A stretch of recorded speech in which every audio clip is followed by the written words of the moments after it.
Chapter 638, The Fourth Order Immortal Peach Tree, Bonus Chapter, for 15,200 monthly tickets. Xuan'er, take 4 of these fairy peaches. After Fu Zhangju and Zhou Shenqing left Xi'an, only the 3 of them remained. Chen Mobai looked at the full basket of peaches in Zhuo Ming's bamboo basket and pointed to them, letting her choose for herself. Thank you, master. Luo Yixuan had long coveted the immortal peach, but due to her special physical condition, she needed to suppress her cultivation progress, so Chen Mobai had not allowed her to take it. Now that she is considered a core formation cultivator, with Granny Ming as her external avatar to support her, she can control her spiritual power even if it suddenly breaks through to the core formation realm. Therefore, there is no problem with consuming the fairy peach fruit. Minger, you can take 2 more. Zhuo Ming had taken 2 pills before, and taking more would greatly reduce the effect, but since there were so many peaches available now, Chen Mobai would definitely prioritize his own apprentice. Master, how is senior brother doing? After Zhuo Ming picked one out, she asked another question. Wenbai's foundation and talent are not as good as the 2 of you, so I had him hone his spiritual power and solidify his foundation to avoid failing when he forms his core in the future due to these hidden dangers. But it's almost done now. You can tell him to come and get 4 more later. Liu Wenbai has been at the foundation establishment stage for almost 20 years. He listens to Chen Mobai the most and has worked and cultivated diligently over the years. He encountered a bottleneck 2 years ago, and after 2 years of hard work, it was time for him to break through. And my junior brother, he only took 2 pills as well. When Zhuo Ming asked again, she was increasingly displaying the demeanor of a matriarch. When he comes over at the end of the year, give him 2 as well. I'm entrusting this matter to you. Although consuming the 5th immortal peach fruit can increase 1 drop of liquid spiritual power, it can no longer enhance spiritual roots, so Chen Mobai did not waste it too much. 4 for each apprentice is just right. Moreover, Zhuo Ming has already communicated with the newly upgraded immortal peach tree, and it is known that, apart from the 4th-tier immortal peach, it takes 30 years for it to mature. A 3rd-tier fairy peach can produce an extra peach every year without affecting the nutrition of a 4th-tier peach.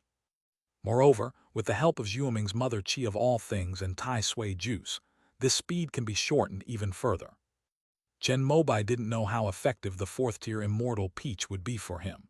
After all, this was the first recorded 4th-tier immortal peach tree in the entire history of the Eastern Wilderness. So he was still quite looking forward to it. Master, what about the remaining 7? Zhuo Ming counted the peaches in the bamboo basket and asked again. Once picked, this thing can only be preserved for a few years at most. If it's not for consumption, it can be used to make medicinal wine, but it's still best for cultivators to consume it.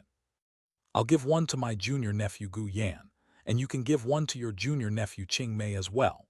Hang the remaining 5 on the Spirit Treasure Pavilion and value them at 5,000 spirit stones or as contributions to give the sect's foundation establishment cultivators some motivation.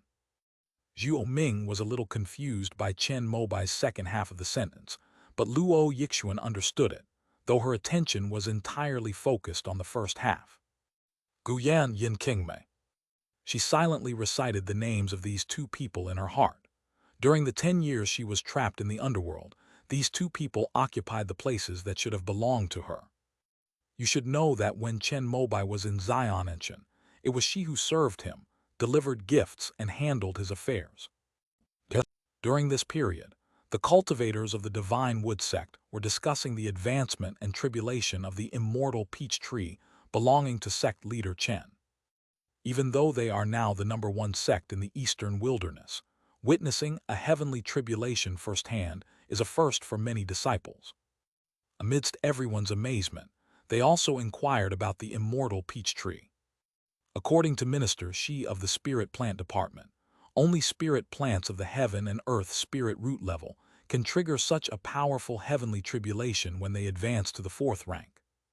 This immortal peach tree was transplanted from Black Cloud Mountain by sect leader Chen himself after he formed his core. If it weren't a spiritual root of heaven and earth, sect leader definitely wouldn't have taken a liking to it. May I ask, senior brother, what is so special about this immortal peach tree that makes the sect leader go to such lengths and mobilize the sect's resources to help it advance? I don't know anything else, but I heard from a senior disciple of the spirit plant department that the fruit of the immortal peach tree, if consumed, can increase a foundation establishment cultivator's liquid spiritual power by 20 drops. You know, some early foundation establishment cultivators with weak foundations only have that much spiritual power in total.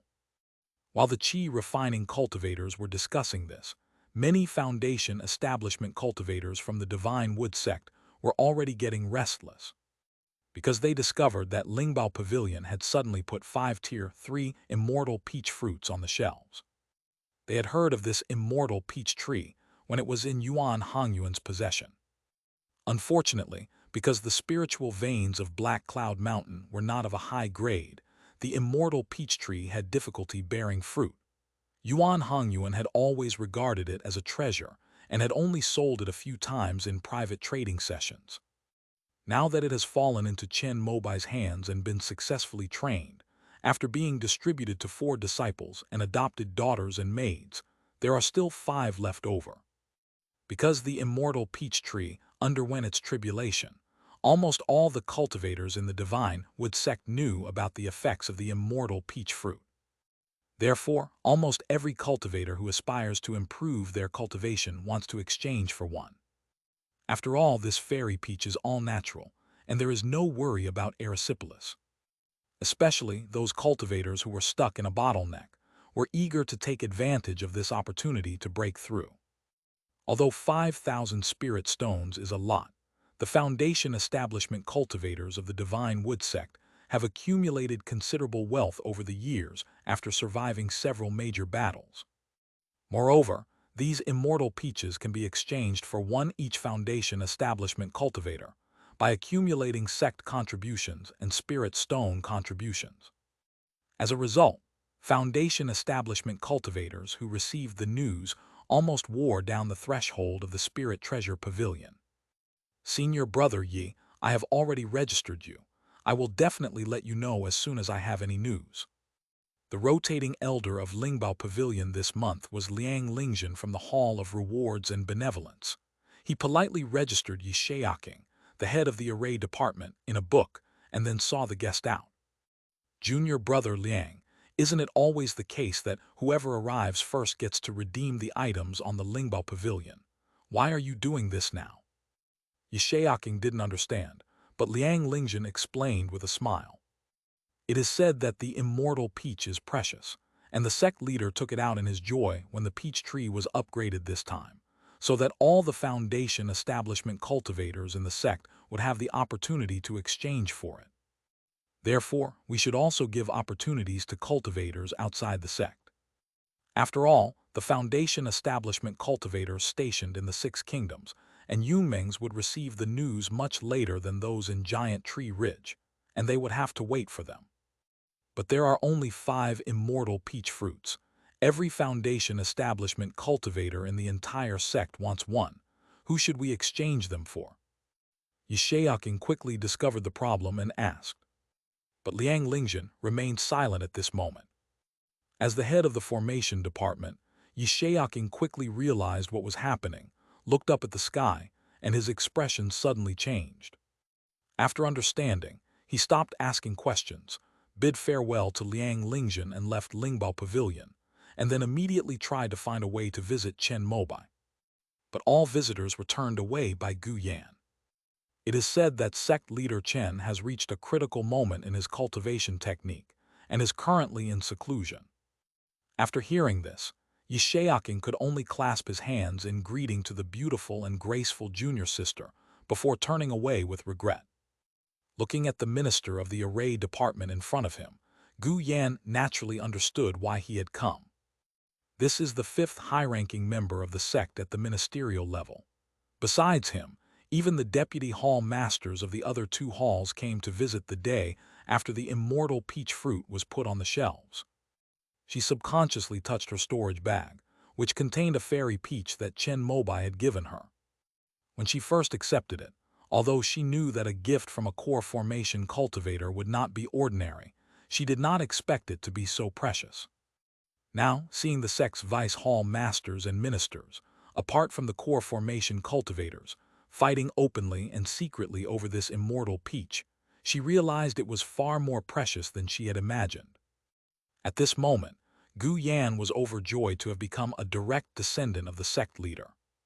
After blocking Yishaoking, Gu Yan seized the time to continue refining the sap of the longevity tree. She knew very well that this was the key to her being able to establish herself and gain a foothold in the longevity wood dojo of the sect leader. But soon after, Gu Yan realized that she simply didn't have the time. Because after receiving news of the immortal peach fruit, the Foundation establishment cultivators outside the sect all found excuses to return. After registering at Lingbao Pavilion, many people thought of exchanging for this, but it required sect leader Chen's approval. However, they all seemed to be in sync and didn't all rush over at once. Instead, they came one by one. This greatly annoyed Gu Yan, who was guarding the gate. Every time she was halfway through refining the sap of the immortal tree, someone would knock on the door. Although she is nominally Chen Mobai's maid and is highly respected, Gu Yan is not the type to bully others. Moreover, she is one of the few people in the sect who reached the Foundation establishment stage the latest, so everyone who comes here is a senior brother or sister and needs to be respected. While Gu Yan was troubled, Yin Qingmei was pleasantly surprised to receive the fairy peaches that Zhu Ming brought her. "Senior Sister Yin, this is what Master asked me to bring to you. He said that you were a little weak after your cultivation of the great technique. You can take this pill to replenish your energy." "Thank you, Junior Sister Zhuo." Although Yin Qingmei had been diligently cultivating the Azure Emperor's longevity scripture on Qingdai Mountain, the aura of the heavenly tribulation on Zionin Mountain not long ago alarmed her. After inquiring with the people of the punishment hall, she learned about the immortal peach tree and the immortal peach fruit. Although she possessed a heavenly spiritual root, she still greatly desired such rare and exotic fruits. After they were listed on the Spirit Treasure Pavilion, she immediately went to register them. She had been thinking of secretly asking her godfather to exchange one of the pills for her, but she didn't expect that her godfather had already made arrangements. "Thank you, sect leader." After receiving the bright red immortal peach from Zhu Ming, Yin Qingmei held it with both hands and respectfully bowed to the longevity tree where Chen Mobai was. She thought to herself, "My godfather is so good to me. I must not let him down." After sharing some of her experiences consuming the immortal peach fruit, Zhu Ming took her leave. Not long after, some heavyweight Foundation establishment cultivators finally returned to Giantwood Ridge. These are Zhou Wang, Shen Ayan, and other guards of the Six Kingdoms, as well as Zai Yunshan and Ku Kanjai, the heads of powerful departments stationed in Yunming's. However, they still couldn't get past Gu Yan. Chen Mobai maintained apparent fairness and treated everyone equally. Meanwhile, Yi Yun remained calm and collected, spending his days either drinking tea in his courtyard or catching up with old friends like Yue Zhudao. On the contrary, Zhou Wangshan, knowing that he was not Chen Mobai's direct subordinate, was somewhat uneasy. He asked his niece to find out from the person closest to Master Chen. "Senior Sister Zhuo, it's been a long time." Zhou Bingyan, carrying the entrustment of King Zhou, came to Xianenshan to visit Zhuo Ming. End of this chapter. Chapter 639. Heretical Golden Core now available, bonus chapter for 16,000 monthly tickets. Chapter 639. Heretical Golden Core now available, bonus chapter for 16,000 monthly tickets. Seeing that most of the people had arrived, Chen Mobai announced that he was leaving the pass. He had already planned out the list of those 5 immortal peaches to exchange for. The reason he made such a big deal out of it was to let all the Foundation establishment cultivators in the sect know about it and give them some motivation. After all, once the upper-level positions of the 3 halls and 12 departments of the Divine Wood sect are fixed, it is difficult for them to become vacant for decades or even centuries. As a result, Many foundation establishment cultivators are basically indifferent to other matters of the sect, apart from their own cultivation. It was only when the sect mobilized for a major battle that he was forced to obey the call of the core formation ancestor due to his duty. Chen Mobai knew very well that this was because there was no room for advancement. So after becoming the sect leader, I kept thinking about how to solve this problem. The positions he created, such as the 6 kingdoms garrison commanders and the corresponding minor 3 palaces and 12 ministries, were his attempts at establishing power. The effect was acceptable, but it was still not enough to satisfy the increasing number of foundation establishment cultivators in the sect. However, Chen Mobai had experience in the immortal sects and knew very well that for cultivators, the motivation to rise in cultivation level was far greater than that of a promotion in position. However, within the Divine Wood sect, there are very few things that can truly move a foundation establishment cultivator. Unlike foundation establishment pills, golden elixir jade rejuvenation pills cannot be produced in large quantities every 10 years. As for the remaining pills that could improve cultivation, thanks to Chen Mobai's explanation, very few foundation establishment cultivators took them anymore. On the contrary, there is an increasing demand for those pills that can break through barriers. Besides these, another type of rice favored by foundation establishment cultivators is high-grade spirit rice. The second-grade low-quality azure jade spirit rice is gradually becoming insufficient to meet the needs of the Divine Wood sect cultivators. They began to pursue mid-grade or high-grade spirit rice of the second tier. These spirit rice grains are basically controlled by the Xian Ancient lineage. Chen Mobai did not earn more spirit stones from the sect in this regard, and basically sold them to the sect at the market price. Lingbao Pavilion puts these spirit rice on the shelves every year, which are snapped up by the foundation establishment cultivators of Shenmu sect. However, compared to the sensation caused by the immortal peach fruit that led to the entire sect's foundation establishment stage, this spiritual rice was insignificant. After Chen Mobai emerged from seclusion, the Lingbao Pavilion quickly announced the cultivators who had obtained the qualification to exchange for the 5 immortal peaches. Yun Zhou Wangshan, Quan Shanlin, Luo Zuer, Zai Yunshan. When the list of these 5 people was released, although most foundation establishment cultivators were disappointed, none of them objected. After all, there are 2 deputy hall masters, one who is the head of the sword training department, who is the de facto leader of the 12 departments, plus 2 of the strongest and most powerful guardians. Actually, many people had already guessed that it was one of these 5. But after actually seeing it, some sects with extreme ideologies who had reached the foundation establishment stage were still indignant. As expected, when it comes to good stuff, sects only favor those at the upper levels of foundation establishment. These ordinary foundation establishment cultivators have absolutely no chance of getting ahead in the sect. However, Chen Mobai's prestige as the sect leader was supreme within the sect, and even if they were angry, no one dared to object to the list he set. However, many foundation establishment cultivators who had traveled thousands of miles from outside the sect were still extremely disappointed.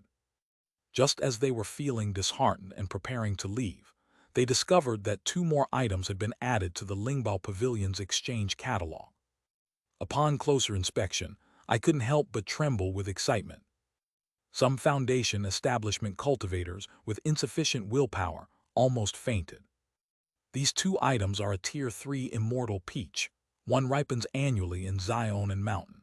Pre-orders are accepted, with priority given to those with high sect contributions, and an outer path golden pill, available for exchange to those who have made significant contributions to the sect.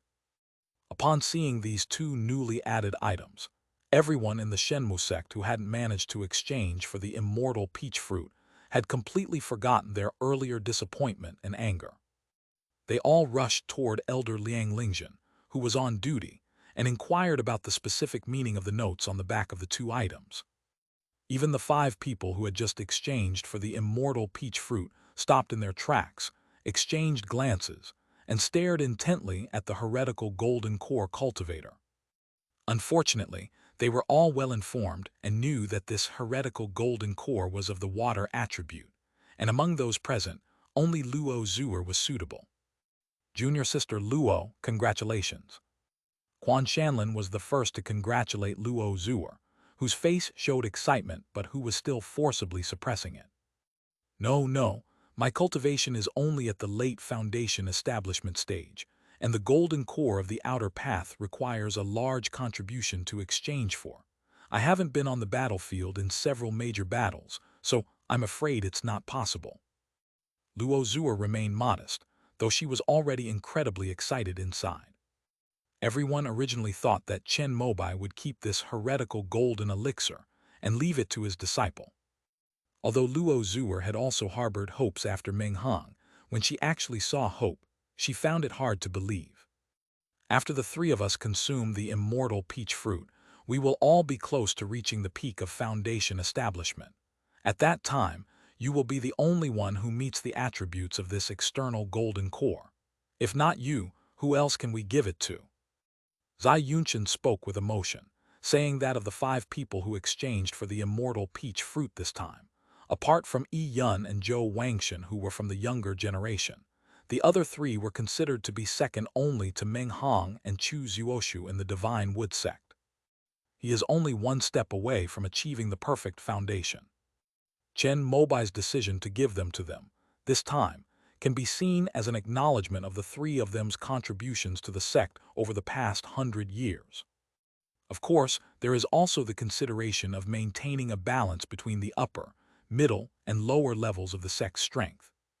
After all, once Meng Hong refined the heretical golden core, the Divine Wood sect only had Chu Zuoshu, who had reached the foundation establishment stage, which was indeed insufficient for the number 1 sect in the eastern wilderness. 3 more would be just right. If the sect leader were to give it to me, he would definitely have given me a heads-up beforehand, instead of putting it on the Spirit Treasure Pavilion and making a special note that it was for someone who has made great contributions to the sect. But over the years, Luo Zuer has come to know Chen Mobai very well. After all, he was her subordinate when he was building his foundation.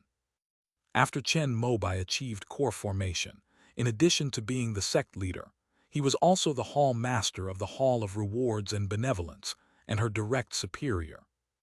Having known each other for over 30 years, Luo Zuer knew that Chen Mobai had a far-sighted vision and profound understanding, and would not do anything without a reason. For example, when it came to distributing the immortal peach fruit, they could have simply notified the 5 of them directly, but instead they insisted on letting all the foundation establishment cultivators in the entire sect know before announcing the list. She only now understands the deeper meaning behind it. The sect leader wanted to use the annual supply of 1 third-tier immortal peach to motivate all the foundation establishment cultivators in the sect. So what is the sect leader's intention in adding another new item to the Lingbao Pavilion catalog, the heretical golden core? Although Luo Zuer couldn't understand it, she knew that this was her greatest opportunity to form her core. If she can't grasp this opportunity, she'll never be able to form her core in her entire life. She immediately bid farewell to Zai Yunchen and Quan Shanlin, and returned to Chen Mobai's Longevity Wood dojo. After knocking on the door, as is customary, Gu Yan came out to greet him. Just as she was feeling anxious about being rejected again, Gu Yan led her inside directly. After all, the list has already been published, so there's no need to avoid any appearance of impropriety. Greetings, sect leader. Luo Zuer followed Gu Yan into the wooden house and saw Chen Mobai playing with a feather with a golden root, a black shaft and black down. She immediately bowed. Junior nephew Luo has already obtained the immortal peach fruit. Shouldn't he be consuming and refining it first? Why are you here? In Chen Mobai's hand was the black crow golden feather, one of the main ingredients of the golden crow holding the sun pill. Beside his feet was a palm-sized piece of fire dragon tree fungus. These 2 main medicines had already been delivered by Xiuxian of the Xingshan Grand Chamber of Commerce, but he had been busy with the matter of upgrading the soul-nourishing wood and the immortal peach tree, so he had put them aside for the time being. The previous seclusion was to test the medicinal properties of these two spiritual herbs, to ensure they were suitable for refining the golden crow holding the sun pill. As it turns out, the things in the heavenly river realm are indeed quite good. Both of these spiritual items are highly potent in terms of medicinal properties. Reporting to the sect leader, after I exchanged the immortal peach fruit, I saw the newly listed outer path golden elixir on the spirit treasure pavilion. I really want it, but I don't know how to satisfy my desire and make a great contribution to the sect. Not daring to disturb or waste Chen Mobai's time, Luo Zuer immediately stated the purpose of her visit. I see. Indeed, you are the most suitable candidate for that heretical golden core within the sect. After hearing this, Chen Mobai looked enlightened. He really hadn't expected that Luo Zuer only wanted to hang that thing on the spirit treasure pavilion, to give all the foundation establishment cultivators in the sect a little more motivation to improve. Junior nephew Luo, let's discuss this matter after you have completed your foundation establishment. After Chen Mobai said that, Luo Zuer didn't dare to ask any more questions. She immediately bowed and took her leave, then followed Gu Yan out of the wooden house. In fact, according to Chen Mobai's idea, if someone in the sect had reached the foundation establishment stage and was preparing to form the core, as long as they had 100,000 contribution points, he would, like Zhou Shenking, have Yan Shayan refine the golden elixir jade rejuvenation pill. If an outsider attempts to form a golden core, it's either life or death. If given the option of the golden elixir jade rejuvenation pill, Chen Mobai believes Luo Zuer would definitely not be willing to risk her life for the sake of forming a golden core. However, the golden elixir jade rejuvenation pill is a top secret of the Divine Wood sect's core formation, so Chen Mobai will not reveal it to Luo Zuer for the time being. However, upon closer reflection, Quan Shanlin and Zai Yunqian had both participated in numerous battles over the years, risking their lives for the Shenmu sect and making invaluable contributions. In comparison, Luo Zuer, who provided logistics within the sect, also deserves great credit in his eyes, but in terms of contribution, she is indeed somewhat inferior to the other two. If we were to give her the golden elixir of jade rejuvenation at that time, it might not be convincing to the public. Chen Mobai had a good impression of this deputy. She had made a great contribution to the Shenmu sect's survival after the war when its warehouses were empty. Moreover, she was one of his direct subordinates. It seems we need to assign her some significant contributions. I just don't know if she's willing to endure hardship. After thinking for a moment, Chen Mobai thought of the people he had arranged to exchange the immortal peach fruit next year, and he already had a plan in mind. After a period of registration, the immortal peach fruit that will ripen next year at Lingbao Pavilion was unexpectedly reserved for a foundation establishment cultivator. Yan Yuanhao is the garrison commander of Hongguo. End of this chapter. Chapter 640, Infiltrating Mount Rock. Chapter 640, Infiltrating Mount Rock. Thank you for your kindness, sect leader.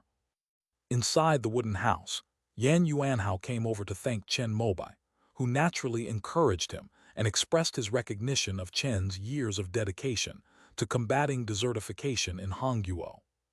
Next, the sect may begin to fully develop the Eastern Wilderness Plateau and combat desertification. As a pioneer, you will have an even harder time. Chen Mobai originally planned to consider this grand plan after the Shenmu sect unified the Eastern Wilderness. But after thinking about it carefully, she realized that if Zhuo Ming were to participate in such a super project that would take decades or even centuries to see results, her cultivation would be at the peak of the foundation establishment stage by the time the project was completed. When the merit is accumulated, his disciple might instantly achieve enlightenment and attain the golden core stage without wasting any time. Moreover, the reason he was unwilling to let Zhuo Ming go before was because he was worried that without his protection, his precious disciple would be targeted by him, or the enemies of the Divine Wood sect on the Eastern Wilderness Plateau. But now that Luo Yixuan has reached the core formation stage, and given that she cannot be exposed in the short term, sending her and Zhuo Ming to the eastern wilderness plateau to carry out this earth-shaking mega-project is just right.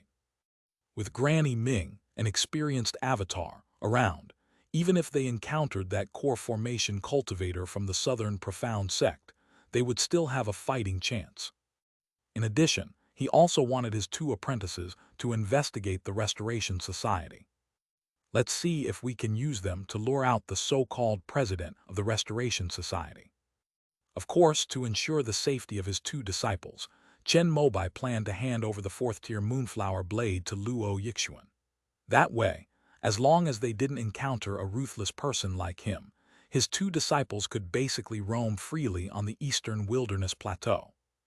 Just give the order, sect leader, and this disciple will gladly comply. Yan Yuanhao nodded heavily. Zhuo Ming alone could definitely not have accomplished such a massive project as changing the world. During these 10 years, Yan Yuanhao carried out Chen Mobai's will and remained steadfast in his efforts to combat desertification in Hongguo, the country with the harshest environment, which greatly satisfied him. So the peaches for next year were reserved for him as a reward. Through this incident, Yan Yuanhao can be considered one of Chen Mobai's close associates. After Yan Yuanhao left, Chen Mobai called Zhuo Ming and Luo Yixuan over and told them about the matter. Zhuo Ming was both excited and apprehensive. She definitely wanted to achieve the core formation, but she was afraid that she wouldn't do it well and would disappoint Chen Mobai's expectations.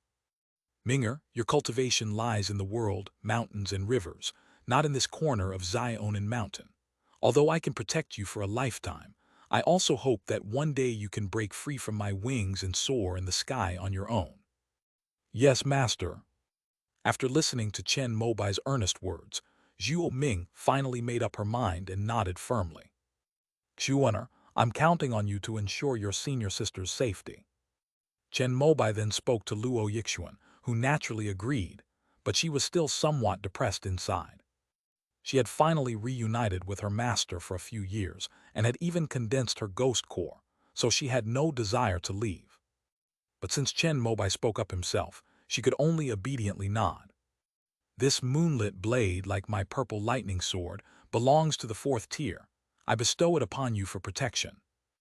Luo Yixuan, who was a little upset, was overjoyed as soon as she received the Moonflower Blade.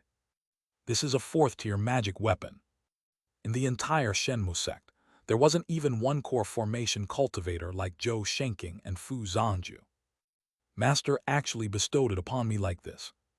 Indeed, I am the one most valued and favored by my master.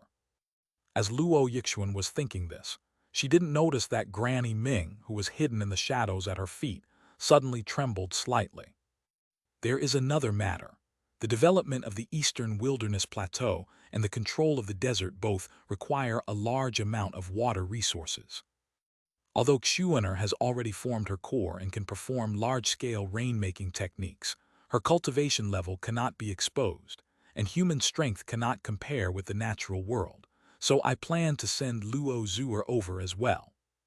She cultivates the heavenly waterfall technique, which is very suitable for opening up great rivers. If she can draw water from the Yunmeng Marsh to irrigate the Xiao Kingdom, Yan Kingdom, and Han Kingdom, she might also be able to share in the merits and have hope of forming a core in the future. Chen Mobai explained his plans to Zhuo Ming one by one, and the latter took them to heart. After all, what she was going to do in the 3 northern kingdoms of the eastern wilderness was something that had never happened before in the history of this world. There was no precedent for it, so she could only follow the outline that Chen Mobai had given her and grope her way forward. Master, there's also the matter of using snow mountain water for irrigation that you mentioned before. After junior sister Zhu Ting returned, it seems that she was assigned by the snow-blowing palace to cultivate high mountain spiritual fields in the Frost Kingdom. I can discuss with her to see if we can use spirit stones to purchase the abundant snow water resources in the Frost Kingdom. Zhuo Ming loved taking notes. She wrote down everything Chen Mobai had said about changing the world, without forgetting a single word. Even if you 2 juniors manage to reach an agreement on this matter, it probably won't be taken seriously. I'll personally negotiate with Kong Lingling. I'm sure she'll have to give me that face. Chen Mobai knew that Zhu Ting's position in the Snowfall Palace was rather awkward. Even if she used the snow mountain water to help the Snowfall Palace earn spirit stones, she would probably still be suspected of accepting benefits from the Divine Wood sect. Then I'll have to trouble you, Master. Zhu Ming was very happy to hear this. Only decisions made between the nascent soul stage elders are taken seriously by those below. And then there's Qingmei. Her jade phoenix tree is perfect for channeling fire veins. The Rainbow Kingdom's desert is exactly where the fire veins are. If you want to control the desertification with her help, you can achieve twice the result with half the effort. Chen Mobai then thought of his other direct descendant. With Luo Yixuan's protection, he could confidently release this precious heavenly spirit root. Moreover, the merits of this super project of changing the world will certainly not be enough for Chen Mobai and his apprentice to enjoy. Since they are going to share the spoils, they will definitely consider their own people first. With the Azure Emperor's longevity scripture and the Jade Phoenix tree, it is highly likely that Yin Qingmei will achieve nascent soul stage. Since he was calling him Godfather in private, Chen Mobai naturally had to lend a hand and further cultivate him. And I had already promised her that. He has always been a man of his word. Okay, I'll go find Senior Sister Yin and Vice Hall Master Luo later. Zhu Ming was greatly encouraged after hearing this. With the help of these two people, she had even more confidence in this mega project. I haven't told Junior Sister Luo about this yet. You should go find Qingmei first. Chen Mobai spoke, and Zhu Ming nodded. Then she and Luo Yixuan said goodbye and left. When you go, don't forget to bring the apprentice I found for you. It'll be a good opportunity to toughen her up in a difficult environment. If she can't endure the hardship, then consider her unfortunate for not having the honor of becoming your apprentice. Chen Mobai also told Zhu Ming about Han Jiling's situation. The Han Kingdom has mostly fire-based spiritual energy, which is suitable for her cultivation. Zhu Ming, naturally, had no objection to her master's order. Fortunately, Liu Wenbai was quite efficient and had found a disciple in the sect in advance to replace her in guarding the green jade spirit tree. So, taking advantage of this trip to consume the immortal peach fruit, he also brought Han Jiling along. Zhu Ming also had a good impression of this pretty young girl. Now she was arranging for her to take the book of spiritual rice she had compiled in search for and learn about it in the 1,000 acres of spiritual fields in Xi'anenshan. Han Jiling was well aware of how rare this opportunity was, so she worked very hard, spending her days and nights immersed in the spirit field. If she can pass the training, she will become the third-generation senior disciple of the Xi'anenshan lineage, and she can share in some of the merits of this earth-shaking achievement. After his two apprentices left, Chen Mobai did not ask Gu Yan to call Luo Zuer. After all, he said he would talk about it after Luo Zuer had completed her foundation establishment, so he definitely wanted to maintain his image as someone who keeps his word. Moreover, only when subordinates take the initiative to come to you will they be fully motivated and wholehearted in doing what you do next. This will make her feel that this is an opportunity she has worked hard for, and she must do her best. Soon, Yi Yun and Zhou Wangshan completed the refining process by consuming the immortal peach fruit. The two of them were simply trying to increase their spiritual power, unlike the other three who wanted to use the spiritual fruit to break through to the foundation establishment stage. So after consolidating their power, they immediately left seclusion. The first thing the two of them did was naturally to pay their respects to Chen Mobai. Chen Mobai also valued these two future pillars of the sects. After offering a few words of encouragement, he also talked to them about the key points he would focus on next. This was the first time the two of them had heard Chen Mobai recount the magnificent project that would transform the eastern wilderness plateau and the boundless desert in such detail. After hearing this, they were all shocked but also worried. After all, the eastern wilderness has always been a place of destruction, never construction. They worried that the sect had finally managed to improve the ecological environment, only to have it easily destroyed by other forces. Whether the two of you can form your core in the future depends on whether you can seize this opportunity to accumulate merit. Chen Mobai spoke again, and Yi Yun and Zhou Wangshan exchanged a glance and nodded firmly. As long as the two of us are on the eastern wilderness plateau, we will not let anyone ruin the sect leader's grand plan. Chen Mobai intended to lay a solid foundation for the future of the Shenmu sect in one fell swoop with this earth-shaking feat. If we're lucky, besides Zhuo Ming and Yin Qingmei, we might be able to cultivate one or two more core formation cultivators. In that case, if Zhou Shenking or I were to reach the nascent soul stage, we could consider completely taking over Yunmeng's and dominating the surrounding two regions. After Yi Yun and Zhou Wangshan left, they began to prepare manpower and resources. Under Chen Mobai's guidance over the past 2 years, they had already experimented with planting many spiritual herbs to improve the ecology. With abundant spiritual herb resources, they also tried raising spiritual cattle and sheep, which are rich in meat. If there are enough water resources, large-scale promotion can begin. That day, Chen Mobai arrived at Xiananshan. Because his eldest disciple, Liu Wenbai, with the help of 3 immortal peaches, finally broke through to the mid-foundation establishment stage in both the water and wood cultivation methods. This was something to celebrate, so after receiving the message, he made the rare decision to leave seclusion. Beneath the immortal peach tree atop the mountain, Chen Mobai drank freely, giving Liu Wenbai pointers on his future cultivation. Among the 4 disciples, the eldest disciple had the most ordinary talent.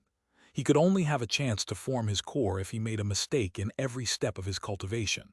Therefore, as his master, he was very concerned about him. "Thank you for your guidance, master.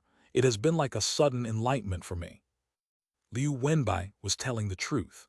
He took a jar of spirit wine that Han Xiaoling had just brought up from the wine cellar at the foot of the mountain and poured it for Chen Mobai. In the future, if Ming'er has any logistical needs while working on the eastern wilderness plateau, you must do your best and spare no resources to meet them. Liu Wenbai naturally obeyed Chen Mobai's orders. "Master, there is one more thing." As Liu Wenbai was speaking, he saw Han Xiaoling waiting prettily with a wine jar on the side, so he immediately switched to telepathic communication and told Chen Mobai about Song Huangda. Sure enough, he discovered that other cultivators within the Shenmu sect were contacting him. However, Song Huangda's status and rank were not high enough, so he could only receive instructions unilaterally each time. Liu Wenbai thought that he might use the fact that Song Huangda was a good person to lure him out. For example, he could use the excuse that he had taken a liking to Song Huangda because he was hardworking and conscientious in Longjiagu and wanted to take him as a disciple. With Han Xiaoling's example as an example, Liu Wenbai felt that this would not arouse suspicion. However, as the second-generation senior disciple of Xiananshan, he still needs to report to Chen Mobai before accepting disciples. "All right, you will investigate this matter secretly with my warrant. Before the undercover agent is exposed, remember not to reveal any flaws." After receiving Chen Mobai's telepathic message, Liu Wenbai nodded solemnly. Just as the matter of the immortal peach fruit gradually subsided within the Divine Wood sect, another incident related to Xiaonan Mountain ignited the emotions of all the qi-refining disciples in the Divine Wood sect. That was the eldest disciple of sect leader Chen, who took a liking to an unknown qi-refining level 7 cultivator from a sect and accepted him as a nominal disciple. This person's name is Song Huangda. It should be noted that the immortal peach fruit is too high-end, and it is only fought over by foundation establishment cultivators. For most qi-refining disciples of the Divine Wood sect, it is impossible to understand. But when Liu Wenbai takes on apprentices, it's a completely different story. Although it was only a nominal disciple and not a formal entry into Xiananshan, it was still an unparalleled honor. All the qi-refining disciples wished they could take Song Huangda's place and be chosen by Liu Wenbai. Upon hearing this news, Du Feng put down his calligraphy brush in surprise. He was one of the undercover agents sent by Liujia Mountain to the Five Elements sect more than 100 years ago. When the family split up, he accepted the ancestors' order and chose the Divine Wood sect. After the Civil War, he became the true disciple of the talisman-making department and obtained a Foundation Establishment pill. Unfortunately, he failed to take the Foundation Establishment pill from the Divine Wood sect. He had originally planned to give up, but the core formation ancestor of Liugia Mountain gave him a chance after hearing about him. After recovering from his injuries following his failed Foundation Establishment attempt, Du Feng used the excuse of finding a map of an ancient ruin to request permission to leave the sect and search for it. He waited for the sect's patriarch to personally descend upon a spiritual land called Tianpeng Mountain in the Yun Kingdom. Then, under the personal guidance of the core formation patriarch, he took the Foundation Establishment pill from Liugia Mountain and finally broke through the bottleneck, becoming a Foundation Establishment cultivator.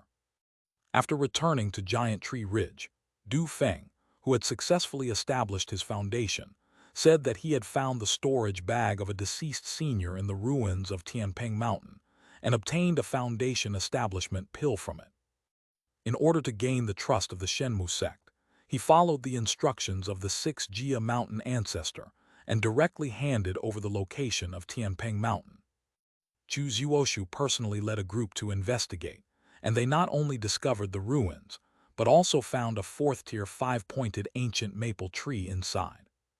Since then, Du Feng has perfectly integrated into the Shenmu sect. End of this chapter. Chapter 640, 1-2 Great Rivers. Chapter 640, 1-2 Great Rivers. Crimson Cloud Academy. Chen Mobai frowned slightly as he looked at the 5 golden crow, holding the sun pills he had just refined in his hand. Although he mastered the pill formula using the Enlightenment tea, his pill refining skills were still somewhat lacking, and he only managed to refine 5 pills on his first attempt. Even so, it was all thanks to the auspicious blessing of the phoenix facing the sun painting. Otherwise, Chen Mobai would probably only have produced 2 or 3 pills. This is the most outstanding 4th-tier workshop in Dangxia City, and naturally, it has the most complete set of equipment. After he placed the golden crow holding the sun pill on the table, a figure of 3.58% appeared. This represents the amount of erysipelas. Even with the addition of sufficient spiritual essence, it still exceeds the standards of the immortal sects. However, it would meet the standard in the heavenly river realm. Relying on his possession of the burning lamp technique and the green Chan spirit tea, Chen Mobai hesitated for only a moment before taking out a pill. Once the elixir entered the body, a fiery line quickly extended from the Danshan lower abdomen towards the spine, eventually spreading to all parts of the body.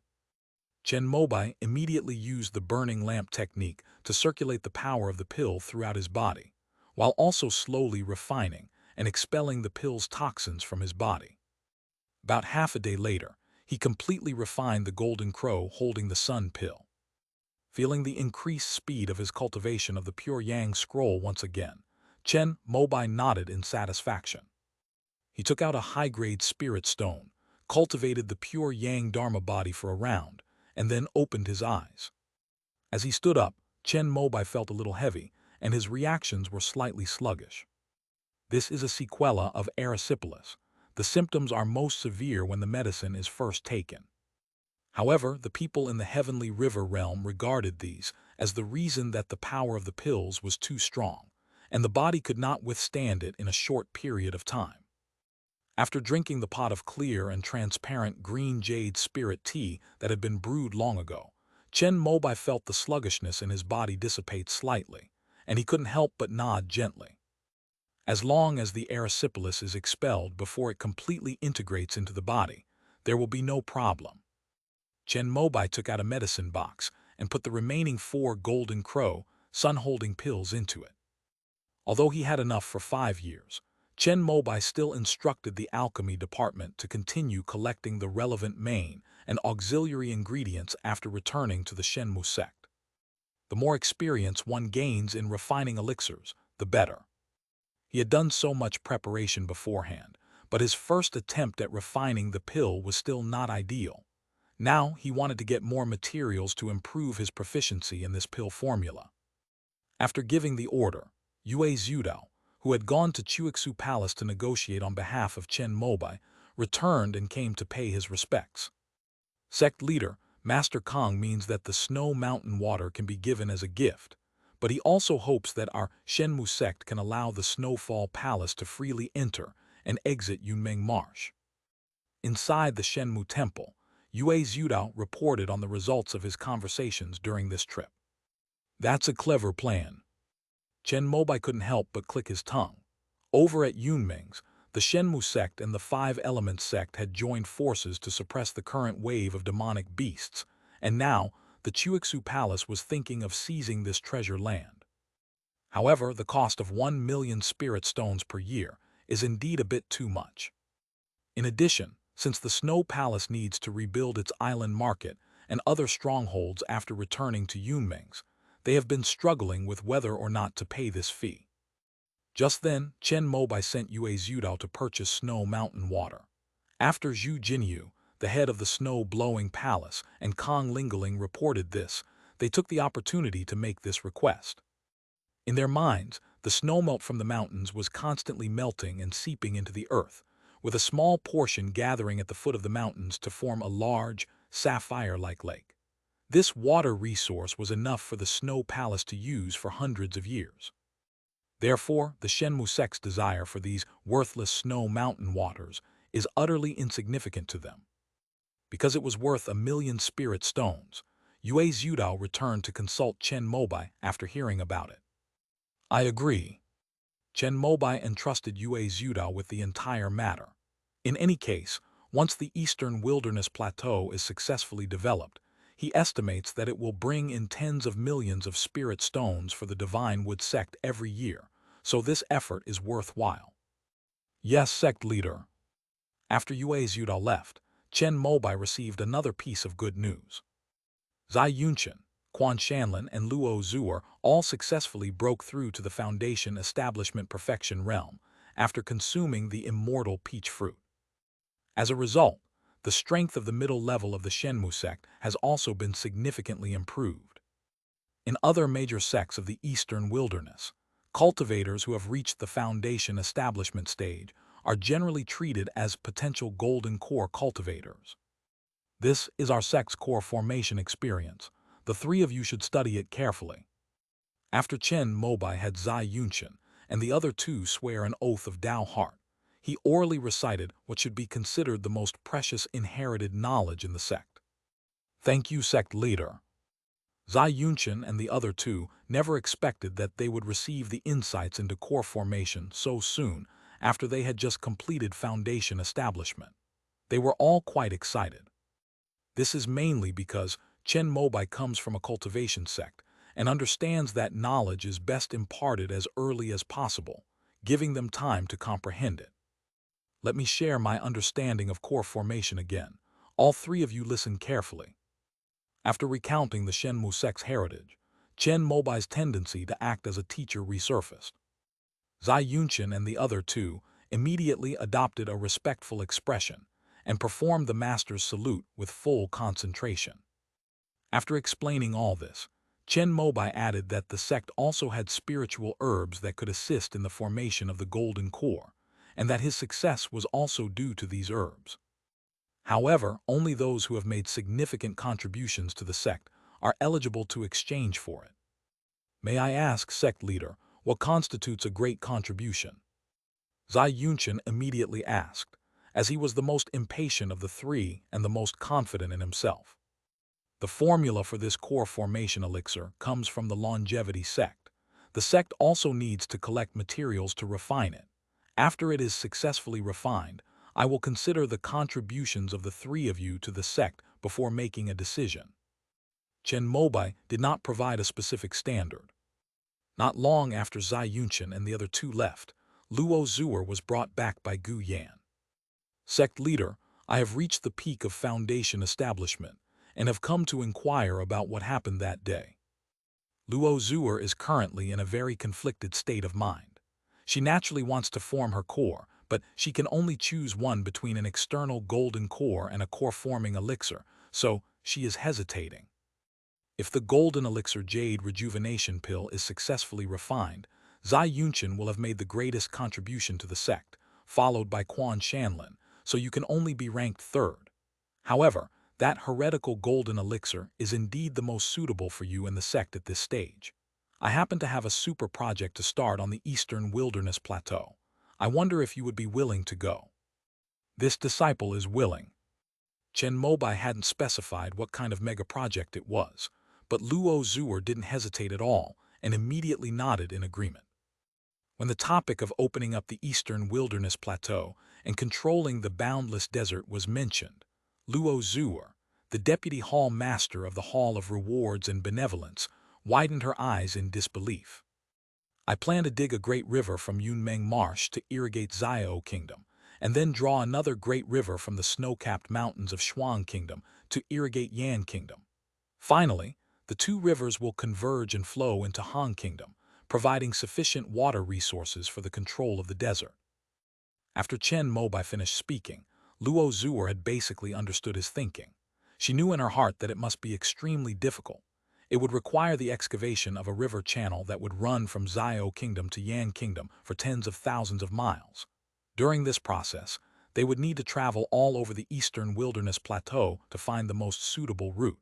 It would take at least several decades or even hundreds of years to complete. But in order to achieve her own core formation, she knew she had to endure this hardship. Sect leader, I need to dispatch some disciples from the Spirit Vein Department. If we can get support from the Spirit Beast Department and the Body Tempering Department, the excavation can be completed even faster. Luo Zuer quickly put herself into the role of digging the river and began asking Chen Mobai for manpower. The sect needs to guard against the return of the demonic beasts from Yunmengs, so most of the elite disciples cannot be mobilized, but missions can be issued on the Lingbao Pavilion. When Chen Mobai was doing things, he always liked to emphasize the subjective initiative of cultivators. Although he issued orders in the name of the sect and all cultivators of the 3 halls and 12 departments had to obey, he still hoped that the tasks would be clearly priced.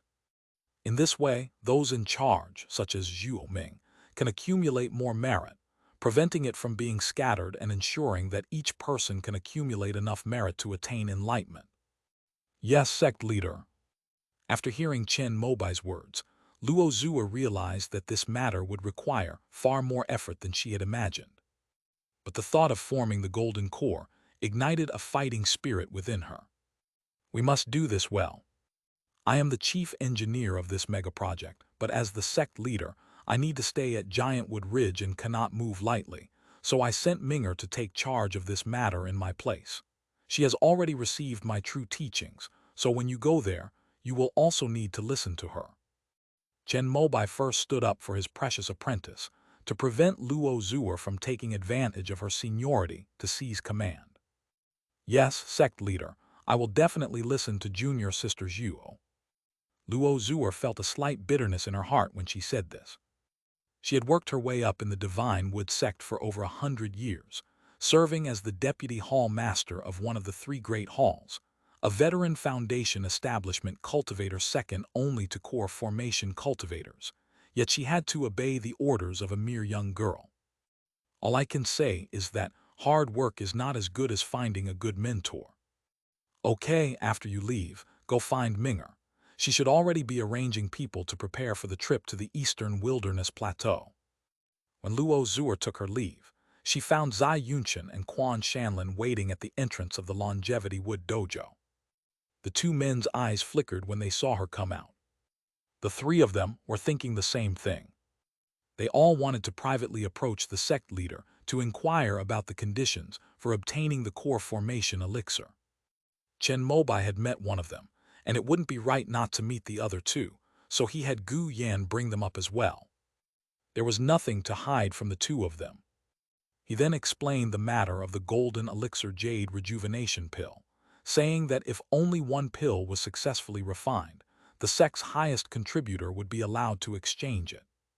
When Zai Yunchen and Quan Shanlin left, the 2, who had previously had a fairly good relationship, both felt a distance between them. The 2 exchanged a glance and flew towards the Lingbao Pavilion at the same time. Inside the pavilion, as usual, many disciples of the Divine Wood sect were coming and going. When they saw the 2 people in the sect who were second only to the core formation ancestor enter, they were all taken aback. But then something even more shocking happened. Zai Yunqian pointed to the most difficult tasks on the Lingbao Pavilion's task list, which would yield the greatest contribution to the sect upon completion, and told Liang Lingzhen, who was on duty, to accept all of them. But he was interrupted by Quan Shanlin before he could finish speaking. "Junior brother Zai, it's a bit too much to eat all by yourself. You should at least leave me half. In that case, let's give these 5 tasks to senior brother." Zai Yunqian was quite straightforward, immediately assigning the task, which, while requiring a significant contribution, also demanded a lot of time, to Quan Shanlin. The latter sneered, pointed to the other 5 tasks, and told Liang Lingzhen that he would take them all. The two's confrontational attitude immediately made Liang Lingzhen frown. He couldn't afford to offend either of them. But he was also puzzled as to why these 2 big shots were suddenly so enthusiastic about completing the task. Finally, the matter reached Chen Mobai again, who directly punished both sides equally and then reformed the rules of the sects missions, stipulating that one could only accept the next mission after completing or canceling the previous one. Chen Mobai had Liang Lingzhen bring over the list of tasks from Lingbao Pavilion, and then let Zai Yunqian and Quan Shanlin each choose one. In his presence, the 2 naturally dared not act presumptuously, and both dutifully chose tasks that were easy to complete and would yield high contributions. Then it depends on which of you 2 finishes and returns to the sect first. At that time, you can choose whatever you want. After dealing with this matter, Chen Mobai went to Xian'anchen. He saw Zhu Ming bustling about. The main focus is on the spiritual fields here in Xian'anchen, as well as the immortal peach trees, various tea trees, and other spiritual plants. After she leaves, the Department of Spiritual Plants will send people to take care of these things. Xi Fengping finally got the chance to show off in front of Chen Mobai. He personally led the elite disciples of the Spirit Plant Department to carefully hand over the work to Zhu Ming, asking clearly about the planting season and habits of each type of spirit rice, to ensure that the spirit rice production of Xian'anchen would not plummet after he took over the care. After Chen Mobai arrived, Xi Fengping was still asking Zhu Ming for advice, showing his seriousness and importance to the place where the sect leader was born. "Master, Liu Wenbai happened to be at Xian'anchen today, and he wanted to discuss with Zhu Ming how to transport the supplies she needed to the eastern wilderness plateau." However, after Chen Mobai arrived, the master and disciple went to the immortal peach tree alone and began to talk about Song Huangda. After news spread that Liu Wenbai had accepted him as a disciple, a mysterious letter was soon sent to Longjiagu, asking Song Huangda to investigate the secrets of the Xian'anchen lineage. Song Huang immediately reported the letter to Liu Wenbai, his nominal master, asking him how best to respond. Liu Wenbai came up with several versions, trying to find out who the mole was within the sect. But I was a little unsure, and since I happened to run into Chen Mobai today, I asked him about it. "Chen Mobai, tell them that you found out that Minger and Xuaner are about to leave Jumu Ridge to develop the eastern wilderness plateau on my orders." Liu Wenbai, "Master, these days the people from the Spirit Plant Department are going to Zionan Mountain every day. Isn't this already common knowledge?"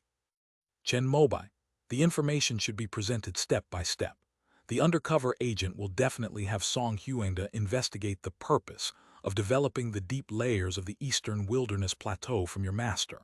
You should have Song Huangda say that he has found out not only about Minger and Xuaner, but also that the deputy hall master of the reward hall will be sent out by me."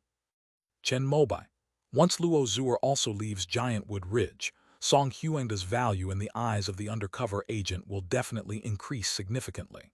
At that time, we can have him reveal that he has learned that Yin Qingmei, who has a heavenly spiritual root, may also leave Giantwood Ridge." End of this chapter. Chapter 642, Five-Cornered Ancient Maple. Chapter 642, Five-Cornered Ancient Maple. Since the goal is to lure the enemy out of their hole, the bait must be something the enemy cannot refuse. Within the entire Shenmu sect, apart from cultivators like Chen Mobai who had already formed their cores, the one most feared by enemies was undoubtedly Yin Qingmei, who possessed a heavenly spiritual root. A cultivator with such aptitude is guaranteed to form a core, and in the future, there is even a great chance of forming a nascent soul. If there's an opportunity to eliminate them in advance, then they should definitely be killed immediately. Moreover, Chen Mobai's information was not false. Yin Qingmei was indeed going to Hongguo to regulate the fire veins and plant trees to control desertification. Zhu Ming had also gone to Qingdai Mountain several times to discuss this matter with her. After receiving guidance from Chen Mobai, Liu Wenbai immediately understood and left Xianshen to arrange the matter. Of course, before leaving, he handed over the 5 tubes of dragon vein energy that Song Huangda had painstakingly refined this year to Chen Mobai. After his identity was exposed, Song Huangda dared not slack off again in order to make amends, and he exceeded his annual quota of 4 tasks. He only hoped that, when the Restoration Society was wiped out in the future, Chen Mobai would spare his life out of consideration for his hard work. Just then, the Divine Wood sect also collected all the other auxiliary materials for the Earth Vein pill. We're still missing another key ingredient, the Earth's energy. The so-called Earth Vein energy is actually the Earth attribute spiritual energy. More than 99% of spiritual plants need Earth Vein energy to survive and grow. Therefore, this is basically found in all the spiritual veins on land, making it a very easy to find and common main material. The Earth Vein elixir is named as such because its requirement for the energy of the Earth veins must be based on the dragon veins. This is a 3rd-tier pill, so the minimum requirement for the Earth Vein energy is 3rd tier. However, if there is 4th-tier energy, according to the experience of the predecessors of Jumeng Dao Academy mentioned by Wenren Zuwei, the quality of the pill after it is made will be better. And if the quality of the pill is good, it will obviously improve the Earth elemental root more. However, the immortal sects have always advocated frugality when refining pills, so they would never use 3rd-order Earth Vein energy if they could use 4th-order energy.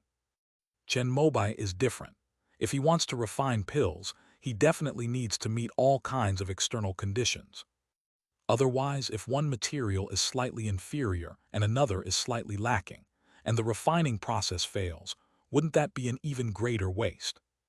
The Earth Vein energy of Giantwood Ridge is undoubtedly the most outstanding in the eastern wilderness.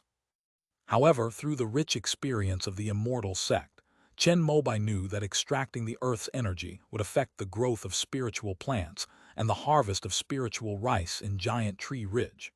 If too much energy was extracted, it could even cause the spiritual veins grade to drop.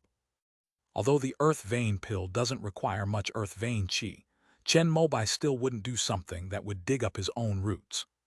Fortunately, besides Giantwood Ridge, there are 2 other places within the Divine Wood sect that possess 4th-order spiritual veins. They are Yungguo Tianpeng Mountain and Jiangguo Dayan Villa. The former is a relic discovered by Du Feng, a cultivator who pioneered the sect when he was at the foundation establishment stage. There is even a 4th-order 5-pointed ancient maple tree suppressing the spiritual vein. Unfortunately, it had been too long since then. When Chu Zuoshu went to find it, he discovered that the ancient 5-pointed maple tree had already been bombarded by the heavenly tribulation. Although it was still alive, its body had been eroded by the tribulation lightning and heavenly fire, leaving only a trace of its original energy. Because only the remnants of this ancient 5-pointed maple tree remain, the spiritual veins of Tianpeng Mountain have begun to gradually dissipate and weaken. Later, Zhou Shenking personally transplanted 3 golden sun spirit trees over there and helped the 5-cornered ancient maple dispel the residual power of the heavenly tribulation, barely managing to preserve the 4th-order spiritual vein of Tianpeng Mountain. The Dayan Villa, built by the founding of the nation, was a 4th-order spiritual vein personally discovered by the primordial ancestor. It was later bestowed upon Zhou Shenking and remains the ancestral home of the Zhou family. Therefore, the only place where Chen Mobai could extract 4th-order Earth Vein energy was Tianpeng Mountain. He didn't waste any time and immediately took his beloved apprentice Zhuo Ming with him to do this. The great virtue cauldron is most adept at drawing from this. In order not to delay Zhuo Ming's important trip to the eastern wilderness plateau, Chen Mobai planned to extract all the earth vein energy he needed for refining at once. After passing through the teleportation array, Chen Mobai rode the crimson cloud smoke robe and arrived at Tianping Mountain at top speed. This place is protected by a formation, making it impossible for ordinary people to see or enter. But as the head of the Shenmu sect, Chen Mobai naturally had no obstacles to his passage. After passing through the formation, what came into view was a lush, verdant and winding mountain, not particularly high. The entire foothills and slopes of the mountain have been cultivated into spiritual fields and medicinal gardens by the spiritual plant department of the Divine Tree sect, where countless precious medicinal herbs are planted. The spiritual veins here spread out, and all of them were third-grade, high-quality spiritual fields. Chen Mobai even saw an acre of jade marrow golden fungus.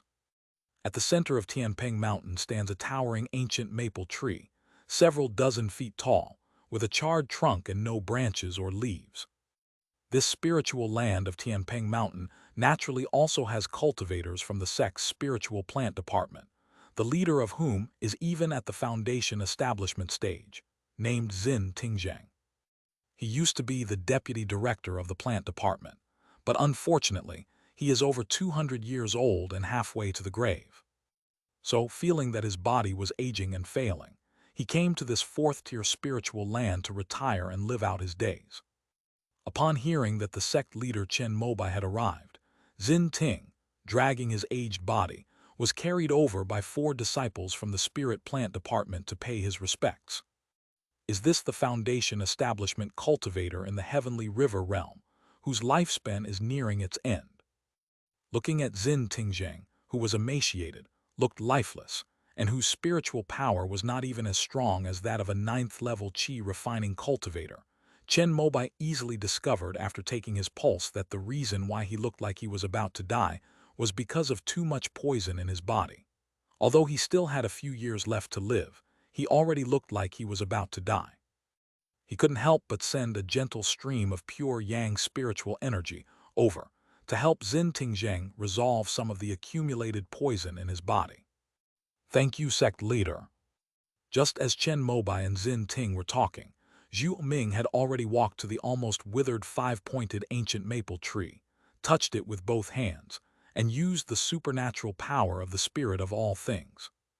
Unfortunately, it wasn't in Xianenshan after all, and this 4th-tier spiritual plant was almost completely destroyed by the heavenly tribulation, leaving only a few remnants of its spirit, which had no ability to communicate at all. Zhuo Ming had been hoping to save this precious 4th-tier spiritual plant, but now it seemed there was no way to save it. With a sigh, Zhuo Ming wasted no more time. She immediately took out the myriad virtues cauldron and a set of spirit sealing tubes, and began to use this natal magic artifact to extract the 4th-order earth vein energy here. Although Xin Tingzhang could roughly understand what Zhuo Ming was doing, he didn't dare to say anything with Chen Mobai by his side. The other disciples of the spirit plant department were all focused on Chen Mobai, the sect leader, hoping to have a chance to ask him questions about cultivation. 3 days later, Chen Mobai took Zhuo Ming and left Tianping Mountain. Zhuo Ming used the myriad virtues cauldron to extract 20 streams of 4th-order earth vein energy, but unfortunately, he did not find any creation energy here. Master, I was thinking, could we use the planting tree technique to turn this 5-pointed ancient maple into a seed and bring it back to Xiaonan Mountain to be replanted and cultivated? On the way back, Zhuo Ming put forward her idea. This 5-pointed ancient maple is a 4th-tier spiritual plant. It requires cultivating the tree planting technique to the 4th tier, which even I, as its master, cannot do. Chen Mobai naturally approved of his disciple's idea, but he did not want to use the 4th-level initiation of the heavenly calculation beads on such a minor technique. Moreover, after using the planting tree technique to create a seed, he had to start nurturing it from the 1st level again. Although the seed contained all the energy of the spiritual plant and would grow very quickly, he still felt it was somewhat troublesome. Zhuo Ming could only look disappointed after hearing this. After returning to the Divine Wood sect, Chen Mobai took all the materials for the Earth Vein pill back to the Immortal sect to refine the pill.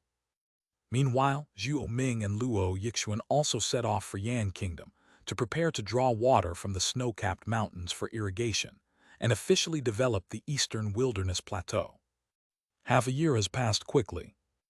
In the transmission department, Du Feng saw the newly approved edict in his hand, which dispatched Luo Zuer, the deputy hall master of the reward hall, to the Xiao Kingdom to open up the Great River.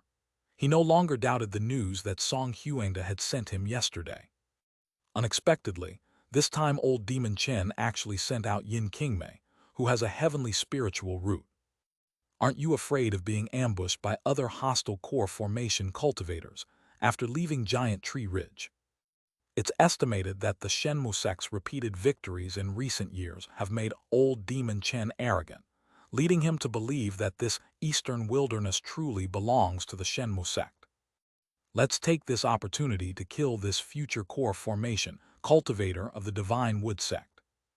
Du Feng silently recited the words to himself, left the transmission department, returned to his cave, took out a special talisman, wrote down what he wanted to convey, and then burned it. After several twists and turns, the letter finally reached the hands of Su Shengbing, the former leader of Liujia Mountain.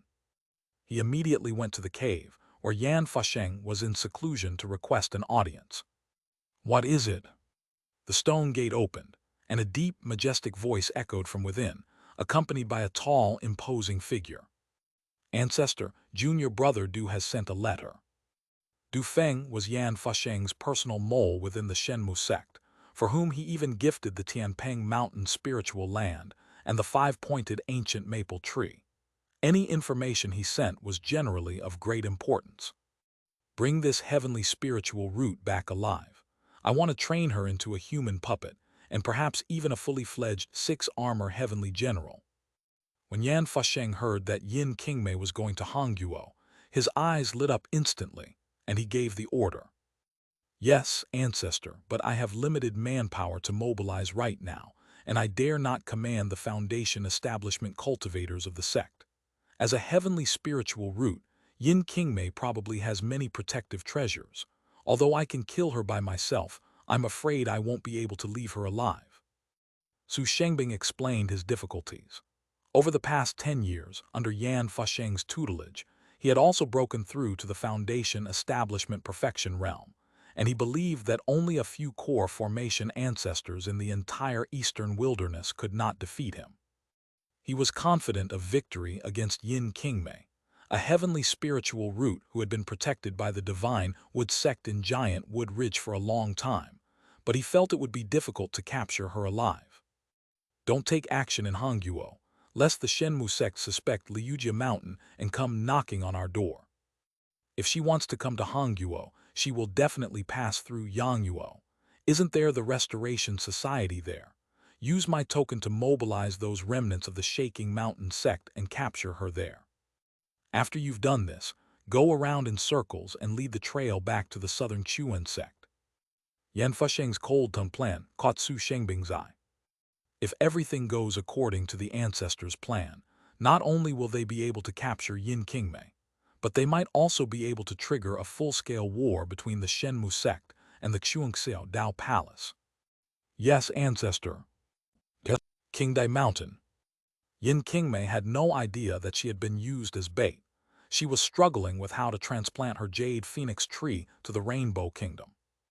Once a practitioner of the Azure Emperor's longevity scripture leaves their natal spiritual plant, their cultivation speed will revert to its original state. Even if she were to revert to her original form, she would still possess a heavenly spiritual root, far surpassing anyone else in the sect. However, having become accustomed to the blessing and refining of spiritual energy by her natal spiritual plant, Yin Qingmei found it difficult to accept returning to her previous cultivation speed. It's a pity that the Divine Tree sect's tree planting method will forever fix the spirit tree at its current grade. Otherwise, it would be very convenient to cultivate a tree seed and carry it around. She also consulted Zhuo Ming, the sect's top spiritual plant expert, about this matter. Zhuo Ming proposed two solutions. One of them was to use the planting tree technique of the longevity sect taught by Chen Mobai to turn this jade parasol tree into a seed. This spell preserves all the energy and vitality of the spiritual plant within the seed. After being taken there, it is planted in a suitable spiritual vein, and with careful nurturing over a period of time, will regrow. But this period of time may not be short. Zhuo Ming had once used the supernatural power of the myriad spirits to communicate with this second-tier jade phoenix tree, and calculated that it would take approximately 10 years for it to fully recover to its original state. Yin Qingmei was naturally unwilling to waste so much time. With 10 years, she estimated that she could have cultivated to the peak of foundation establishment. Then the second method is to use great magic to lift the jade phoenix tree along with the soil it is currently in, and then transport it from Qingdai Mountain to Hongguo by human labor. With Yin Qingmei's foundation establishment cultivation level, it is definitely impossible for her to do this. She could only turn to Chen Mobai for help. "Thank you for your hard work, Godfather." Yin Qingmei watched as Chen Mobai lifted the jade phoenix tree and the huge clump of mud at its roots into the air, and said with a grateful expression, "It's nothing. I was just planning to secretly escort you to the Rainbow Kingdom anyway, so moving this jade parasol tree is just a side trip." Chen Mobai briefly explained the possibility of an undercover agent to Yin Qingmei, but the latter remained calm and indicated that, with her godfather in the shadows, her safety was definitely not a concern. "Yes, it's good that you have this mindset. After a while, I will officially have Zai Yunshan escort you to Hongguo. If you encounter an enemy ambush, don't worry about it, just find a way to protect yourself." Zhuo Ming, Luo Yixuan, and Luo Zuer went to the eastern wilderness plateau one after another, thoroughly verifying the accuracy of Song Huangda's information. Now, the news of Yin Qingmei's departure is likely to bring out the truly hidden Restoration Society, which harbors deep malice towards the Shenmu sect. After the two finished discussing, Chen Mobai gave his Haitian mirror to Yin Qingmei. "Once we arrive in the Rainbow Kingdom, the work of condensing pure yang purple energy still cannot be stopped. I will transfer a wisp of spiritual energy to you, which can activate this magic artifact at a critical moment and save your life." As he spoke, he sent the jade-green parasol tree he was holding into his own domain. After breaking through to the third level of the golden core stage, his domain expanded to 320 cubic meters, more than enough to contain this tree. End of this chapter. Chapter 643, Refining Earth Vein Pills. Chapter 643, Refining Earth Vein Pills. A flock of black plague birds suddenly appeared in the Rain Kingdom, led by a powerful second-tier demon beast. It seems that there was a loophole in the defense line bordering Yunming's. In addition, after Hong died in battle, the person who took his place as the garrison commander of the Rain Kingdom was Fei Zhangyu, an ordinary foundation establishment cultivator from the punishment hall. Therefore, the situation was somewhat out of control. Although Fei Zhangyu had tried his best to mobilize the cultivators of the Divine Wood sect in the Rain Kingdom, along with the assistance of various families, they were still unable to completely eradicate the black plague birds, which could fly freely. Some time ago, two small families had their formations breached by the black plague bird, and dozens of cultivators were all brutally killed. Faced with this situation, several families in the Rain Kingdom hesitated. The leading foundation establishment cultivators gathered their own cultivators to guard their clan's lands, preventing these beasts from devouring all the spiritual rice and medicinal herbs in their spiritual fields. Without the manpower of the major families, Fei Zhangyu's Shenmu sect cultivators were somewhat insufficient. He could only retreat back to Liuhua Market and then send a letter to the sect requesting assistance. Generally speaking, the Shenmu sect has two ways of dealing with this situation. One option is to directly list this demon-slaying quest on the Spirit Treasure Pavilion, waiting for any foundation establishment cultivator who has free time and wants to earn some sect contribution points and spirit stones to accept it. If Fei Zhangyu, who requested assistance, had a powerful background. Then Chen Mobai and other upper-level sect members would directly appoint some strong foundation establishment cultivators to help. Or perhaps it was an imperial edict ordering the foundation establishment cultivators, who were guarding the island markets in Yunmengs, to go there. Unfortunately, Fei Zhangyu was just an ordinary foundation establishment cultivator in the Divine Wood sect. Although he had a few fellow disciples in the sect, they were only nodding acquaintances. In addition, he was getting old and his potential was exhausted, so he obeyed orders, left the Hall of Punishment, and followed Hong to the Rain Kingdom, hoping to earn more spirit stones in his later years.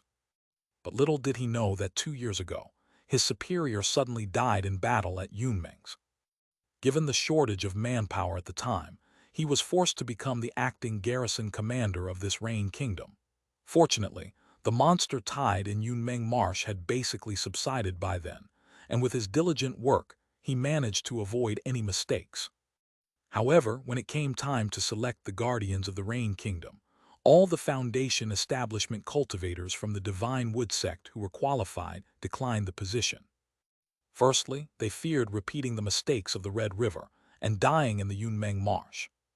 Secondly, the position of guard was originally intended for the selection of the sect leader, and after Hong's death, no one in the sect would be able to compete with Ayun and Zhou Wangshan. Thus, with no one stepping forward to compete, Fei Zhangyu served as the acting governor of Yuguo for more than 2 years. Fei Zhangyu was quite happy at first. At least as a governor of a country, he was second only to the upper echelons of the sect's 3 halls and 12 departments in terms of status, and he could also receive more spirit stones and other stipends. But after the Black Plague Bird monster horde landed, he began to regret why he hadn't resigned earlier on the grounds of insufficient ability. Amidst a series of fierce cries, hundreds of Black Plague Birds formed a massive dark cloud above the market, and led by a second-tier bird, they unleashed streaks of gleaming blue wind blades at the market's array. Fei Zhangyu was naturally not afraid that the market would be breached. Even if 3 times the number of monsters came, he was confident that he could defend it with the help of the Great Formation. Even if they can't hold out, they can still escape using the teleportation array. However, this would completely undermine the prestige of the Shenmu sect in the Rain Kingdom. Moreover, after escaping, he would probably be executed by his enraged superiors.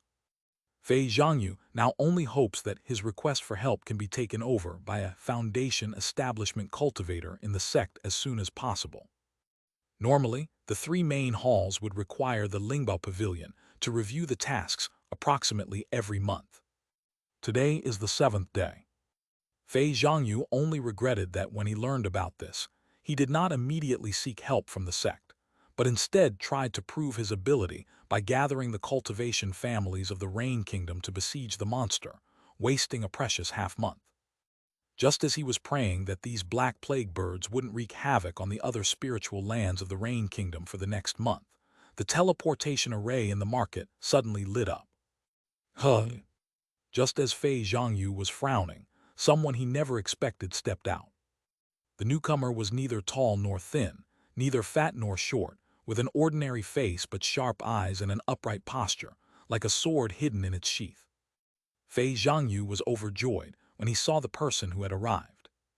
"Minister Zai, I never expected it would be you who graced us with your presence." The person who was teleported here was Zai Yunshan, who was known as the #1 foundation establishment cultivator in the Divine Wood sect. But when Fei Zhangyu saw him, he was also puzzled. He had no connection with the top foundation establishment experts in the sect. How could it be him who accepted the mission? "You've been too negligent. When you encounter something you can't handle, you should report it to the sect immediately. Every day you delay, the sect's businesses in the Rain Kingdom and its allied families will suffer even greater losses." After Zai Yunshan stepped out of the teleportation array, he first sternly reprimanded Fei Zhangyu, who naturally dared not refute and could only lower his head to accept the scolding. But Fei Zhangyu felt even stranger. How come the sect reacted so quickly this time? And it was Zai Yunshan himself who came. While he was racking his brains trying to figure it out, Zai Yunqian didn't waste any time at all. He glanced at the group of demonic beasts surrounding Liuhua Market, sneered, and spat out a stream of cyan light. It was as if a thunderclap suddenly appeared in the sky, and a beam of light shone between heaven and earth, violently tearing apart the huge dark cloud formed by hundreds of black plague birds.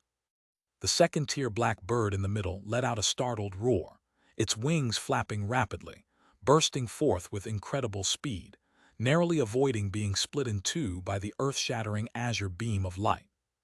Even so, half of its black wing was severed by the azure flame sword demon, burning fiercely as it fell to the ground, leaving a trail of black smoke in midair like escaping ashes. "You wretched beast, you actually managed to withstand my first sword strike. Now let's see the second one."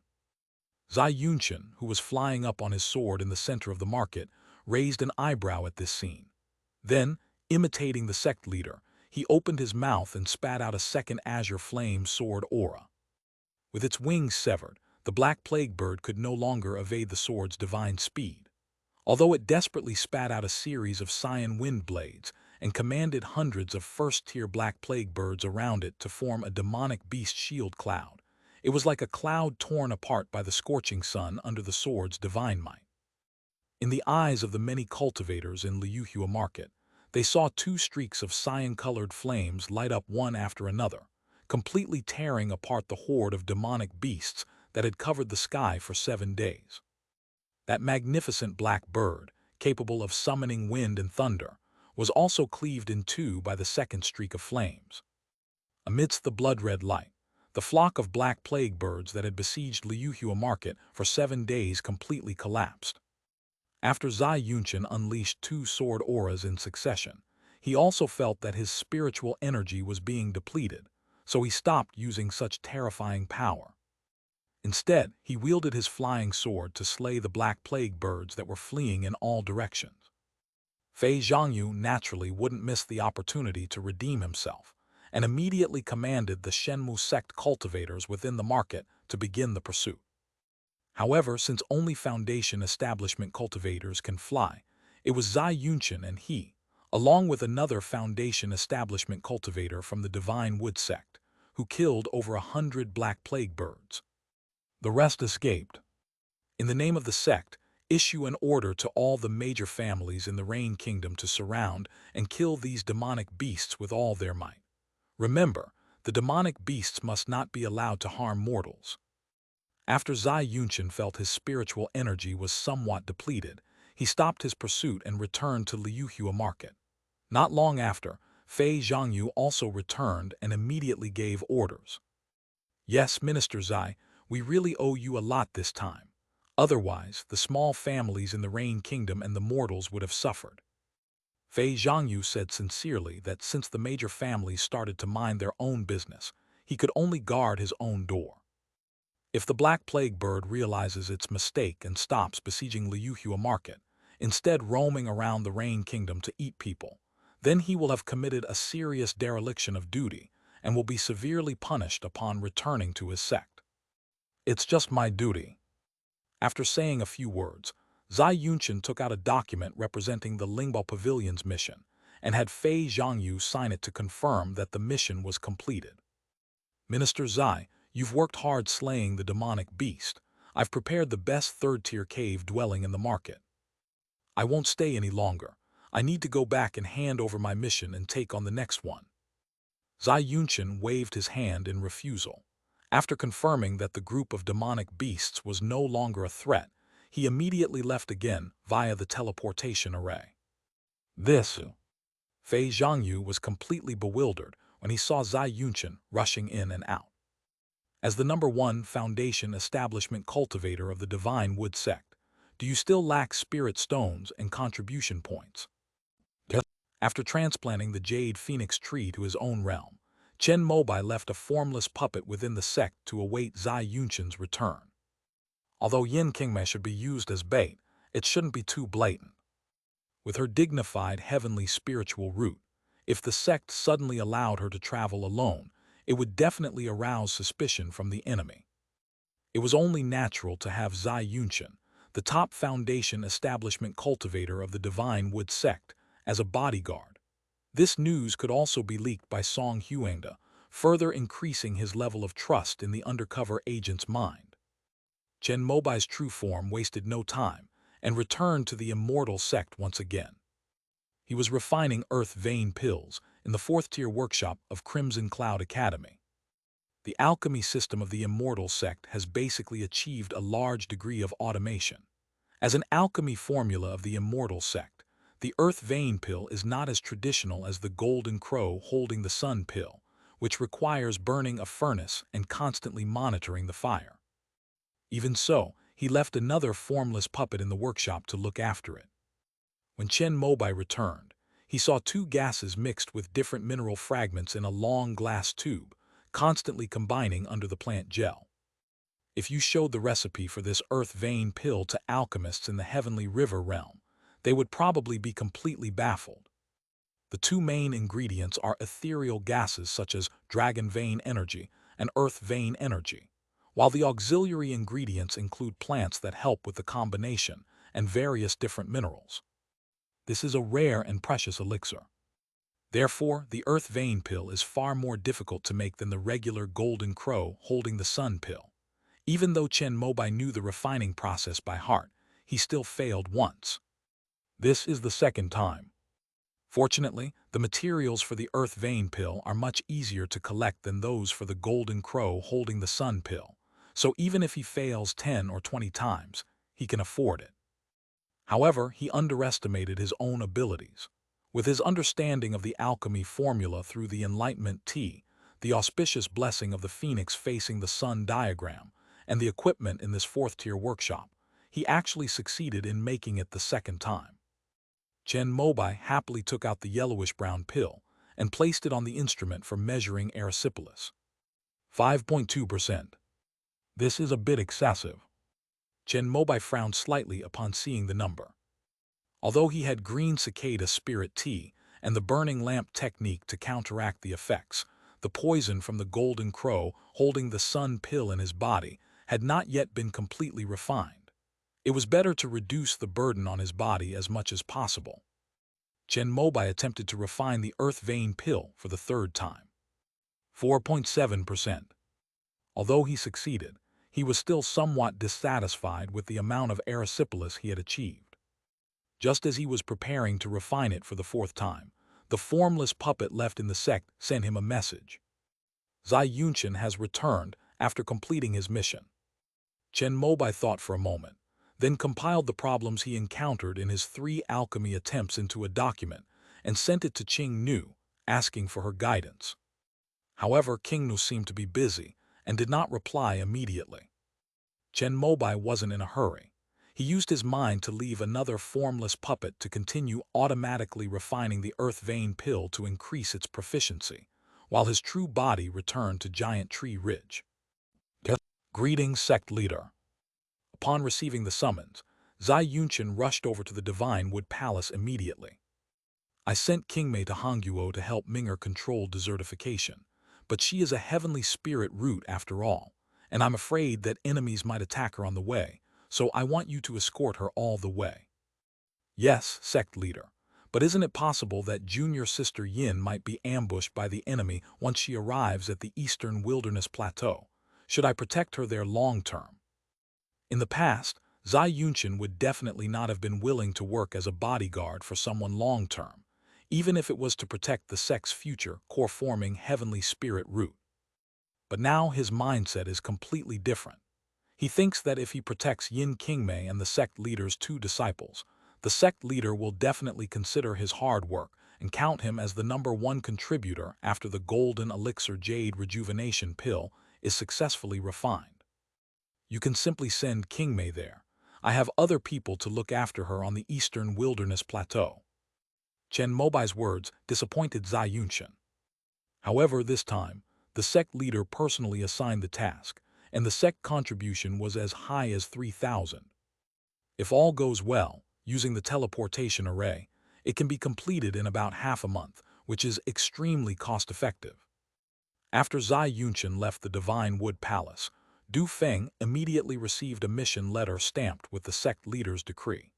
Seeing that the content was exactly the same as the intelligence he had received not long ago, he trusted Song Huangda even more. He was already thinking about how to support Song Huangda in the Xiantian lineage, so that it could climb higher and higher. Of course, Du Feng did not forget his primary job.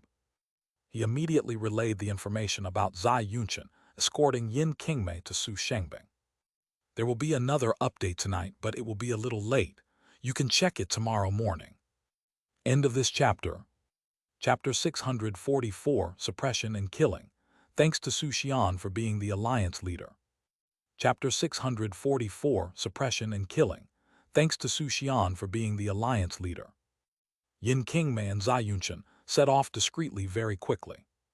Chen Mobai naturally concealed himself using the blinding the view with a leaf technique and followed behind.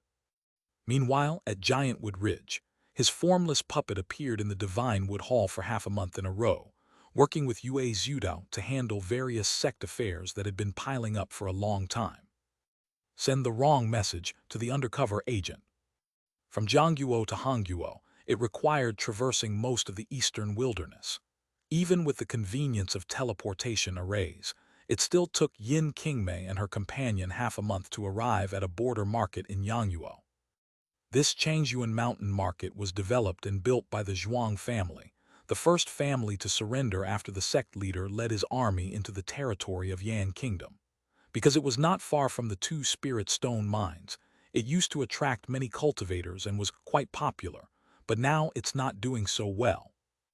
Zai Yunchen led Yin Qingmei out of the teleportation array of Changyuan Mountain Market. Looking at the desolate and deserted environment around them, he couldn't help but shake his head. The Spirit Stone Mine here successively belonged to the top of Hanshan Mountain, Shenmu sect, Nangshuan sect, and finally returned to the hands of Shenmu sect. After being excavated by three major forces for over a century, it became an abandoned mine 10 years ago. The so-called abandoned mine does not mean that there are no more spirit stones. Instead, all the spirit stones that were easy to excavate on a large scale had already been dug up. What remained were scattered, low-value fragments of spirit stones buried deep inside. In the eyes of the Divine Wood sect, the sect's contribution to mining these spirit stones would even exceed the value of the spirit stones themselves. Therefore, they withdrew their manpower and left these abandoned mines to be mined by various independent cultivators. Regardless of how many spirit stones someone digs up, they only need to pay half of their harvest when they leave the cave. That's why the place that was just declared an abandoned mine quickly attracted a large number of independent cultivators. This is why the Changyuanshan market developed. At that time, monks who dreamed of getting rich occupied every passage in the mine. Unfortunately, 10 years have passed, and 99% of the remaining spirit stones in this abandoned mine have been mined out. When even a month of digging might not yield a single spirit stone, these abandoned mines were officially abandoned by the independent cultivators. As a result, the once bustling Changyuan Mountain Market has become what it is today. If it weren't for the teleportation array that the Divine Wood sect set up here to transport spirit stones, Zai Yunchen and Yin Qingmei wouldn't have come here as a transit point. So that's how it is. Senior brother Zai is truly knowledgeable. Looking at the dusty buildings of the market town all around, Yin Qingmei couldn't help but show a look of realization. She had been protected and cultivated in Giantwood Ridge for a long time, and had basically never been in contact with the outside world. This was the first time she had ever heard of the term abandoned mine. What about the original owner of this Changyuan Mountain Market, the Zhuang family? This is also a second-tier spiritual vein, which is a good place for qi-refining cultivators to cultivate. Yin Qingmei asked again, because in her opinion, a cultivation family should not give up its clan territory so easily. Junior sister Yin, this Changyuan Mountain was originally a third-grade low-level spiritual vein, but as the spirit stone mines were completely mined out, the spiritual energy gradually weakened, and it eventually fell to its current second-grade low-level state. The patriarch of the Changyuan Mountain clan naturally tried to find a way to save this ancestral land, and even invited junior brother Wang, a third-level geomancer, but still could not stop the depletion of the spiritual veins. After all their efforts failed, the Zhuang family patriarch led the family's elite forces to settle in Beiyuan City. However, there should be guardians left behind by their family here.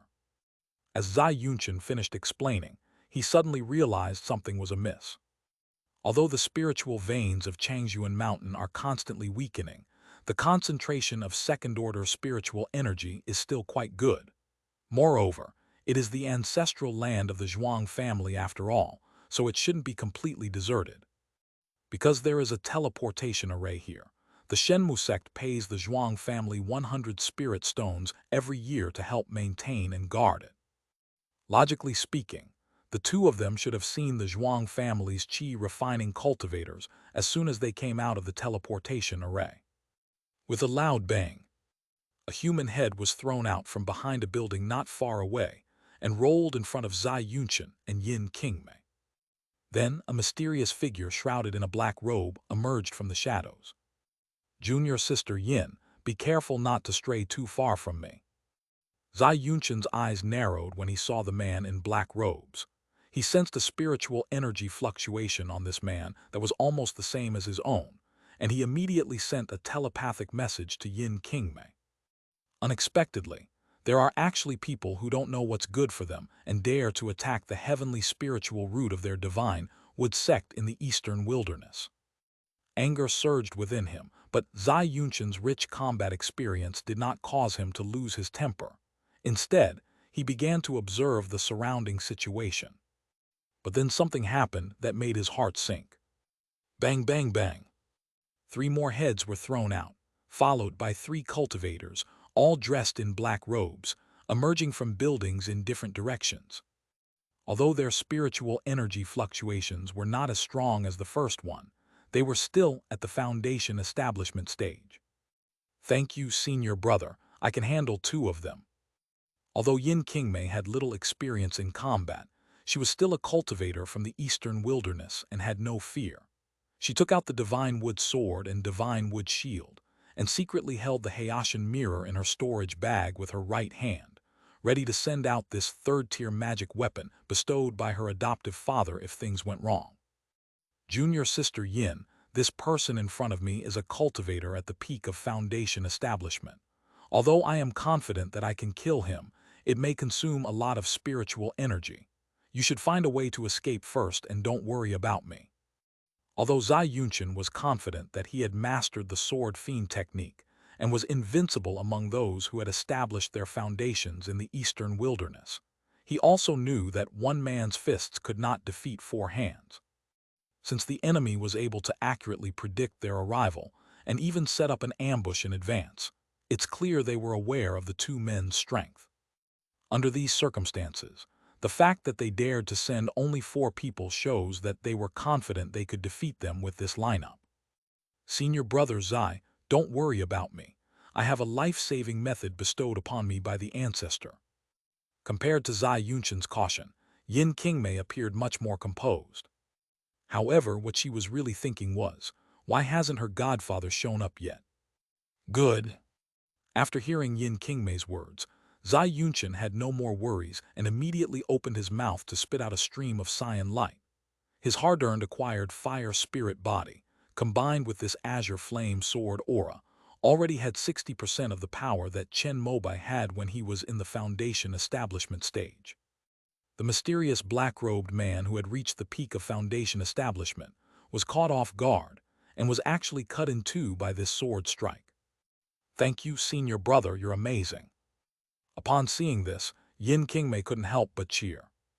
But soon, Zai Yunchen's expression changed slightly, because he discovered that his sword aura seemed to be killing something other than a human body.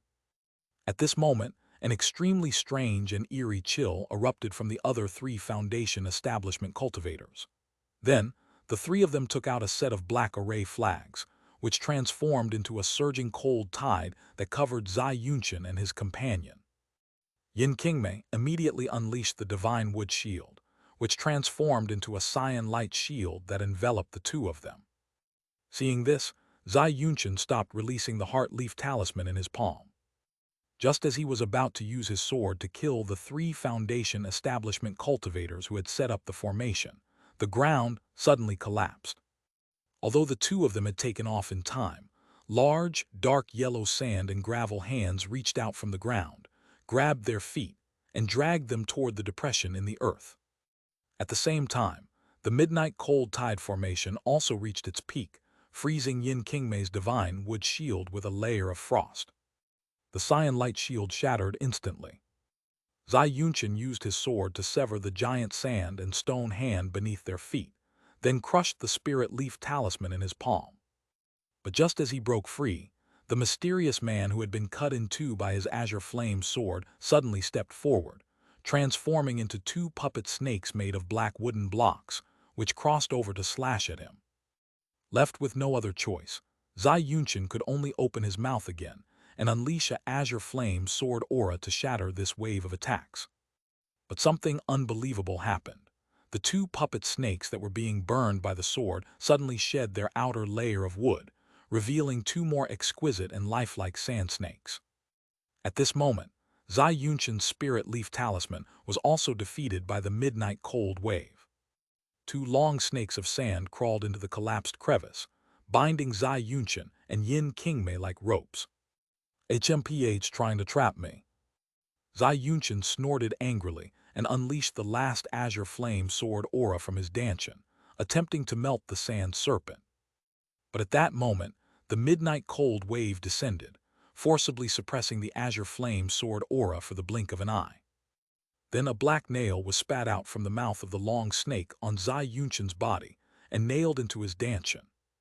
In an instant, the azure flame sword demon completely dissipated. Spirit-suppressing nails. Zai Yunqian's expression changed drastically, but it was too late to fight for his life at this point. All the spiritual energy within his body was sealed. The gravel snake that trapped Yin Qingmei also spat out these black nails, but she blocked them with an ancient bronze mirror. Then the power of the 3rd-tier magic weapon erupted, carrying Yin Qingmei as she broke free from her restraints and flew into the air. A cold wave swept in again, attempting to suppress Yin Qingmei. However, the Haitian mirror unleashed pure yang fire, instantly shattering this power. Old Demon Chen's 6 yang divine fire mirror. He actually gave you this treasure to protect you, he. Very well, today's harvest is plentiful. You have a body with a heavenly spirit root and a 3rd-tier magic artifact. A sinister voice drifted out, and Zai Yunqian realized that what he had been fighting all along seemed to be a puppet artifact of his opponent. Who are you from Mount Rocco? In the eastern wilderness, apart from the puppet department of the Divine Wood sect, only the Liugia Mountain possesses such mastery of puppetry. The puppetry skills of Mount Rocco are not bad, but they are no match for our Restoration Society. Don't try to test us anymore. The leader has ordered that those with heavenly spirit roots be captured alive, and the rest be killed without mercy. You will surely die today. The sinister words rang out again, and then a sand-gravel flying sword condensed in front of Zai Yunqian's brow. Accompanied by a flash of spiritual light, it looked as if it was about to pierce through the brow of this top foundation establishment cultivator of the Divine Wood sect. A beam of pure yang spiritual light descended from the sky. It was Yin Qingmei who had made her move. Junior sister Yin, you should have run away. Zai Yunqian sighed deeply upon seeing this scene. With the sect leader's magical artifact protecting her, Yin Qingmei could at least break free from this encirclement. Even if she was caught up later, she could buy some time and perhaps have a chance to survive. Senior brother Zai thinks too highly of me. I've already exhausted my spiritual energy by activating the sect leader's magic weapon, and I can't run far anymore. With a slightly pale face, Yin Qingmei held the Haitian mirror and said with a faint smile. Zai Yunqian, who saw her smile, and the people who surrounded her felt very strange. How could she still smile at such a critical moment of life and death? To avoid any unforeseen complications, let's kill Zai Yunqian first. Su Shengbing, who was hiding in the shadows manipulating the puppet, frowned slightly and was about to activate his sand-flying sword to make a move. Footsteps came from behind him. You only sent 4 foundation establishment cultivators. That's not even enough for me to stretch my muscles." The words behind him sent chills down Su Shengbing's spine. He turned around abruptly and saw a handsome young man in a long robe with a disappointed expression. "Shouldn't you be at Giantwood Ridge?" Su Shengbing looked at Chen Mobai's face and spoke in disbelief. "You mean that it's just a puppet body of mine?" Chen Mobai's words made Su Shengbing's eyes widen, and he shook his head repeatedly.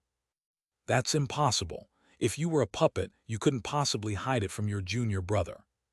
My puppetry skills are somewhat beyond the imagination of your world, aren't they?" Chen Mobai said with a smile, while Su Shengbing's blood essence burned, and in an instant he unleashed all his spiritual power, trying to use the blood-burning escape technique to escape. But just as he was about to take flight, he found that his body felt as if it were carrying a 1,000-pound burden, incredibly heavy, and his feet could not leave the ground no matter what he did. He looked down and saw that, without him noticing, wisps of colorful mist like ribbons had enveloped his entire body. Even the blood-burning escape technique, which is said to be able to increase speed 3 times in a short period of time, still could not break any of the 5-colored smoke threads. The Crimson Cloud and Mist magic artifact, a third-tier magic weapon, is almost invisible when facing core formation cultivators, but it can easily suppress foundation establishment cultivators. "Who is the spy in our sect?" Chen Mobai asked, and at the same time he opened the lid of the yellow gourd at his waist. Amidst the flashing orange-red light, blood splattered everywhere. It had already severed the array flags in the hands of the 3 ghost cultivators not far away, and even pierced through their Danshan and Chi Si. "Haha, did you think I would say that?" Su Shengbing said in a miserable tone, then his eyes widened and his whole body suddenly swelled up. The terrifying restrictions hidden in his body erupted, igniting his entire essence and spirit, transforming into a blood-cursed thunder spell that was powerful enough to destroy half of the Changyuan mountain market. Chen Mobai frowned, clenched his right hand, and the crimson cloud and mist robe transformed into a 5-colored ball of light, enveloping Su Shengbing entirely. The blood-curse lightning technique, which he considered his last trump card, merely produced a muffled thud, slightly distorting the 5-colored light sphere. "I'm begging for monthly votes at the beginning of the month. The first 7 days of the month are really important, please." End of this chapter. Chapter 645, I went to Mount Rocco. Chapter 645, I went to Mount Rocco. Looking at Su Shengbing, who had turned into a pool of blood, Chen Mobai clicked his tongue.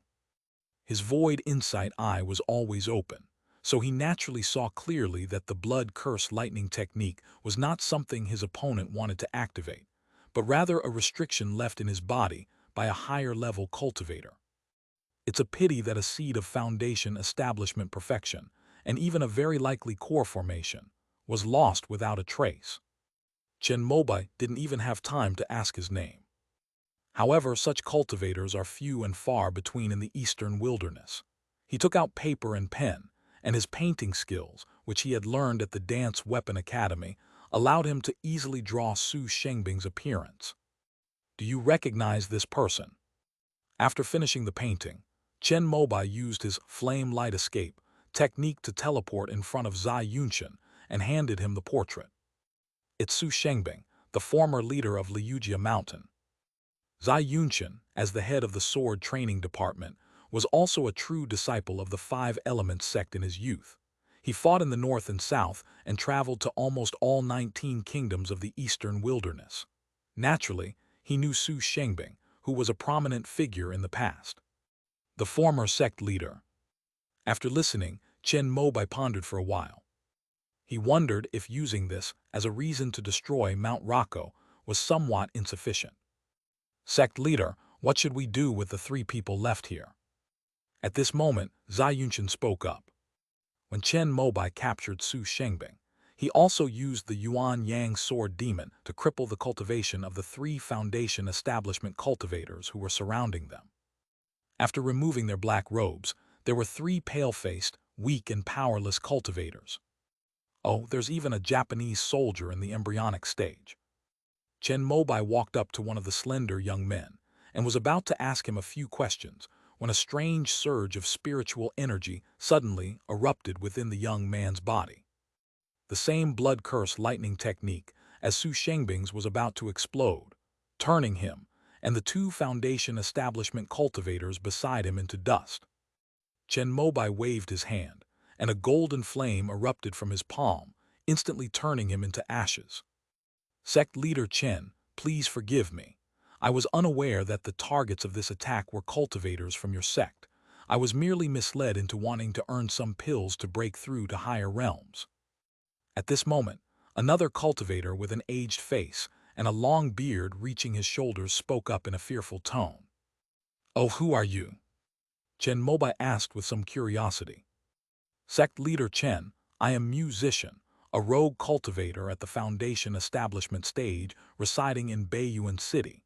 In order to obtain cultivation resources, I joined an organization called the Restoration Society. I receive their resources on a daily basis and will help them when necessary. Musician said with a pale face that his Danshan and Qi Si had been destroyed by Chen Mobai, and his 100 years of hard work had been ruined. But even so, he still wanted to live and began to tell the truth. I was misled by Yan Gongsheng, who promised me a bottle of rejuvenation pills after the deed was done. After hearing his words, Chen Mobai walked up to the last Foundation establishment cultivator, a middle-aged man with a square face and a gloomy, desperate look in his eyes. The remnants of the Shanshan Mountain Rebellion. Chen Mobai asked, and Yan Gongsheng looked up at him, his eyes filled with undisguised hatred. It seems I was right. Only a deep-seated hatred that destroys one's family and clan would make a Foundation establishment cultivator dare to look at Chen Mobai, a core formation cultivator, with such eyes. You're wasting your time, I'm not going to tell you. Yan Gongsheng said in an icy tone, as if he were already prepared to die. Okay then. After listening, Chen Mobai nodded. Then, after Yan Gongsheng's incredulous gaze, a beam of orange-red light shot out from the yellow gourd at Chen Mobai's waist and sliced across his neck. After the head fell to the ground, Chen Mobai looked at the last survivor, Musician. Sect leader Chen, I was truly bewitched for a moment. Please spare me. It wasn't easy for me to cultivate to this point. Musician kept kowtowing and begging for mercy, but in the bright orange light, his head had already fallen to the ground. Sect leader, aren't you going to keep him alive for torture and extract information? Zai Yunshan walked over and asked, somewhat surprised. These people have clearly sworn oaths of faith and are unlikely to reveal the information we want. In that case, let's kill them to prevent future troubles. After all, in the history of the Heavenly River realm, there are legends of people who, after having their Danshan and Qi Si destroyed, had amazing luck, obtained heaven-defying treasures to start cultivating again, and even reached the peak. It was truly thanks to the sect leader's intervention that this time we were saved. Otherwise, my death would be of no consequence, but if junior sister Yin had been captured by the enemy, the sect would have suffered a great loss. The value of a heavenly spiritual root can be considered as equivalent to that of a core formation cultivator. Chen Mobai was a little embarrassed, since Zai Yunshan was the only one unaware of this fishing activity. With his intelligence, he must have guessed it by now, but he can only pretend not to know. You will escort Qingmei to meet up with Minger and Xuaner as usual. I will follow behind you on the way to avoid a second ambush. Zai Yunshan and Yin Qingmei naturally nodded in agreement to Chen Mobai's instructions. However, it is clear that even the Restoration Society can only put together such an ambush lineup once, since cultivators who have reached the Foundation establishment stage are extremely rare in the eastern wilderness. The three of them were successfully teleported to Baiyuan City. Yi Yun waited for them in person. He didn't expect Chen Mobai to come in person. When he saw him, he was shocked. My two junior sisters, along with junior brother Qi, junior brother Yu, and some other sect disciples, are currently digging a canal on the border between Yan Kingdom and Shuang Kingdom to divert snowmelt into a river.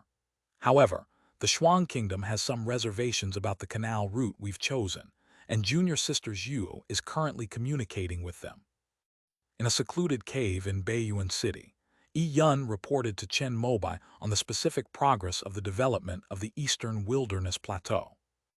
Luo Zhuo fared better in the Xiao Kingdom. After all, Yunming's was part of the Shenmu sect's territory, so no one would say anything if they asked for water for irrigation from anywhere. However, in the Iwa Kingdom, since it involves Fubuki Palace, there are some specific routes that need to be discussed to avoid affecting their spiritual fields and veins in the Frost Kingdom. It's fortunate that this agreement was made by Chen Mobai and Kong Lingling, two core formation ancestors. Otherwise, Zhu Ming would probably still be arguing with the people from Chuixu Palace. Are we manpower enough? Chen Mobai asked. Although the efficiency of digging this ditch is dozens of times that of manual digging because cultivators possess various spells, it is still a long ditch stretching for thousands of miles, requiring a huge amount of manpower and time. It's barely enough for now, but once junior sister Zhuo confirms all the routes through which the Beijiang River flows within the territory of Yan Kingdom, we definitely won't have enough manpower. Yun also truthfully explained the difficulties they faced. Digging ditches required cultivators who practiced earth attribute techniques, and when drawing water from the snow mountain for irrigation, it was necessary to plant trees and build dikes on both banks to prevent soil erosion. If it's just a few river channels, he can barely make ends meet by issuing missions and recruiting independent cultivators in Baiyuan City.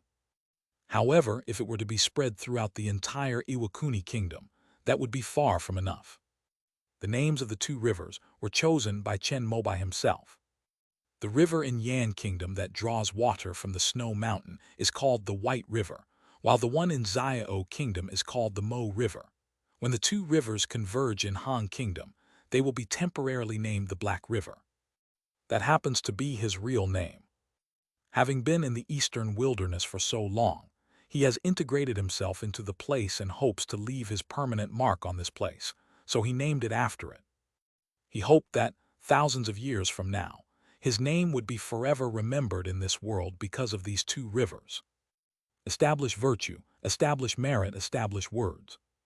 This is both establishing virtue and establishing merit. This mega project has begun, but Chen Mobai remains very clear-headed, instructing Yun not to blindly pursue the construction schedule. Let's take it one step at a time. This is a massive project that will last for a century. Once completed, it will change the entire landscape of the Eastern Wilderness. We should be cautious and careful. After listening, Yun nodded slightly, indicating that he had made a mental note of it. Greetings, Master. Just then, Jiang Xingheng, who was at the Changsheng Academy, also rushed over after receiving the news. When the master and disciple met, before Chen Mobai could even mention it, Jiang Xingheng said that he had already added new courses to the academy. In the coming years, he will first train a group of geomancers and spiritual planters to support Zhu Ming in digging ditches, planting trees to stabilize the soil and control desertification, etc. Jiang Xingheng was the first cultivator in the entire Shenmu sect to comprehend Chen Mobai's intention to change the world. The plateau has the largest area of soil in the entire Eastern Wilderness. If it can be fully developed, such as planting spirit rice or even developing animal husbandry, most of the famine problems can be solved. With ample food supplies, unifying the Eastern Wilderness will no longer be a dream. The reason why the Eastern Wilderness was previously divided into 19 countries was not only due to the various sects, but also because of food shortages. Whenever the population of a country exceeded the limit, wars would break out between countries to consume resources. If the Divine Wood sect only had one country under its control and faced this situation, it would only be able to cause internal strife if it did not want to fight with other major sects.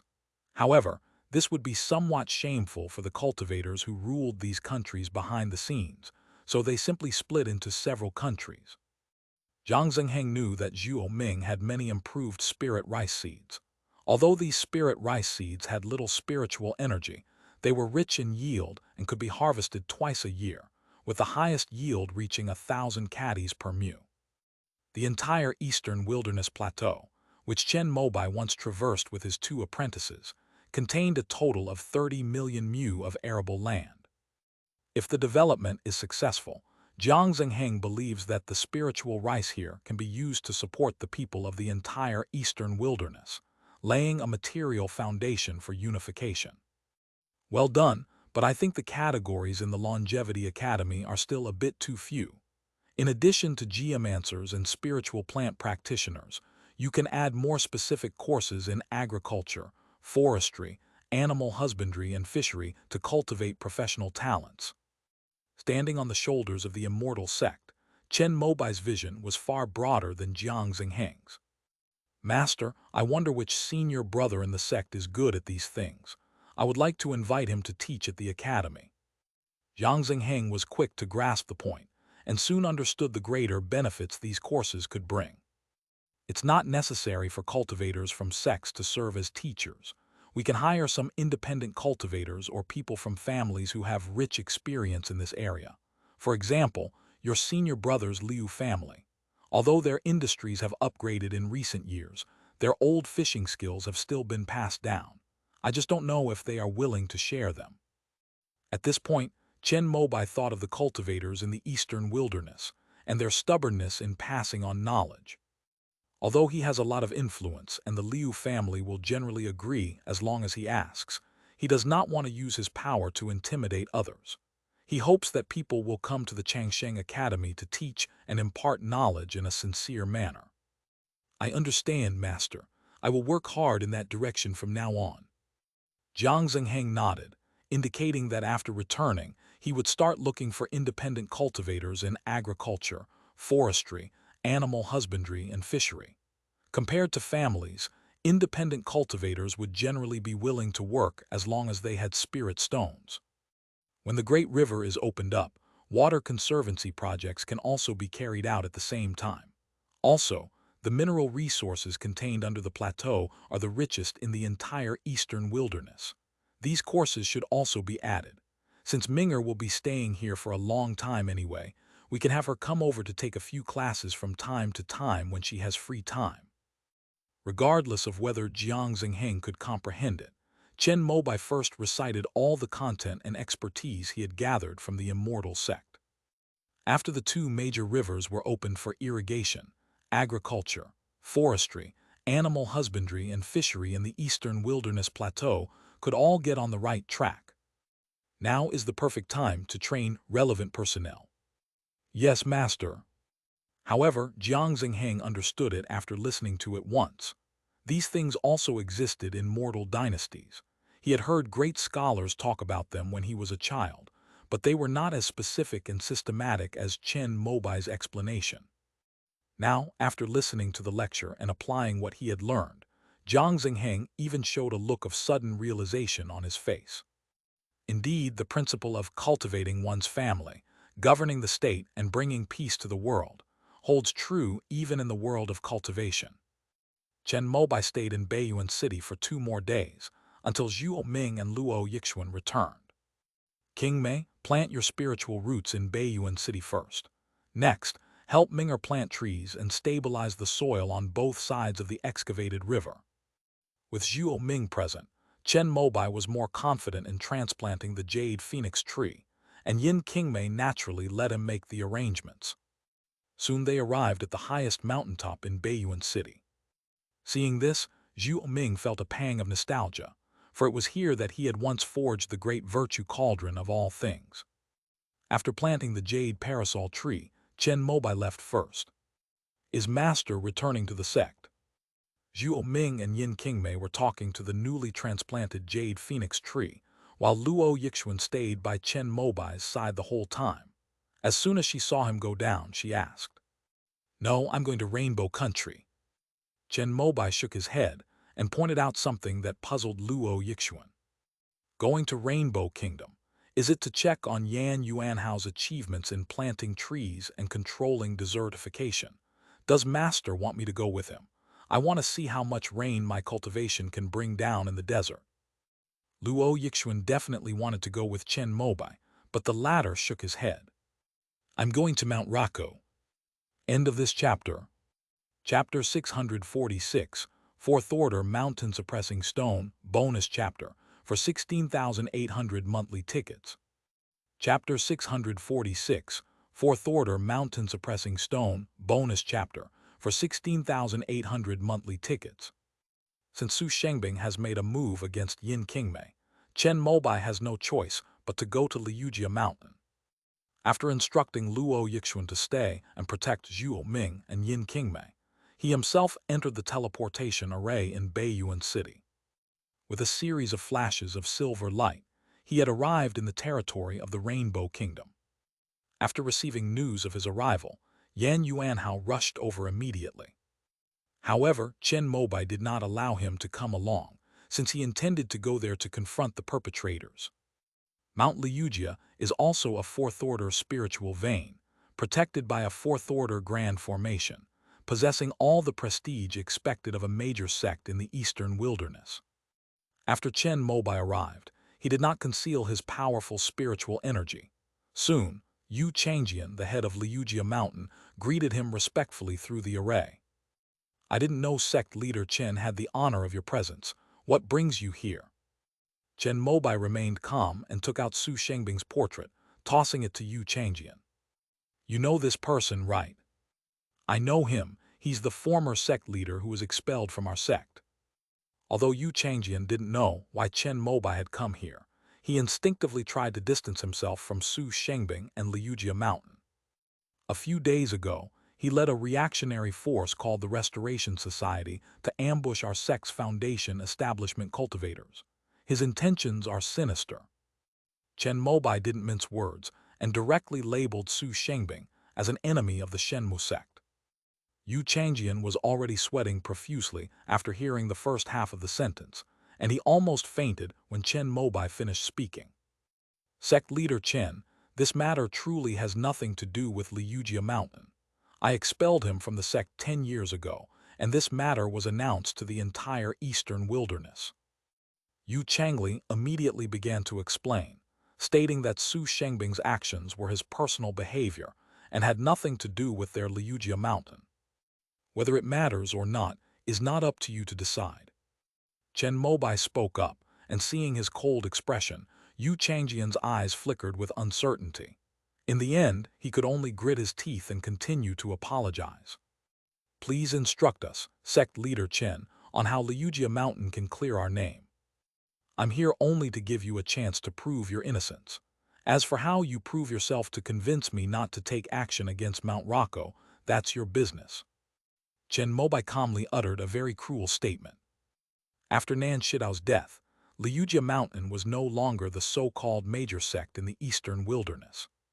While one could rely on the sect's powerful array to defend against a core formation cultivator, doing so would thoroughly enrage sect leader Chen. When the Shenmu sect's army marches north and several core formation experts descend, it will only be a matter of time before they annihilate Liujia Mountain. So what Chen Mobai said, though cruel, was very realistic. Now it is up to Yu Changjian, the head of Liujia Mountain, to persuade him. "Sect leader Chen, when your sect's true person Fu took away all of our sect's inherited scriptures, he said that as long as our sect remained secluded, he would not harm us in the slightest."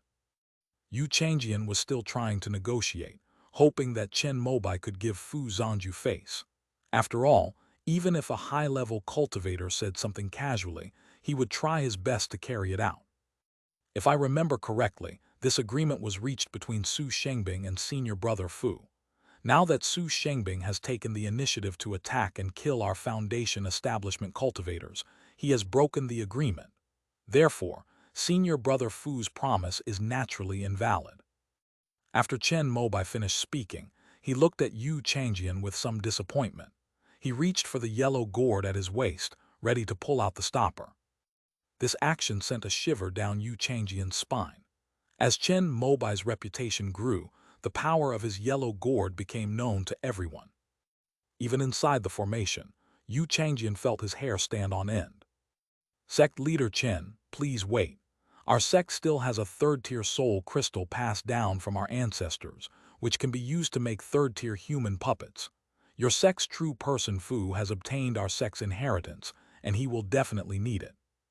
Left with no other choice, Yu Changjian had to bring out one of the most precious items from Mount Liujia. Soul Crystal. Chen Mobai was a little surprised, as this was the first time he had ever heard of such a thing.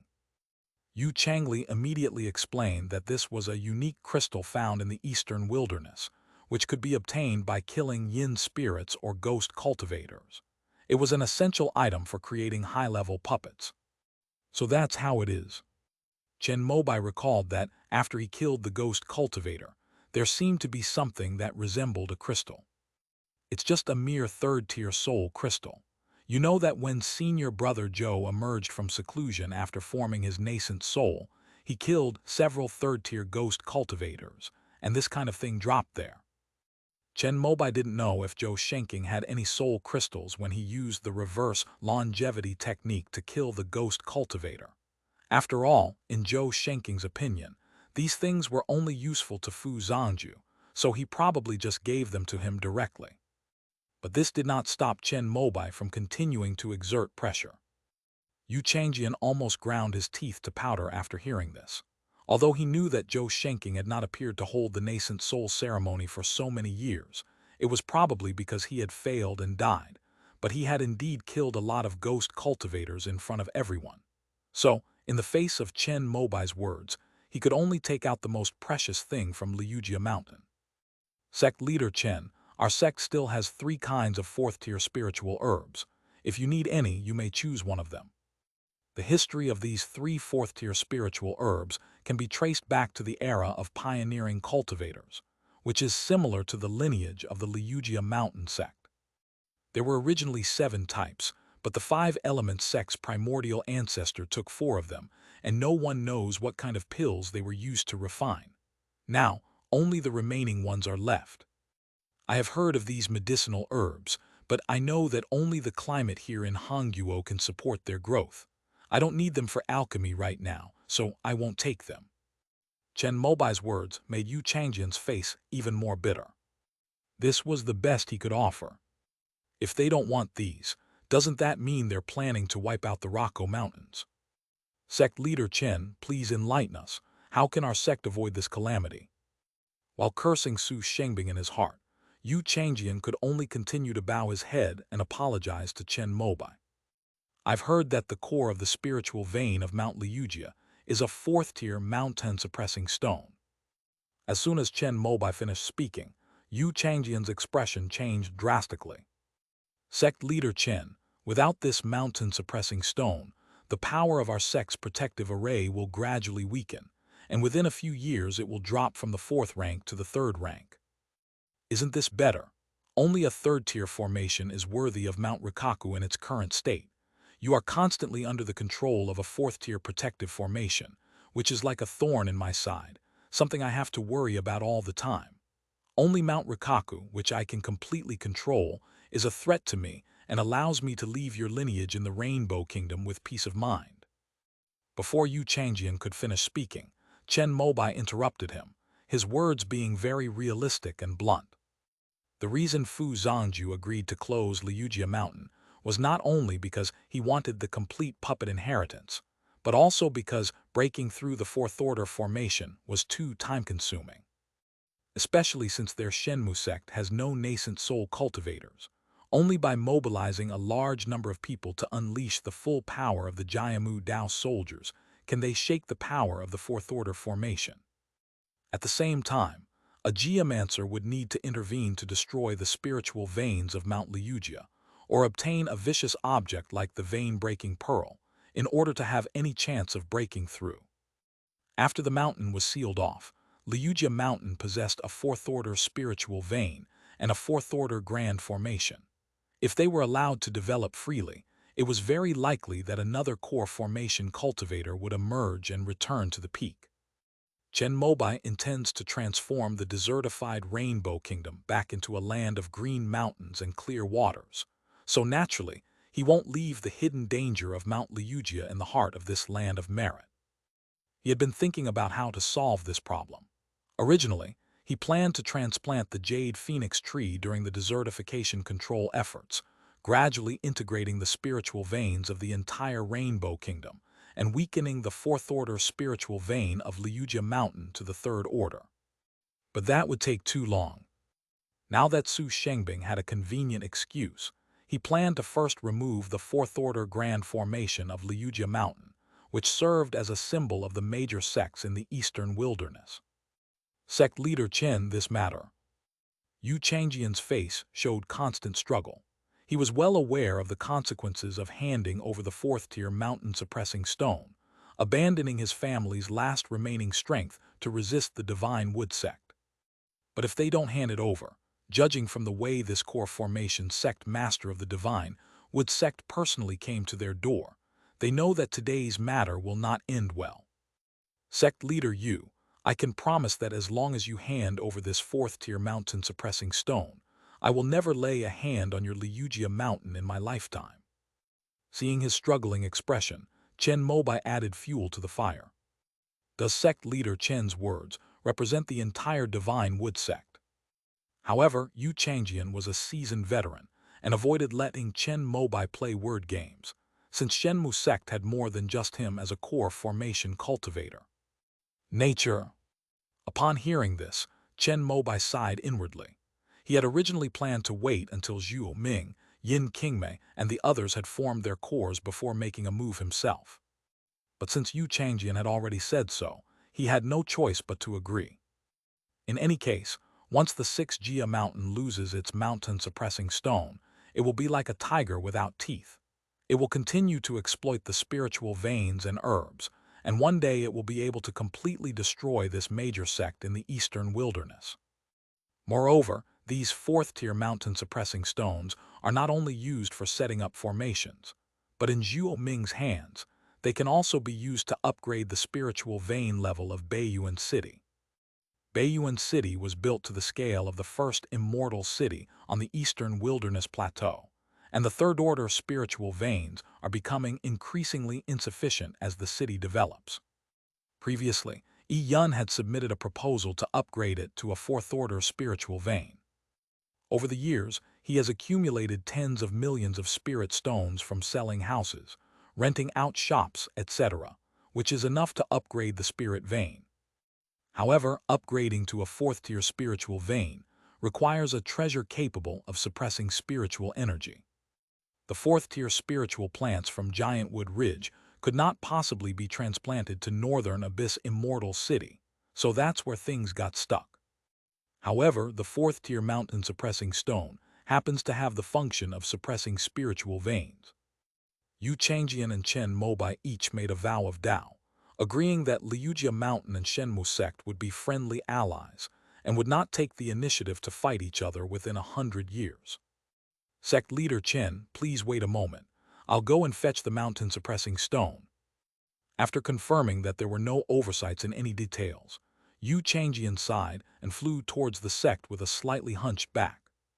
He knew that the continuous heritage of Mount Rocco might begin to decline under his leadership.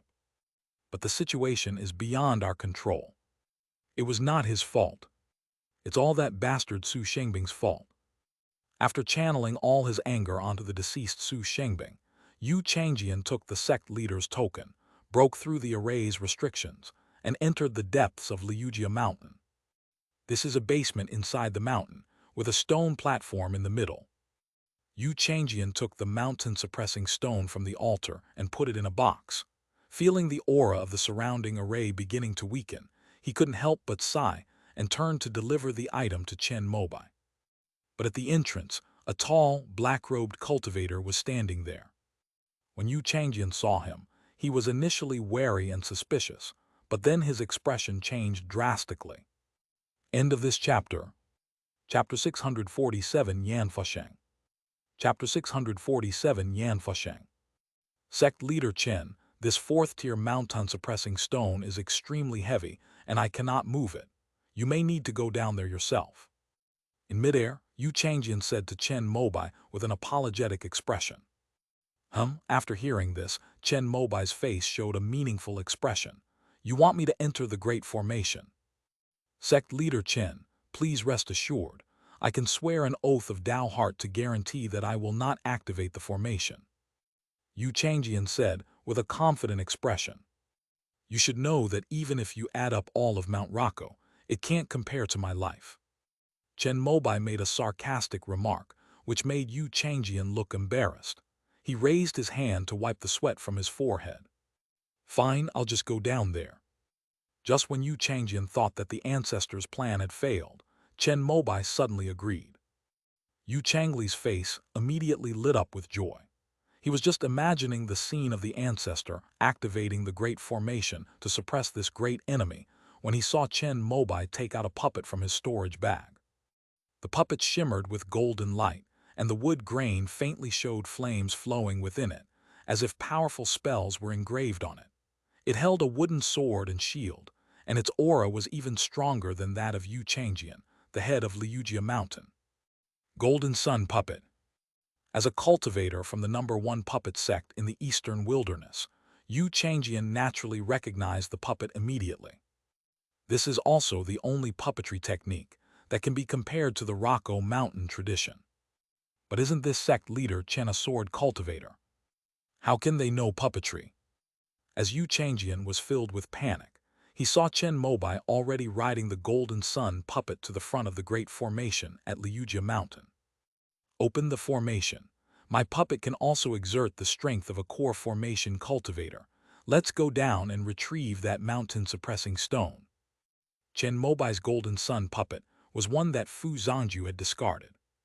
The Golden Sun spirit tree of the Divine Wood sect is extremely precious to outsiders, but for Fu Zongju, it is something he can take at will. He can cut down a tree whenever he wants. Repairing a damaged Golden Sun puppet is more troublesome than making a new one, so Fu Zongju, who has no shortage of materials, usually chooses to make a new one. As for the discarded Golden Sun puppets, Fu Zongju would bestow some upon the puppet department, while others would be dismantled, with some usable parts removed and used on new puppets.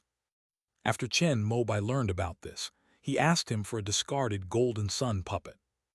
Although Fu Zongju felt strange, he generously led Chen Mobai into his puppet cave and let him choose whatever he wanted. Chen Mobai saw more than a dozen Golden Sun puppets damaged in battle inside, all made of the top-grade Tier 3 Golden Sun wood. If the puppeteers of the immortal sects saw this, even Qi Yucheng would probably be green with envy. What a waste! With a sigh, Chen Mobai selected a Golden Sun puppet that had no flaws on the outside but whose internal parts were shattered. Then, using his third-level immortal sect puppet technique, he combined it with the longevity puppet technique to modify it. After all, the formless doll is precious, and Chen Mobai would be reluctant to part with it if he needed to explore unknown places. This Golden Sun puppet is just right. Anyway, Fu Zongju has a lot of defective products that he has rejected.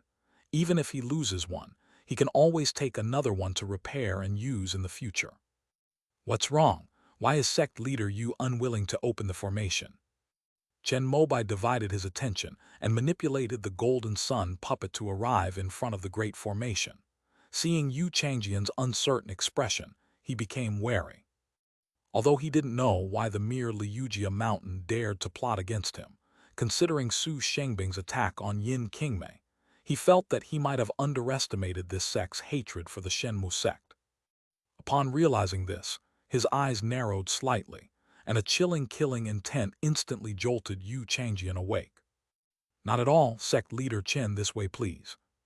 Yu Changjian, following Yan Fusheng's instructions, was to trick Chen Mobai into the grand formation of Liujia Mountain, but now he had only managed to bring in a Golden Sun puppet, leaving him somewhat bewildered.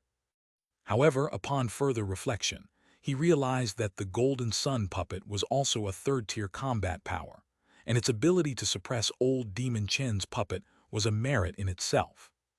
So he immediately opened a portal in the formation, allowing the puppet to enter. Chen Mobai was also eager to see what his opponent was up to, so after manipulating the puppet, he followed Yu Changjian to the depths of Liujia Mountain. Upon entering a cave, they soon saw the fourth-tier mountain-suppressing stone enshrined on a stone platform. However, Chen Mobai's gaze was drawn to the tall, black-robed cultivator beside him. "Chen Mobai, may I ask who you are?" Yan Fasheng was disappointed to see that only a golden sun puppet had entered, but at this point, he had no choice but to take action. After all, Chen Mobai's attempt to take this fourth-tier mountain-suppressing stone had crossed his bottom line. Little brat, wouldn't it be better to stay peacefully in your Shenmu sect and be the sect leader? Why do you have to come to Liujia Mountain to die? As Yan Fasheng spoke, his hawk-like eyes flashed with a blue light, and an invisible and formless divine consciousness fluctuation transformed into a strange attack, like a cold and icy wind, silently invading the golden sun puppet. Then a click sounded. This golden sun puppet, which was powerful enough to suppress any Foundation establishment cultivator in the eastern wilderness, seemed to have lost all control and fell to the ground of the cave in pieces. The ancestors' divine might. Yu Changjian, who was following behind, was greatly encouraged when he saw this scene. This move, divine sense transforms into yin wind, is something that the Rokyuka Mountain sect specifically uses to deal with puppeteers.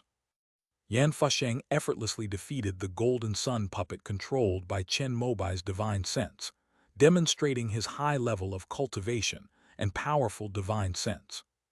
Let's go lest this sect leader Chen escapes. Yan Fasheng, however, acted as if he had done something very simple. With a calm expression, he walked past the broken-down golden sun puppet, and with a trail of black smoke like ghost fire and eerie wind, he flew out of the cave where he had been hiding for decades. When the blood curse flared up in Su Shengbing's body, Yan Fasheng knew that the plan to plunder the heavenly spiritual root had failed, and he also knew that, given the style of the Divine Wood sect, they would definitely not let Liujia Mountain go. He considered whether he should change locations, endure the situation, and wait until he had mastered his divine skills before seeking revenge against the Divine Wood sect. But in the end, he still chose to come out of retirement. Without the rejuvenating spirit water, it would take him at least 100 years to cultivate his nascent soul into a Dharma body. Even as an opponent, he had to admit that the talent of this sect leader Chen of the Shenmu sect was truly astonishing. Yan Fasheng was afraid that this young man would reach the nascent soul stage before him within the next 100 years. In that case, even if I were to cultivate my own Dharma body and nascent soul, I probably wouldn't be his match, given the sword cultivator's strength. After much deliberation, Yan Fasheng decided to stop hiding. He's going to come out of seclusion. Let's use the head of the #1 swordsman in the eastern wilderness from the Divine Wood sect to officially announce his return. The instant the golden sun puppet lost contact, Chen Mobai sensed an incredibly terrifying, chilling spiritual energy surge and erupt within Mount Liujia. The moment he sensed this spiritual power, he, who had been hesitating about whether to run away and wait until he returned to gather Fu Zhangju, Mo Duguang and the Shenmu sect army to take revenge, felt much more at ease. Chen Mobai was all too familiar with this chilling spiritual energy. It was the Yellow Spring spiritual energy that had enabled Luo Yixuan to form her core. In other words, it was a ghost cultivator who attacked his golden sun puppet. Since he was a ghost cultivator, and he cultivated the pure Yang scroll, he immediately straightened his back and waited calmly for his opponent to appear. The once clear sky was suddenly filled with gusts of cold wind, and the chilly temperature change caused dark clouds to gather, as if a black curtain had blocked out all the sunlight. Originally located in the desert, Mount Liujia was barren with only a few low-lying spiritual plants. When Yan Fasheng flew out, the vegetation was withered and yellow, and the landscape was desolate and lifeless. With his jet-black hair, tall stature, and black battle robe, Yan Fasheng resembled a vengeful ghost from the underworld, sending chills down the spines of the unsuspecting cultivators of Liujia Mountain. Who goes there? However, facing such an arrogant cultivator, Chen Mobai spoke calmly. His composure and confidence, however, elicited a loud laugh from Yu Changjian. Old Demon Chen, this is our 6Jia Mountain ancestor Yan Fasheng. Unless your 5 Elements sect's primordial ancestor is reborn today, you are doomed. Chen Mobai had naturally heard of Yan Fasheng's reputation. During the 5 Elements sect era, He was undoubtedly the #1 core formation cultivator in the eastern wilderness. They were also beings who had taken the step of nascent soul formation. However, it is rumored that he had already failed to form his nascent soul and died from his injuries. Unexpectedly, he transformed into a ghost cultivator and survived.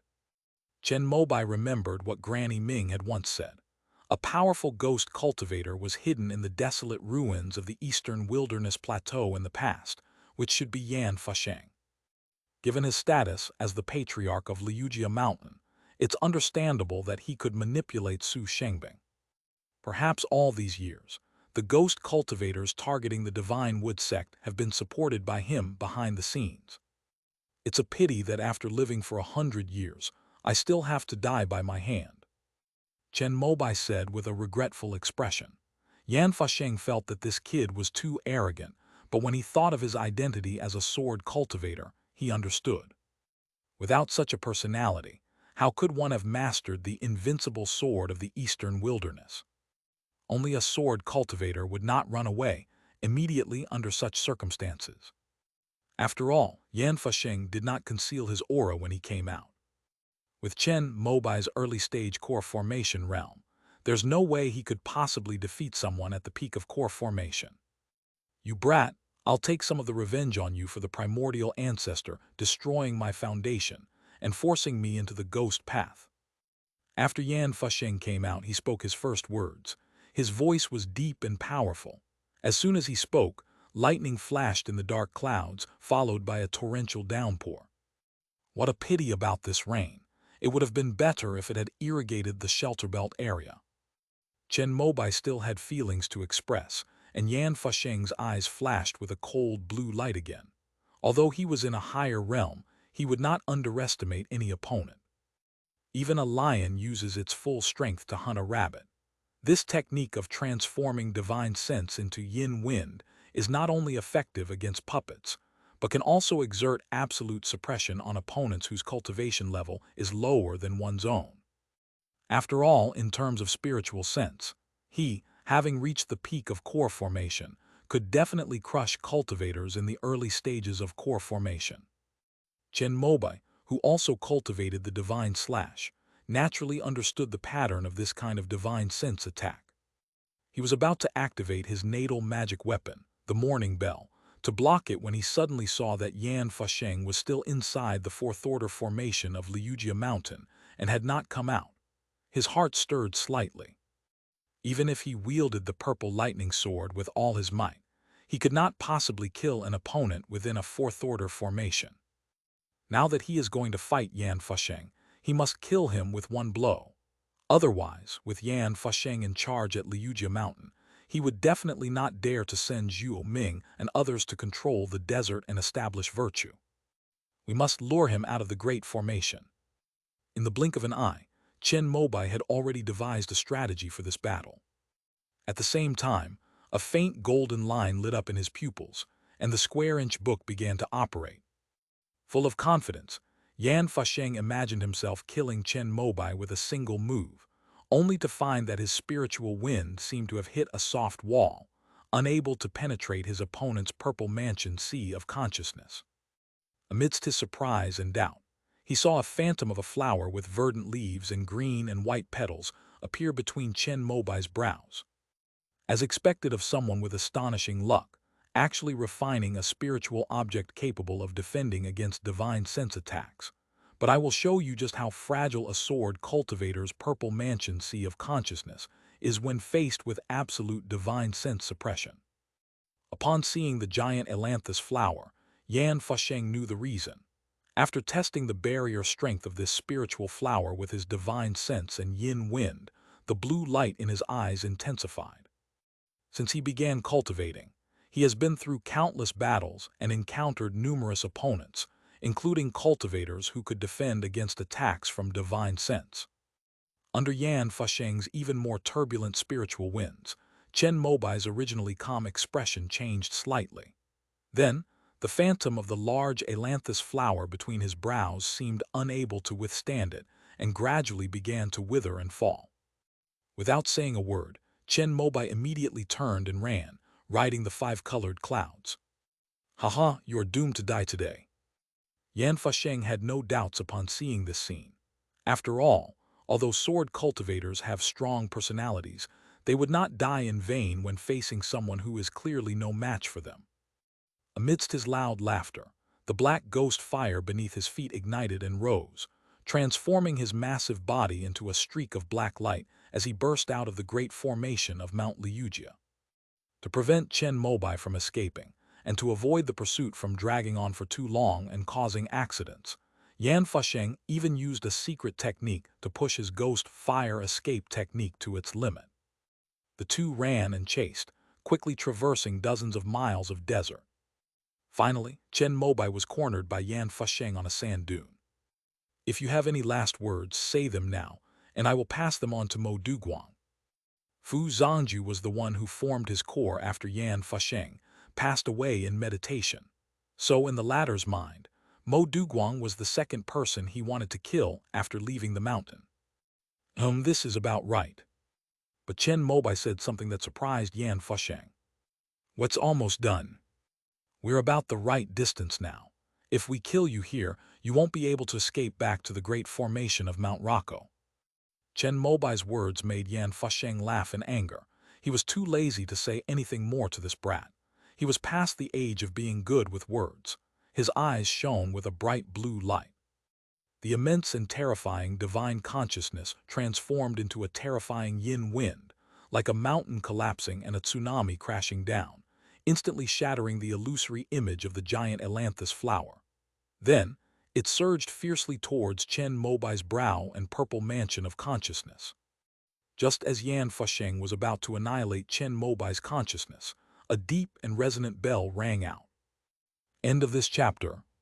Chapter 648 Jade Slip, Dharma Body and Nascent Soul, thanks to the Alliance Leader who cannot be a demon. Chapter 648 Jade Slip, Dharma Body and Nascent Soul, thanks to the Alliance Leader who cannot be a demon.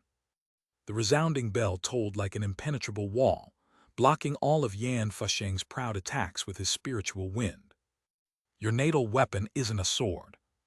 Yan Fusheng looked surprised and suspicious when he saw the large bell appearing above Chen Mobai's head. It's important to understand that for a sword cultivator, whether or not they have a flying sword with whom they share a deep connection has a significant impact on their combat strength. Even though many sword cultivators feel the need to compensate for their weaknesses in areas other than attack, they always use other methods and would never use their natal magic weapon to make up for them. By the way, you already have a 4th-tier sword from the Longevity sect, which is probably enough for you, so you made this choice regarding your natal magic weapon. But Yan Fusheng immediately reacted. The cold blue light in his eyes dimmed and turned into pitch black ink. He gently patted the storage bag at his waist, and a scorpion-shaped puppet flew out. The scorpion puppet brandished its stinger and slammed it down heavily onto the morning bell above Chen Mobai's head. However, the colorful smoke and clouds appeared, using softness to overcome hardness and block the attack from Yan Fusheng's puppet. But then the tail hook was immediately pulled back, and after accumulating power again, it flashed with a cold light and attacked again, causing sonic booms. Sizzle! Chen Mobai clearly understood that fighting against someone like Yan Fusheng would definitely require going all out, so he immediately drew the purple lightning sword from his domain. With a roar of purple lightning, the scorpion puppet was caught off guard, its protruding tail hook was severed, and then the sword light like thunder struck the puppet's back, splitting it in two. What a fine sword! It's just a pity that after this battle it will become my spoils of war. When Yan Fusheng saw the purple lightning sword, a 4th-tier sword, his eyes gleamed with a sharp light, and he was not afraid at all. Chen Mobai remained expressionless and unleashed the pure yang spiritual power from his danshan, pushing the power of the purple lightning sword to its limit and slashing it heavily towards Yan Fusheng. Amidst the thunderous roar, it was as if a purple bolt of lightning had struck the desert, creating a terrifying scene.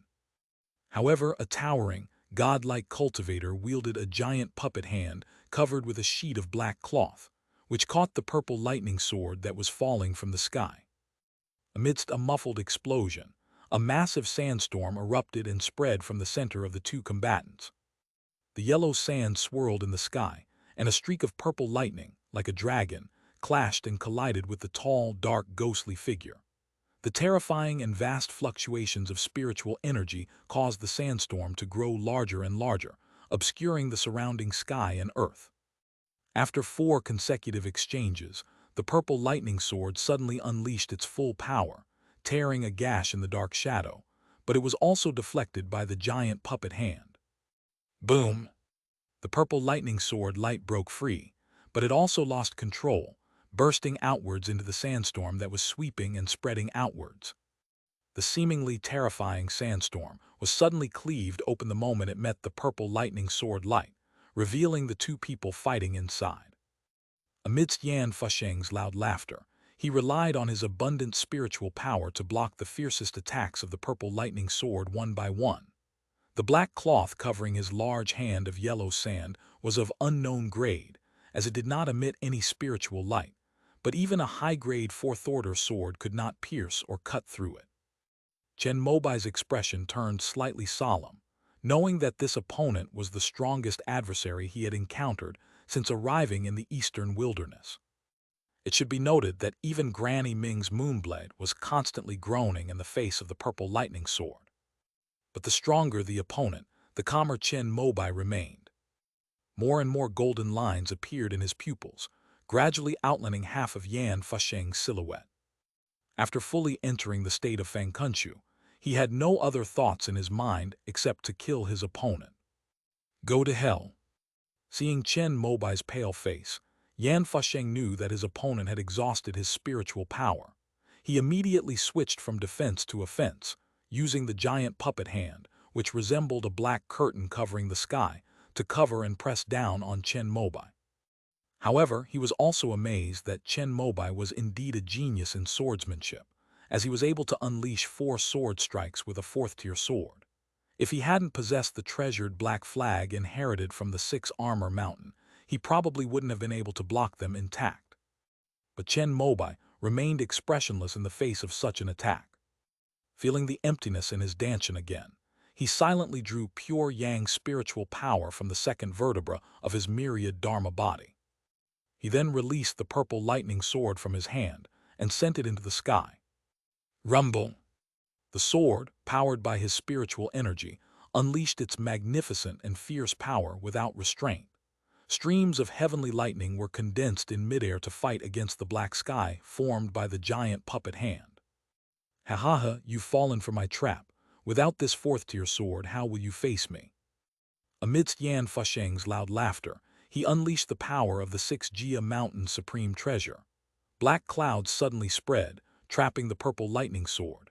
Then he moved in his true form, once again drawing a dark yellow talisman from his storage bag and rushing to Chen Mobai's side.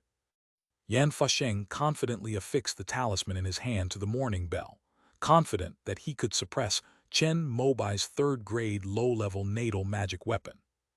Without the sword and bell, how could a mere early-stage core formation cultivator possibly be his match?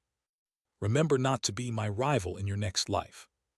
Yan Fusheng stood tall in front of Chen Mobai and spoke with confidence. He spread his right hand and suddenly grabbed the neck of the handsome young man in front of him. Just as he was about to break his opponent's neck, a bronze mirror with a wooden frame suddenly appeared and blocked his right hand. Another Tier 3 magic weapon. This kid is really rich. The thought flashed through Yan Fusheng's mind, but he had great confidence in his physique and cultivation. As long as it was not a 4th-order magic weapon, he was not afraid of anything. Then his right hand directly grabbed the surface of the Hayashan mirror.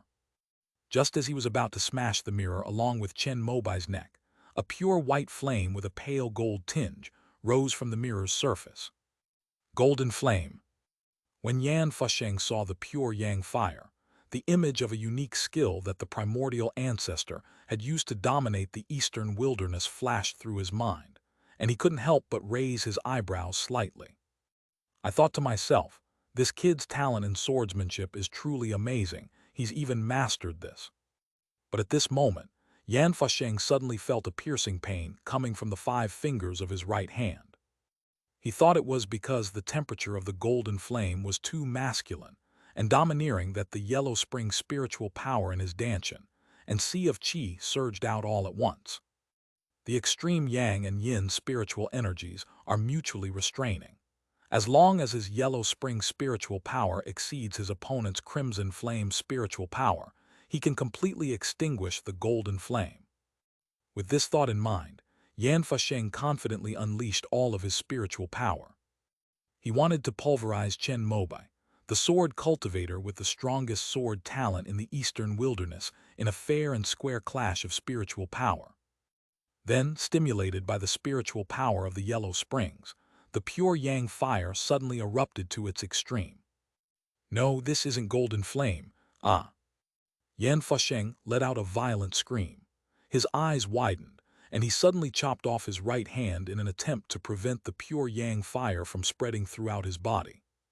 However, Chen Mobai had already reversed the power of the Hayashan mirror, and streams of pure yang fire surged from the mirror's surface, forming a fire net along Yan Fusheng's retreating path. At this moment, the golden lines in Chen Mobai's left eye had completely outlined Yan Fusheng's features. As the pure yang fire net pierced Yan Fusheng's back, a thick plume of black smoke rose from the wounds slashed by the fire lines, accompanied by his screams. In just a few breaths, this evil tyrant collapsed on the sand dune, his initial imposing presence completely gone. What is this flame? Yan Fusheng's eyes widened, and with his last breath he asked. Clang! The only response he received was Chen Mobai gripping the purple lightning sword as he thrust it down. The sword blade pierced straight into Yan Fusheng's brow, completely extinguishing the last breath of life in his Japanese embryonic body. After doing all this, Chen Mobai exited the Fangkun book state. He felt an unprecedented weakness welling up inside him. In order to devise this final, deadly close-quarters attack with pure yang fire, he repeatedly unleashed the purple lightning sword to fight Yan Fusheng, making the latter realize that he had truly exhausted all his means. Although spiritual power can be drawn and used from the myriad dharma bodies at any time, the body cannot withstand the output of 100% spiritual power, one after another. Fortunately, after he mastered the phoenix rising to the sun diagram, his spiritual sense became much stronger, which also improved his skills. In the end, he successfully completed the battle plan he had initially formulated. After all, given the nature of pure yang fire, unless it's fatal in one strike, once Yan Fusheng finds out, there certainly won't be a second chance. This old devil is indeed formidable. With a sigh, Chen Mobai took out a bottle of longevity dew and consumed it. For him, who had cultivated the longevity body, this was a miraculous elixir for recovery. Feeling the pure vitality flowing through his body, along with the dew of immortality, Chen Mobai's weakness slowly disappeared, and he walked to Yan Fusheng's corpse. He took the storage bag hanging from the corpse's waist, and with a wave of his hand, a ball of golden flame and a wisp of pure yang fire fell down. With the combined power of the two true fires, Yan Fusheng's corpse was quickly burned to ashes. After the cremation, Chen Mobai discovered something strange in the ashes. It was a white jade strip, and no one knew what it was made of. If you didn't look closely, you might mistake it for a bone. However, Yan Fusheng's bones could not remain intact under the burning of Chen Mobai's two great true fires. Jade slips. Chen Mobai immediately remembered the origin of this thing. He used his divine sense, and sure enough, he saw tiny characters, as small as ants, on it. He had just read a portion of it when a look of surprise flashed across his face. Because what this jade slip records is actually the nascent soul of the Dharma body. Unexpectedly, it came to me without any effort at all. In this way, Zhou Shenking only needs to get the Yang spirit water. Overjoyed, Chen Mobai waved his hand, manipulating the air currents to scatter Yan Fusheng's ashes, wanting to see if he had any better luck. However, nothing more was gained. But he quickly thought of Yan Fusheng's black cloth that could withstand the sharpness of his purple lightning sword. After losing its spiritual power supply, This thing had long since fallen from the sky along with the yellow sand. Chen Mobai looked around at the vast expanse of water and was not in a hurry. After resting for a while and regaining some of his consciousness, he used the heaven and earth searching technique. About 15 minutes later, they finally found the piece of black cloth deep in a sand dune. Upon closer inspection, Chen Mobai realized that it appeared to be part of a flag. He wondered what grade of magic weapon the complete flag would be, yet even a fragment could block the purple lightning sword. After trying various methods without success, Chen Mobai decided not to waste any more time and simply placed the black cloth into his own domain. Chen Mobai was tempted to open the storage bag, but considering there was another potential problem, he decided to deal with Liujia Mountain first before doing so. When Yu Changjian saw that it was Chen Mobai flying over, a look of despair appeared on his face. All Foundation establishment cultivators of Mount Liujia commit suicide and open the formation, and I will spare your lineage. Chen Mobai said in an icy tone, but Yu Changjian had no noble character to protect the inheritance with his own life. He directly activated the full power of the Fourth Order Mountain Protecting Formation, intending to resist to the end. By this time, there was no longer any possibility of peace negotiations between the Shenmu sect and Liujia Mountain. Chen Mobai sneered and directly blocked the entrance to Liujia Mountain. Although he knew that with the resources of Mount Rocco, it must have a teleportation array, and even if he guarded this place, he couldn't stop the people inside from escaping.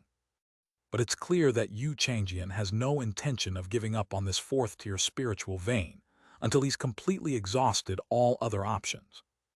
Chen Mobai sent a message to Yan Yuanhao, the garrison commander of Han Kingdom, and soon after, the Shenmu sect cultivators from the three kingdoms of the Eastern Wilderness Plateau arrived under the leadership of King Zhou. The number of people wasn't large, only about 500, which is less than that of Rocco Mountain. But half a month later, Yi Yun arrived with 1,000 cultivators mobilized by the major families of the three kingdoms of the Eastern Wilderness. Among them, the 5 major families of the Rainbow Kingdom were the most enthusiastic. Almost all of them came out. The 5 Foundation establishment elders denounced Liujia Mountain in front of Chen Mobai, saying that Su Shengbing and Yu Changjian had bullied the local families in the past by relying on their core formation elders and treated them like dirt. They said that heaven had finally taken pity on them, and that the righteous army of Shenmu sect had finally come to their aid. After meeting the 5 men, Chen Mobai assigned them to the front line of the attack on Liujia Mountain.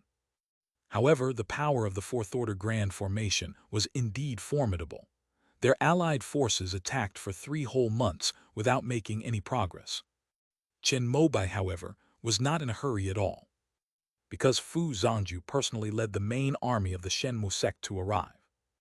Without a core formation cultivator presiding over it, the Fourth Order Grand Formation finally began to dim under the continuous bombardment of the Jiamu Dao soldiers. Even so, it took them 3,000 cultivators until the end of the year to finally break through this Fourth Order formation. The moment the Great Formation was broken, cultivators from the 5 major families of the Rainbow Kingdom were sent in first. Not long after, the entire formation shattered. End of this chapter. Chapter 649, The Gains from the Destruction of Mount Rocco. Chapter 649, The Gains from the Destruction of Mount Rocco. When the Great Formation showed signs of breaking, Yu Changjian and the other Foundation establishment cultivators had no intention of staying to protect their sect. They all fled through the teleportation array. Those who remained were all Qi refining disciples. After being betrayed by their sect leader Yu Changjian, most of these people surrendered directly. Although some fought to the death, they only caused a minor disturbance under the suppression of the army. Chen Mobai and Fu Zhangju stepped onto the summit of Liujia Mountain. Looking down at the nearly 1,000 Qi refining disciples being escorted over, Fu Zhangju's expression turned cold as he considered whether to exterminate them all. Since the cultivators who are digging the great river are short-handed, let's seal some of their spiritual power and take them to do hard labor. However, Chen Mobai already had a plan to deal with these people. After hearing his words, Fu Zongju did not object. Zhou Wangshan immediately directed the cultivators of Shenmu sect to begin placing restrictions on these qi-refining disciples from Liujia Mountain. Sect leader, the flames have been extinguished, and most of the scriptures have been salvaged. At this moment, Yi Yun, who had gone to fight the fire, also returned. According to the tradition of the Eastern Wilderness, before a sect is destroyed, its heritage is burned. However, because Yu Changjian and his group of Foundation establishment cultivators were busy running away, they entrusted this matter to the true disciples. However, among the true inheritors, there are also those who are pragmatic and know that if they want to survive, the legacy of Mount Rocco may be their most important bargaining chip. Therefore, many did not obey Yu Changjian's order to burn the books, and even went so far as to stop other fellow disciples who wanted to obey the order. It was precisely because of this that, when Yi Yun led his people there, more than 90% of the inherited books in Liujia Mountain were still intact. The ones that were burned were all low-level books, and many true disciples could even recite them from memory. Very good. Once everything is sorted out, transport it to the sect as soon as possible. Fu Zongju was overjoyed upon hearing this. He had previously obtained all the contents of the Rocco Mountain puppet technique, but after studying it for so many years, he always felt that something was not quite right. It seemed that he was missing a general outline to connect all the contents. He's packaged up all the traditions of Mount Rocco this time. He refuses to believe he can't find them. Senior brother Fu, this is what I found in Yan Fusheng's storage bag. I think it should be useful to you. Chen Mobai handed the 3 books to Fu Zongju, who was overjoyed after reading them. All 3 books are titled The 6 Jia Heavenly Strategy and consist of 3 volumes, upper, middle, and lower. They describe the method of creating the most powerful puppet of Mount Liujia, the 6 Jia Heavenly Generals. This is a 4th-tier puppet, passed down only from generation to generation by the core formation ancestor of Liujia Mountain. Compared to the little azure dragon of the longevity puppet technique, the 6 armor heavenly generals are much easier to refine. If Fu Zongju can master them, he will be able to dominate the core formation realm directly. Last time when he killed Nanshidao, he did not obtain this, nor did he find it in Liujia Mountain. Fu Zongju thought it had been lost with the passing of Yan Fusheng. Thank you, junior brother. After reading it, Fu Zongju didn't stand on ceremony and accepted the 6 Jia Heavenly Strategy directly. Having obtained what he wanted, he was too lazy to stay there any longer. Since Chen Mobai was in charge, he planned to return to his sect. Senior brother Fu, please give this to senior brother Zhou. Chen Mobai stopped him and handed him the jade slip containing the Dharma body nascent soul. Fu Zongju was initially puzzled, but after examining it with his divine sense, he was greatly shocked. Remember to keep this a secret. While Chen Mobai was talking to Fu Zongju, he had already covered the surroundings with crimson clouds and mist. This Dharma body nascent soul was of utmost importance to whether the Divine Wood sect could truly unify the Eastern Wilderness. After all, only with nascent soul cultivators in charge can they communicate with the surrounding wolves, tigers, and leopards on an equal footing. Therefore, the appearance of any nascent soul cultivator is a major event that can change the landscape of the Eastern Wilderness and the 2 nearby regions. The existing nascent soul cultivators certainly do not want new cultivators of the same level to appear. In an environment like the Heavenly River realm, without a nascent soul cultivator to oversee it, Chen Mobai felt it was impossible to change the world and usher in an era of lasting peace. Junior brother, this is a divine achievement. Now all that's missing is the Yang spirit water. After reading the jade slip containing the nascent soul and Dharma body, Fu Zongju's face turned rosy with excitement. As a native of the Eastern Wilderness, he understood the significance of nascent soul cultivators even better than Chen Mobai. The sect can start collecting the medicinal herbs to refine the rejuvenating spirit water now, but we don't know who to ask to refine it. Fu Zongju muttered to himself. Even considering the 2 of them, along with Mo Duguang and the other two core formation cultivators who were pressuring Yan Shui together. Let's collect the medicinal herbs first. As for the alchemist, I'll think of a way later. Chen Mobai would naturally not do that. Putting aside whether Yan Shui's skill level was sufficient, even if he were willing to refine it, if he had even the slightest evil intention, it would easily result in a failure. Moreover, having him refine the rejuvenating spirit water is basically an open secret that Zhou Shenqing wants to transform into a nascent soul. Once the news leaks, even the major nascent soul sects of Dongyi, and perhaps even Dongwu, will covet the fifth-tier soul-nourishing wood. Thinking of the soul-nourishing wood, Chen Mobai recalled some other gains he had obtained from Yan Fusheng's storage bag, and couldn't help but smile. Fu Zhanju assumed it was because of the Dharma body nascent soul, and Chen Mobai was happy for Zhou Shenqing.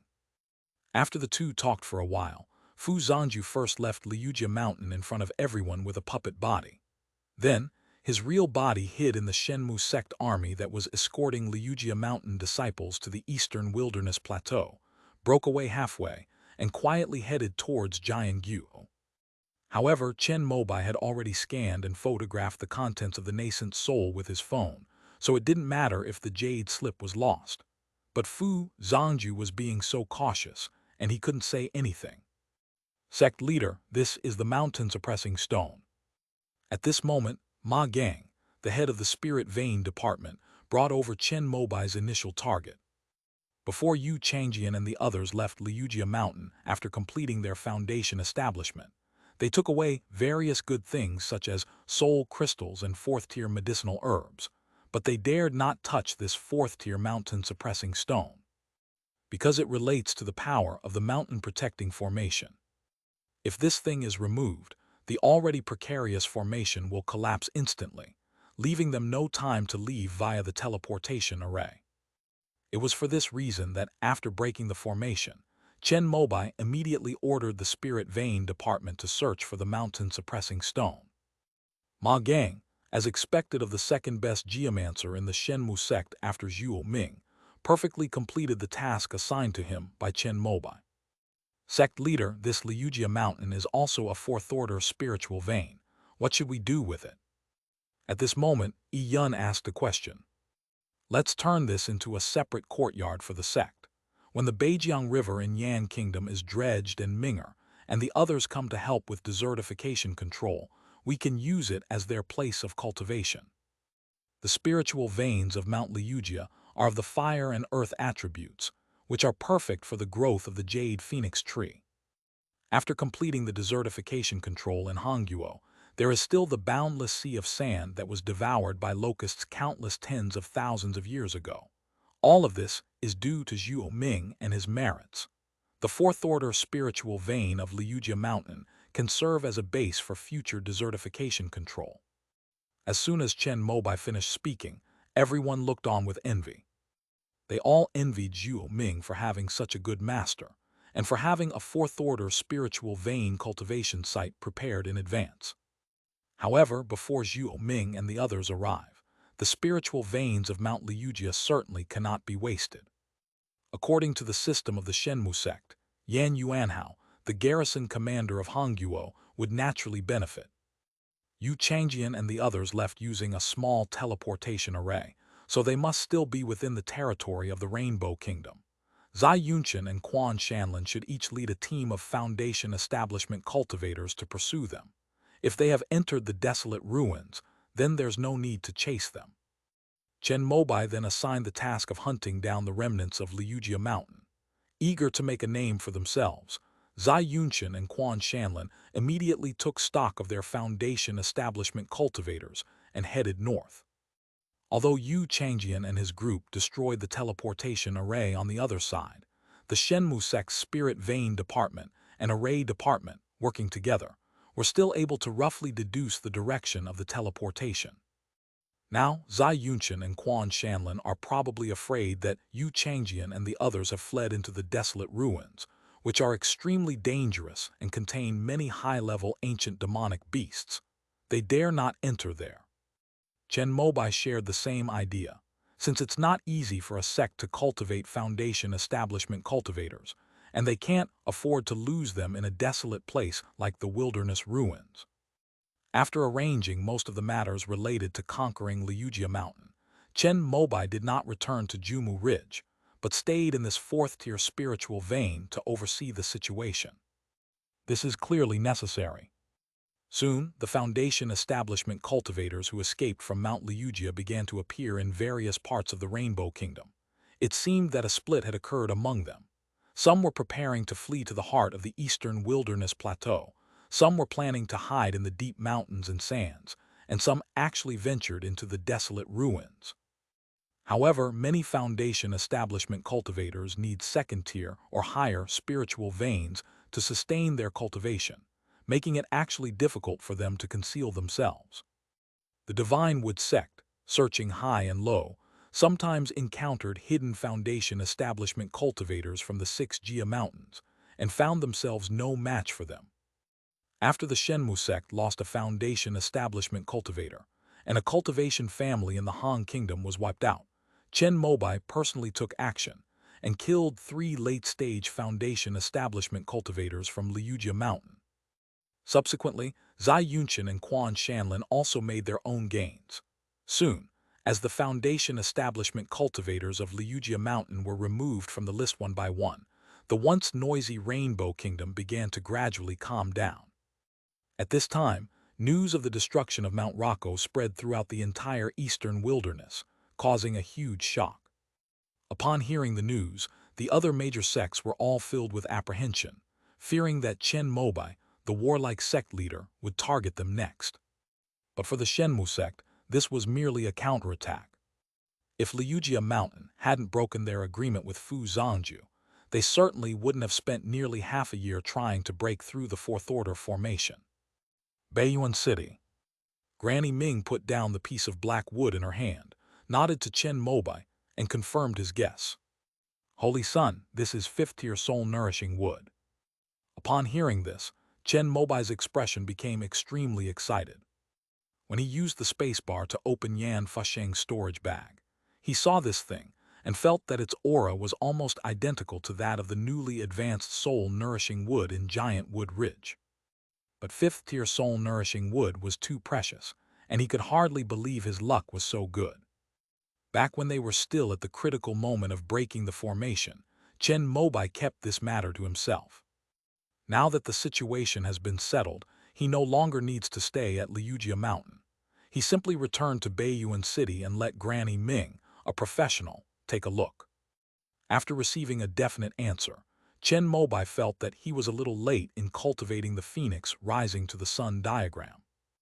If I had been this lucky before, I probably would have gotten even more good stuff from Nan Xuanjing's storage bag.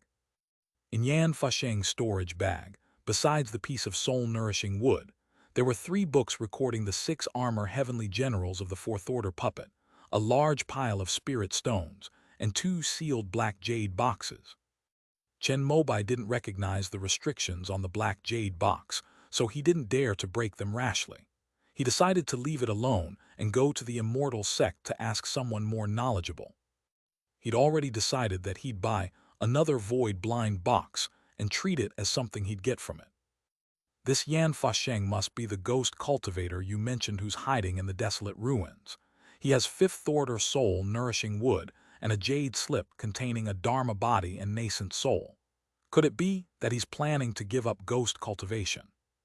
Chen Mobai asked Granny Ming, a question that had been troubling him for a long time. Reporting to the Holy Sun, we ghost cultivators need to possess the primordial body of a ghost child in order to travel in the mortal world. If we advance to the Fourth Order Ghost King, the restrictions on us in the mortal world will be even greater. To make full use of our strength, cultivating a dharma body nascent soul is a very good method. Yan Fusheng may want to first cultivate a dharma body nascent soul, and then advance to the Fourth Order Ghost King, making the most of this 5th order soul nourishing wood.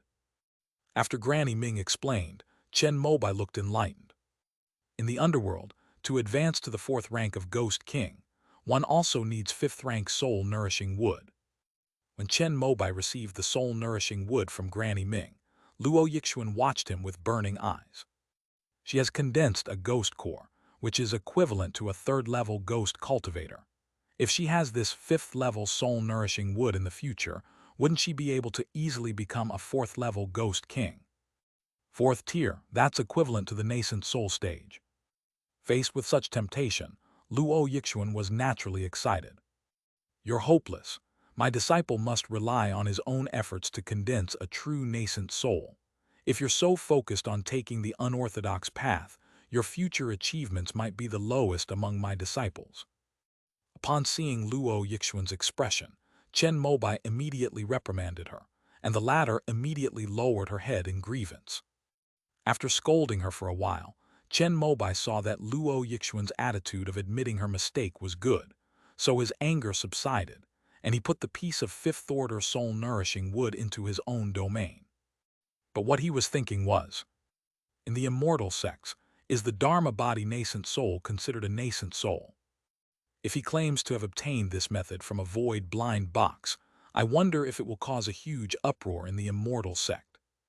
Then, wouldn't it be logical to include the recipe for the rejuvenating spirit water as well, saying that it was also obtained from a void blind box? This way, perhaps all the major pharmaceutical factories in the entire immortal sect will try to restore this ancient elixir formula. Although the earthly star lacks some of the main and auxiliary ingredients of the rejuvenating spirit water, Chen Mobai believes that with the alchemy techniques of the immortal sects, it should be possible to use other things to make it. End of this chapter. Chapter 650, Finally Obtaining the Secret to Immortality. Chapter 650, Finally Obtaining the Secret to Immortality. After staying in Baiyuan City for a while, Chen Mobai decided to return to Shenmu sect once he was certain that the remnants of Liujia Mountain were no longer a threat. However, just as he was leaving, Zhu Ming brought some good news. While she was opening up the river channel, she found a wisp of divine inspiration. Upon hearing this, Chen Mobai was overjoyed, thinking that she truly deserved to be his successor, and immediately set off to find her. The place where the Chi of Creation was discovered is called Swallow Mountain. It has only a first-order spiritual vein and is named after its appearance, which resembles a swallow taking flight. Using the same cultivation method, Chen Mobai assisted Zhuo Ming in extracting the Chi of Creation from the cauldron of all things virtue. After taking 1/10 of it himself using the sealing spirit tube, he had Zhuo Ming refine it on the spot at Yanzi Mountain. This was Zhuo Ming's fourth burst of creative energy, and she was very familiar with the process. 3 days later, she opened her eyes and got up with a happy expression. Minger, transfer some of your spiritual power over here. As is customary, Chen Mobai wanted to check Zhuo Ming's spiritual root values to verify his conjecture about the Chi of Creation. Metal 3, Wood 22, Water 23, Fire 9, Earth 77. After waiting for a while, the spiritual root values displayed on the somewhat outdated spirit testing device made Chen Mobai take several deep breaths before he could calm down. Zhuo Ming is only 3 points away from breaking through to Heavenly Earth's spiritual root.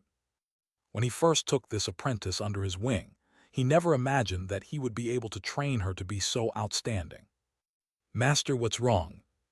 Seeing that Chen Mobai remained silent for a long time, Zhuo Ming thought that something was wrong with her refining of the Chi of Creation this time, and asked with some concern. It's nothing, I'm just a little too happy. Chen Mobai burst into laughter, leaving Zhuo Ming somewhat bewildered. However, since her master was laughing, she also grinned. With Zhuo Ming's current Earth Spirit root, as long as she is given 3 Earth Vein pills, even if she is very unlucky and each pill only increases her by 1 point, she can still be guaranteed to pass 80. Furthermore, with the continuous accumulation of the Chi of Creation, even if the value of the Earth's spiritual root cannot be further increased, it can still be transformed into the foundation of a true heavenly spiritual root. Chen Mobai was even thinking about whether he could use 9 Earth Vein pills to cultivate her into a 100-point immortal spirit root. If she can obtain the cultivation method of the primordial Tao fruit and accumulate merit from opening up rivers and controlling desertification, her disciple might have a greater chance of achieving nascent soul than Yin Qingmei. Thinking of this, Chen Mobai was naturally overjoyed. He even had an urge to send this disciple back to the sect to farm and protect him. But upon closer reflection, it becomes clear that for fledglings to grow, they must experience the hardships of the outside world. Moreover, if they do not leave the sect, how can they find more opportunities to cultivate their destiny? Minger, if you encounter any dangerous situation in the future, remember that protecting yourself is your top priority. Chen Mobai rambled on, and Zhu Ming carefully wrote it all down. After the master and apprentice finished speaking, Luo Yixuan and Yin Qingmei, who were at the foot of the mountain, also received the news that Chen Mobai was leaving and flew up. The three of you should cultivate yourselves well, accumulate merit and virtue, and the future belongs to you. After saying this with a sigh, Chen Mobai rode the colorful clouds and left the eastern wilderness plateau. Zhu Ming and the other two women bowed respectfully at the mountaintop and watched him leave. After returning to Giantwood Ridge, Chen Mobai dealt with the matters that had accumulated in the sect this year. Because the sect mobilized its cultivators to attack Mount Rikaku, this year's fiscal expenditure has become tight again. After Luo Zuer went to Zio Kingdom to open up the Mo River, the one who took over as the deputy hall master of the reward hall was naturally Yue Zudao, Chen Mobai's capable assistant. As a disciple of Chu Zuoshu, he served in the Hall of Rewards and Benevolence for over 60 years, and was originally groomed to be the future successor of the Hall of Rewards and Benevolence. However, because his cultivation was imprisoned after consuming the fruit of the tree of immortality, he began to feel downcast. However, this problem was solved when the previous batch of foundation establishment pills was successfully refined. After Chen Mobai became the sect leader, the number of foundation establishment pills in the Divine Wood sect began to explode. In the previous 10-year grand competition, 8 true disciples successfully broke through to the foundation establishment stage by taking foundation establishment pills. In the annual grand competition that followed, the top disciple would receive a foundation establishment pill. The prestige of becoming the top disciple was therefore beyond question. Of the 7 chief executives, 4 successfully laid the foundation. In other words, since Jiang Xingheng, Gu Yan and their group, the Shenmu sect has gained 12 new foundation establishment cultivators. At its peak, the number of foundation establishment cultivators reached 90. However, one person was lost in the Rainbow Kingdom this year, and another passed away when his lifespan was exhausted, so now there are 88 people, which is considered a very auspicious number. Of the 12 newly promoted foundation establishment cultivators, more than half practiced the longevity scripture. With Chen Mobai's support, Yue Zudao reached an agreement with 2 of them, paying each of them 50,000 spirit stones to allow them to use the wood spirit talisman to obtain the longevity tree fruit from the divine tree secret realm. After consuming a complete set of tree fruits, along with the longevity pills he collected himself and those Chen Mobai bought from the immortal sect, Yue Zudao easily broke through to the peak of the foundation establishment stage. However, he quickly used the 2-phase reincarnation technique to dissolve his longevity scripture and break the shackles of the longevity tree fruit. Therefore, no one in the sect knew that he had once cultivated to the peak of foundation establishment and even made a small attempt at core formation. Yue Zudao is currently recultivating the longevity scripture. Because there was no bottleneck before he formed the golden core, he has cultivated back to the mid-foundation establishment stage in just 7 years. If it weren't for the need to solidify his foundation, he would have deliberately suppressed his progress and might already be in the late stage of foundation establishment. Freed from the constraints of the immortal tree fruit, Yue Zudao's mental obstacles were removed, revealing a demeanor and ability no less impressive than that of King Zhou Shen Aiyan. In fact, decades of experience had honed his skills, making him even more composed and tactful in his dealings with others. This year, Chen Mobai and Fu Zhangju led the Shenmu sect army to besiege the Liujia mountain formation. Yue Zudao had full control over the sect's 3 halls and 12 departments at Jumu Ridge. He managed to allocate various resources and distribute benefits and responsibilities in a way that was acceptable to all parties. After Chen Mobai returned to his clan, he saw that Yue Zhudao had already arranged the post-war compensation, so he did not make any changes, but directly signed and stamped the document and asked him to carry it out.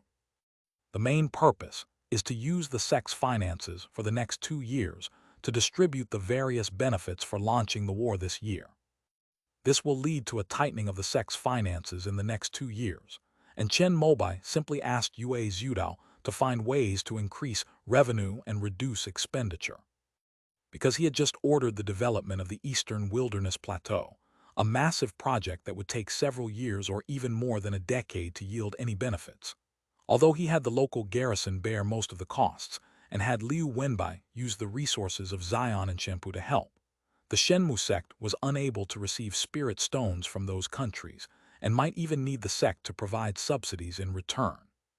Faced with this, Yue Zhudao, who had just become the deputy hall master of the reward hall and was in charge of the sect's finances, could only leave with a wry smile.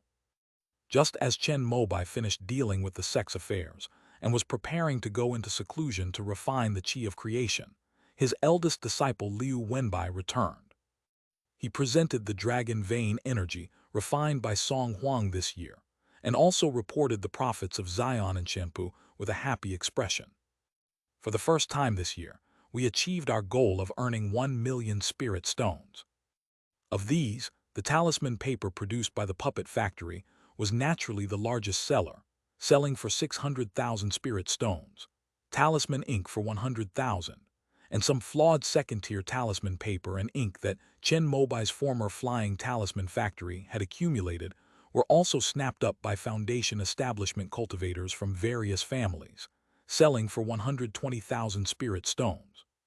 There were also different kinds of spirit rice and spirit wine from Zion and Chen, which sold for nearly 200,000 spirit stones. Because of the explosive growth in the number of newly promoted foundation establishment cultivators in the Divine Wood sect, the entire Eastern Wilderness began to believe in the role of spirit rice in breaking through realms, so the price of spirit rice skyrocketed. Among these, the cultivators of the Eastern Wilderness naturally trusted Chen Mobai's Zion and Chen shop the most.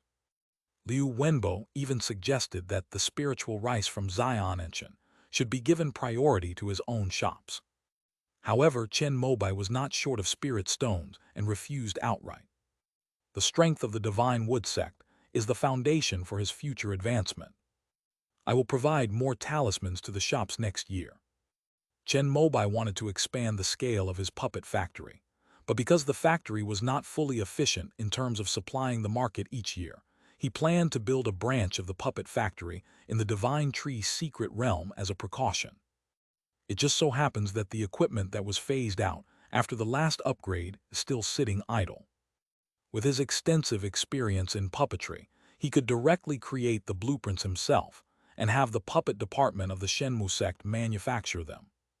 However, he will still be needed for the subsequent high-end components such as the chip, the abacus, and the connection with the device.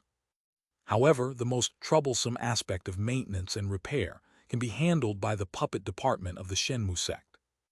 As long as he, the core formation ancestor, gives the order, the cultivators of the Divine Wood sect will definitely take it to heart. After thinking about this, he immediately called Li Yixian from the puppet department over. Minister and Jinghui is currently still in Hongguo. As the minister of the puppet department, the task of organizing the Rocco Mountain records naturally fell to him.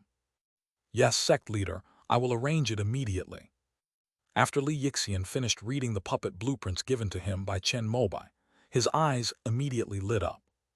Many of the puppetry techniques and component assembly methods were quite different from those in the Eastern Wilderness. He felt that these blueprints could elevate his puppetry skills to a higher level. After arranging these matters, Chen Mobai began to go into seclusion to refine the chi of creation. Metal 23, wood 45, water 35, fire 87, earth 38. Chen Mobai couldn't help but smile as he glanced at the values slowly appearing on the screen of the spirit testing instrument. He can refine the chi of creation again to improve his earth's spiritual root, which will then be 40 points. With the blessing of the phoenix rising to the sun painting and the consumption of 9 earth vein pills, one is guaranteed to increase their spiritual root by at least 27 points. If they are even luckier, they might not even need to cultivate the spiritual root enhancement method to break through to 80 points. With this thought in mind, Chen Mobai wanted to return to the immortal sect immediately to continue refining the earth vein pill. However, before returning, he did not forget to visit the divine tree secret realm. This time, he finally obtained the longevity technique within the inheritance space of the talent tree. Unfortunately, the conditions for cultivating this longevity technique are extremely demanding. Like trying to force growth by pulling up seedlings, it requires a cultivator who has mastered the Azure Emperor's longevity scripture to cultivate it. Furthermore, one needs to absorb the essence of the longevity tree from one's own natal spiritual plant and refine it into one's body, which requires one's own natal spiritual plant to evolve to at least the 4th rank. Therefore, in the longevity sect, only nascent soul cultivators begin to cultivate this great technique to prepare for the deity transformation stage and increase their lifespan. This great technique, once mastered, can be permanently bestowed upon a cultivator. It can permanently increase 1/3 of one's lifespan at the current cultivation level, as long as the natal spiritual plant is not destroyed. Even if the cultivator is killed outside, he can be reborn by using the essence and consciousness stored in the spiritual plant in advance. After reading this, Chen Mobai admired Yu and Zhenjun even more. They actually came up with a method to break down the art of immortality into separate practices. If he cultivates the longevity body to its highest level, then he can use the method of fellow cultivation and borrow Yin Qingmei's spiritual power to try to cultivate this great art of longevity. However, we still need to find a way to upgrade Yin Qingmei's Jade Phoenix tree to the 4th tier. But at least now, we have a goal to strive for. After returning to the immortal sect, Chen Mobai took advantage of the 4th grade superior spiritual vein in Dangxia City to first refine the longevity due to improve his longevity body, and then cultivate the pure Yang scroll and pure Yang Dharma body, etc. After finishing his cultivation, Chen Mobai checked his phone and found that Qing Nu had replied to him with a very long email. That was 6 months ago. Chen Mobai felt his abilities were insufficient when refining the earth vein pill, so he asked her for advice. Of course, when asking for advice, I naturally came up with a reason, saying that I was trying to refine a 2nd-tier metal and stone elixir, but the toxicity of the elixir was always exceeding the standard. After reading Qing Nu's email, Chen Mobai realized that because the elixir of metal and stone is a combination of minerals and gases, its toxicity would definitely be higher than that of the conventional water-based and fire-based alchemy methods. However, the standards of the immortal sects are the same for everyone, so dealing with the poison of elixirs made from metal and stone requires more advanced technology and equipment. At the end of the email, King V also listed the model and specifications of the relevant equipment, and which manufacturer's equipment was the best. After reading it, Chen Mobai was greatly inspired and immediately placed an order. Unfortunately, even among immortal sects, the elixir of metal and stone is considered very rare, so when Chen Mobai asked several manufacturers recommended by Qing Nu, none of them had it in stock and it had to be made to order. Custom-made equipment capable of processing the poisons of 3rd-tier gold and stone elixirs would take at least several years due to its high standards and requirements. Although Chen Mobai could wait, he still wanted to refine the earth vein pill as soon as possible. So he used his network of contacts. Finally, the matter was brought to Zhou Tiangong's attention, and the solution was found. The chief engineer of Tiangong Machinery Factory was a big shot in the field of equipment due to his background at Wuki Daeyuan. Through his network of connections, he found a pharmaceutical factory with some idle equipment.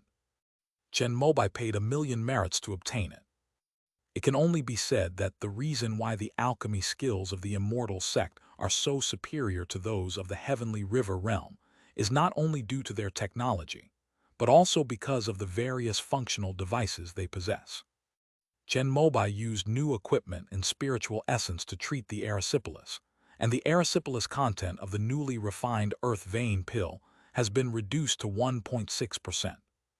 Even by the standards of the immortal sects, it still doesn't meet the requirements. But in the eastern wilderness, it's already considered a top-grade elixir. End of this chapter.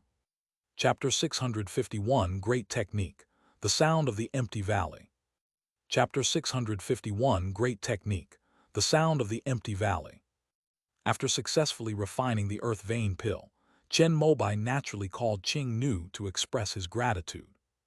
I was lucky this time, I got through right away. The two naturally started talking about their recent situations. They last met more than 2 years ago, when Chen Mobai went to Wanggu Cave to report on his duties. Chen Mobai, what have you been up to lately? King Nu, I tried to form my core but failed. Her words surprised Chen Mobai slightly.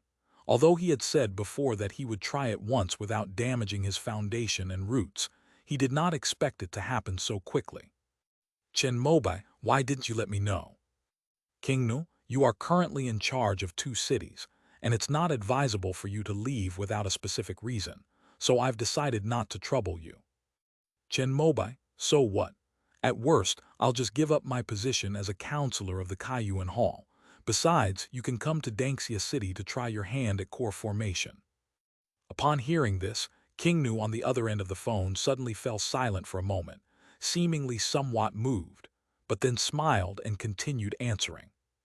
Qing Nu, I have a heavenly water spiritual root, while yours is a fire vein, which is not suitable for me to form my core.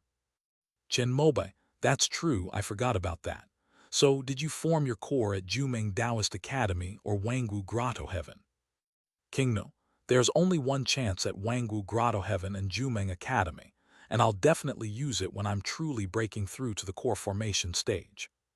Chen Mobai, what's the big deal?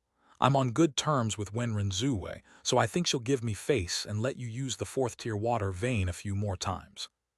King Nu, oh, then I'll let you know next time I try. Chen Mobai then inquired about King Nu's understanding of core formation. The latter shared some of her feelings during this failed attempt, and also had many questions for Chen Mobai, a golden core cultivator, to ask for guidance. Chen Mobai naturally answered all her questions, and if he didn't know the answer, he would use his high privileges on the auxiliary cultivation software to search for the answer and tell her. After hearing this, King Nu admired him even more. Her admiring tone greatly satisfied Chen Mobai's vanity. Chen Mobai, by the way, I finally finished refining the earth yellow pill that I asked you about last time. I wanted to thank you. Finally, he remembered the main purpose of his phone call. Qing Nu, actually, you don't need to waste your time on alchemy. Just let me refine whatever pills you need. After hearing this, Chen Mobai subtly indicated that he might need to become a 4th-level alchemist. After listening, Qing Nu remained silent for a moment, then said, as for 4th-tier pills, I currently lack the ability to refine them. However, you can try searching on the Alchemist Association's website. As long as the price is right, many 4th-tier alchemists will be willing to help. Chen Mobai really didn't know this, so he immediately asked Qing Nu for more details. It turns out that within the immortal sects, due to the scarcity of resources, many 4th-tier alchemists, despite their high skill level, sometimes may not have the opportunity to refine 4th-tier pills even after a year or several years. Therefore, if a company has gathered all the materials for a 4th-tier pill and wants to hire someone to refine it, the 4th-tier alchemists in the Alchemist Association are even willing to lend their services for free, just to give them the opportunity. The opportunity to refine 4th-tier pills is extremely rare for the immortal sects. Apart from the 6 major pharmaceutical companies that start their furnaces every year, other small pharmaceutical companies and small businesses need about 10 years on average to collect enough for one furnace. Because Chen Mobai was mostly focused on his cultivation within the immortal sect, he rarely made connections outside of the Wuki Dao Academy, so he really didn't know much about the high-level alchemists within the immortal sect. Upon hearing this, he immediately expressed his surprise, asked King Nu for the website address, and planned to check it out after ending the call. The Alchemist Association of the Immortal Sect, like the Talisman Maker Association, has a nascent soul cultivator serving as its president. This person is the Venerable Sanju of the Imperial Medical Academy. He is a fifth-tier alchemist from the Immortal Sect. However, besides the three Absolutes Master, there is also the Peach Blossom Master, and the Yuangsu Master is also a fifth-level alchemist. Each time a sect refines the three spirit medicines for nascent soul formation, one of these three people is usually required to preside over the process to ensure that no unexpected situations arise. After learning about these circumstances from Chen Mobai wondered if he could ask the Alchemist Association to help him refine the rejuvenating spirit water. However, considering that the medicinal herbs have not been fully collected, and that some of them are not available in the Immortal Sect, he needs to come up with a foolproof excuse to clear his name. After ending the call with King Nu, Chen Mobai was planning to go to Xuanshuang Company to see Yan Bingxuan. But they received shocking news. His maternal grandfather was on his last breath. Chen Mobai immediately dropped everything he was doing and rushed to Qingshan village. Tang Lu was struggling to stay awake on his bed when he saw Chen Mobai enter, and a happy smile appeared on his aged face. Chen Mobai grasped his hand, feeling the last trace of warmth and life slipping away, and for the first time revealed an expression of pain and sorrow. "Son, your grandfather is able to see you one last time, and he has no regrets even in death." Tang Pengqui came over and hugged Chen Mobai, who was crying uncontrollably, and kept comforting him. Tang Lu died of old age at the age of 119. Although the lifespan limit for qi refining cultivators in the Immortal Sect is 120 years, it is impossible for a person to live a life without any disasters or hardships. Tang Lu lost a lot of his essence and blood due to various labors when he was young. Although Chen Mobai bought a lot of pills to replenish his lifespan, it was still too long before he could make up for the loss in 1 year. Chen Mobai originally had a Xuan Tian Wu Jin Dan, but he gave it to his father, Chen Xinglan, because Chen Xinglan had failed to break through to the foundation establishment stage several times, damaging his original life force, and ordinary longevity-restoring pills were no longer useful. Therefore, in the Immortal Sect, dying of old age is considered a happy event. Because many cultivators who exerted too much effort in their attempt to reach the foundation establishment stage did not even live to be 100 years old, such as Chen Mobai's grandparents. After Tang Lu's body was cremated, Chen Mobai personally placed it in the cemetery. "Son, your father-in-law has always been proud of you, and he certainly wouldn't want to see you sad." Chen Xinglan comforted Chen Mobai, who gave a forced smile as he stood before the grave, watching the cemetery staff engrave Tang Lu's name and other information on the tombstone. Although he had long anticipated this day, the separation of his closest relatives by death still made Chen Mobai feel the impermanence of life and its fragility, like a dream. "Dad, Mom, you too must live a long life." Chen Mobai suddenly realized that his parents were also 96 years old. According to lifespan, they had at most 24 years left to live before passing away peacefully like his maternal grandfather. "Son, birth, aging, sickness, and death are the natural laws. Your mother and I have had a wonderful life with you. We will accept death with equanimity. Don't be sad when the time comes. Just put our ashes together." But Chen Xinglan took it all in stride. After all, he had failed to establish his foundation one after another, and had long since accepted his fate. His and Tang Pengqui's only regret was that they would never see Chen Mobai get married and have children. Only those in the Immortal Sects who have reached the point of no further progress in cultivation would consider getting married and having offspring. Chen Mobai is at the height of his power and is hailed as having the potential to become a nascent soul cultivator, so he certainly wouldn't be considering this now. Chen Mobai didn't say anything, but he clenched his fist. He decided to try to collect longevity elixirs similar to the Xuan Tian Wu Jin Dan in the Tian realm. Even if it might expose them within the immortal sects, they wouldn't care about that for their parents' sake. Hopefully, the void blind box can clear their name. After Tang Lu was buried, Chen Mobai stayed in Qingshan village for half a month, reminiscing about the little things he did when he was a child living there with his maternal grandfather. Memories that were once somewhat hazy began to gradually resurface. He recalled the grand ambitions he had once made to his grandfather. When I grow up, I want to become the highest-ranking official in the immortal sect. At the time, Tang Lu just smiled happily. While others were mocking him, he patted Chen Mobai's head and said that he would wait for the day when he would bring glory to the Tang family. Unfortunately, after growing up, although Chen Mobai still longed to become an official, he was more inclined to protect himself and even gave up some opportunities to become an official in the three main halls. Looking back now, he betrayed his own dreams. "Grandpa, the day I become the leader of the immortal sect, I will come to inform you immediately." As he left, Chen Mobai spoke to Tang Lu in the grave. After returning to Dangxia City, he began to cultivate even more diligently. It was the death of his loved one that made him realize the importance of cultivation. If Tang Lu had successfully established his foundation, he wouldn't be dead now. If he possessed the strength to form a nascent soul, he might be able to trade the profound heaven black gold pill with the profound Zio Dao Palace. Yan Bingxuan heard about this from somewhere and came over to comfort him for a long time.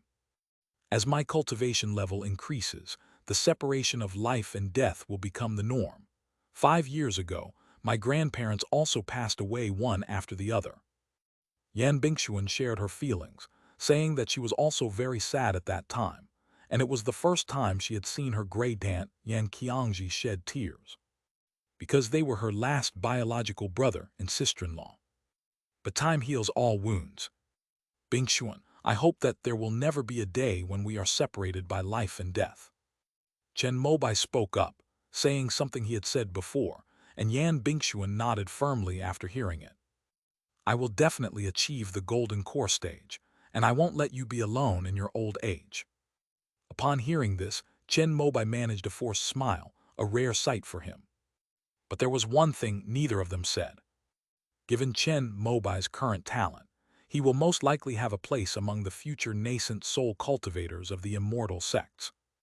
If it's merely the core formation stage, it won't be able to accompany him until the end of his life. Yan Bingxuan thought of the elegant young woman in green at Jumeng Academy. Only someone with her exceptional talent could keep up with him and not fall behind. After meeting up with friends he hadn't seen in a long time and catching up, Chen Mobai felt a little better. However, Tang Lu's death also made Chen Mobai feel the end of an era. Many of his high school classmates' grandfathers also passed away one after another during that year. His maternal grandmother also died of grief 6 months after Tang Lu's death. This time, Tang Pengqui cried her heart out. The mother and daughter had a very deep bond, and it was Chen Mobai who came to comfort her. However, they were all mentally prepared for this. After all, the elderly couple were classmates and the same age. After placing his maternal grandparents' ashes together, Chen Mobai once again lit incense with a somber expression, then went to the side to comfort his mother, who was still crying incessantly. The successive deaths of loved ones plunged Chen Mobai into a rare period of depression during the year. However, during this year, his pure Yang Dharma body made another breakthrough. During cultivation one morning, the superior-grade spirit stone in his palm completely dried up, causing his water and wood spirit roots to each lose 1 point, while his fire spirit root increased by 3 points. And it has been less than 3 years since the last breakthrough. Clearly, the golden crow holding the sun pill has a better effect on promoting the pure Yang Dharma body than pure Yang spiritual power. Metal 23, wood 44, water 34, fire 90, earth 38. Looking at the values on the spirit testing device screen, Chen Mobai rallied himself and went to the long-lost Divine Tree Secret Realm. After obtaining the longevity technique, he no longer had any urgent need for other great techniques, so he randomly chose a tangible phantom of a valley. However, after reading through the great technique in his Purple Mansion Sea of Consciousness, Chen Mobai was filled with surprise. This technique is called Sound of the Empty Valley. Once mastered, it has no offensive power, but rather is similar to the ability of hearing the vibrations of various strange objects. However, compared to the all-encompassing spiritual connection, the sound of the empty valley has a much wider range of applications. Besides plants, it can listen to all kinds of minerals, spiritual energy, and even the void, restrictions, and spells.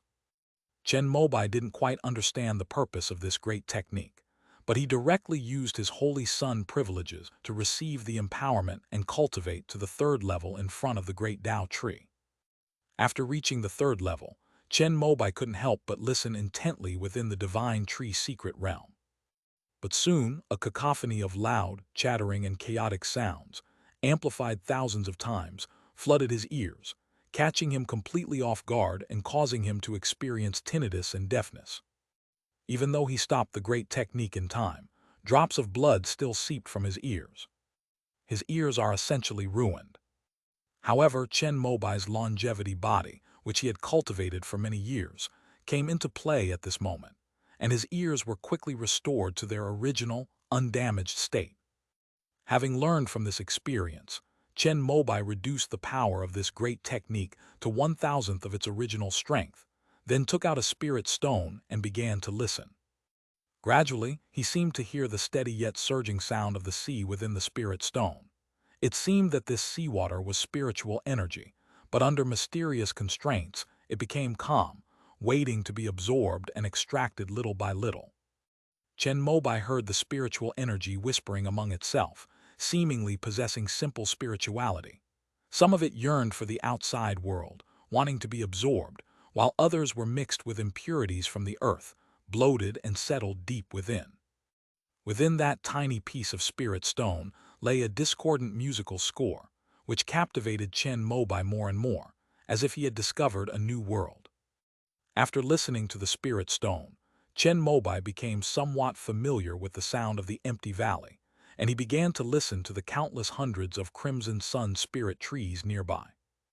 Just like Zhuo Ming's intuitive understanding of all things, he quickly discovered that two of them were about to advance to the second tier of Qingyang spirit trees, but they were still lacking the crucial earth and fire elements to neutralize their own wood elemental energy. With Chen Mobai's help, one of the plants successfully advanced to the next level. Seeing the newly born Qingyang spirit tree extending its benevolence towards him, Chen Mobai couldn't help but feel a sense of satisfaction. Then he turned his head and looked at the large tree not far away. End of this chapter. Chapter 652, The Other Shore Flower, 9 Dragon Locust Horn. Chapter 652, The Other Shore Flower, 9 Dragon Locust Horn. This great tree, as the core of this secret realm, has been constantly plundered by Chen Mobai, yet it has also made the latter fear it like a tiger. After all, the impression left by choosing him as the holy fetus after getting a perfect score last time was too deep. So even though he knows that the so-called heavenly venerable tribulation may be an empty shell and will not actually take place, Chen Mobai still never approaches it in his true form. Having received the voice of the empty valley, he felt a sudden urge to listen to the inner turmoil of this great Tao tree. Without hesitation, Chen Mobai began to listen intently, focusing the range of this great technique on the tall, mysterious tree of immortality before him. But they gained nothing. Chen Mobai had anticipated this. After all, this great Tao tree is at the peak of the fourth tier. His voice of the empty valley was only at the third level of enlightenment. Chen Mobai then went to the divine tree secret realm, to the location of a golden sun spirit tree, and after listening, he clearly felt its fluctuations. The third-tier spirit tree already possessed a faint spirituality. Chen Mobai heard its yearning, its urge to have more earth and fire spiritual energy and advance to the fourth-tier longevity tree. Unfortunately, this requires the longevity soil and the even more powerful azure yang fire. Chen Mobai can help with the azure yang fire, but he can't help with the longevity soil. This thing can only be obtained from the magic treasure tree, which is the same thing Zhuo Ming obtained when he was building his foundation. If there is enough longevity soil, with the foundation of the divine wood sect, and with Chen Mobai's ability to endlessly generate azure yang fire, then could a new fourth order longevity would be cultivated.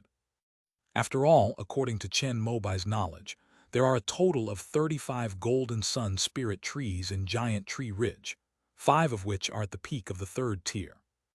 Given sufficient external conditions, and with further guidance and encouragement, these trees could potentially be upgraded to become immortal trees. The problem is that there is no eternal life soil. Because of its grade, Zhuo Ming's Earth Mother technique can only simulate 3rd-grade spiritual soil at most, which Chen Mobai deeply regrets. I only hope that, when his cultivation level increases in the future, he will be able to completely control this divine tree secret realm, and then find enough longevity soil from the magic treasure tree. After trying to listen to tangible things using the sound of empty valleys, Chen Mobai began to experiment with intangible things. He first listened to the void. Since Chen Mobai had used a lot of void stones to condense his myriad Dharma body, he was very familiar with the power of the void.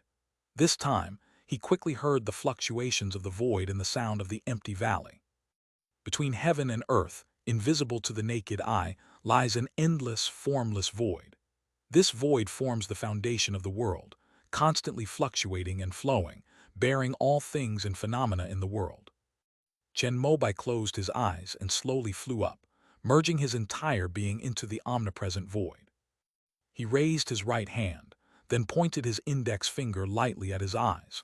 A wisp of silver light, like a lamp in the darkness, illuminated everything around him the instant it appeared. Chen Mobai opened his eyes and looked at the swirling silver halo at his fingertips. He couldn't help but nod slightly. This was his golden core realm.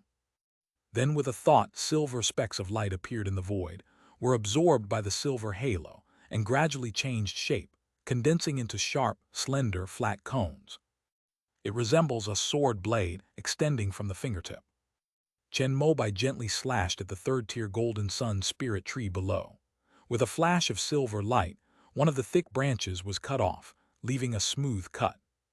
You should know that this is a 3rd-tier spirit tree, with incredibly hard wood. Chen Mobai's famous flying sparrow hairpin was made from this kind of spirit tree. But the silver blade sliced through the air as if cutting through the air without any resistance, which shows how sharp it was. This is the void blade. If a golden core cultivator in a celestial sect has opened up a realm, is sensitive to the power of the void, and has sufficiently strong spiritual power and divine sense, then they can cultivate this. Chen Mobai had tried before, and although he could condense it using the void power of the void stone, it would quickly weaken and eventually dissipate. This void blade, however, was truly formed by him using his own domain as the core, absorbing the natural void power between heaven and earth. As long as the divine consciousness and spiritual power can sustain it, it will never dissipate. This void blade is essentially turning one's own domain into a weapon, cutting into the object one wants to attack. If the energy contained in that object is inferior to the void power of the realm, then it will be unconditionally cut apart. However, it will be useless against someone stronger than itself. It is said that the star-pulsating ancestor cultivated his own realm to the size of a planet. He used this to wield the void blade, essentially condensing a world into a star-pulsating sword. With its full power, it once sliced the planet where the Ascension sect was located into 2 hemispheres in the vast void of space. This void blade is all about overwhelming others with your cultivation level. Anyone weaker than you can never be stopped by physical barriers. Therefore, Chen Mobai had always coveted it and hoped to master it. And now my wish has finally come true. However, just as he was about to play with the void blade again, he felt a wave of dizziness wash over him. This is a sign of excessive depletion of spiritual energy. After he deactivated the void blade, he discovered that not only his divine sense, but also the spiritual power in his dantian was reduced to only 30–40%. This technique consumes so much energy. No wonder even golden core cultivators in the immortal sects rarely practice it. Chen Mobai sat upright under the golden sun spirit tree, from which he had cut off a branch. He took out an incense burner, lit a stick of incense, and waited until his consciousness returned to normal before holding a spirit stone and beginning to absorb spiritual energy. Then, distracted by other tasks, he pulled out another box from his storage bag. This was the spoils from killing Yan Fasheng.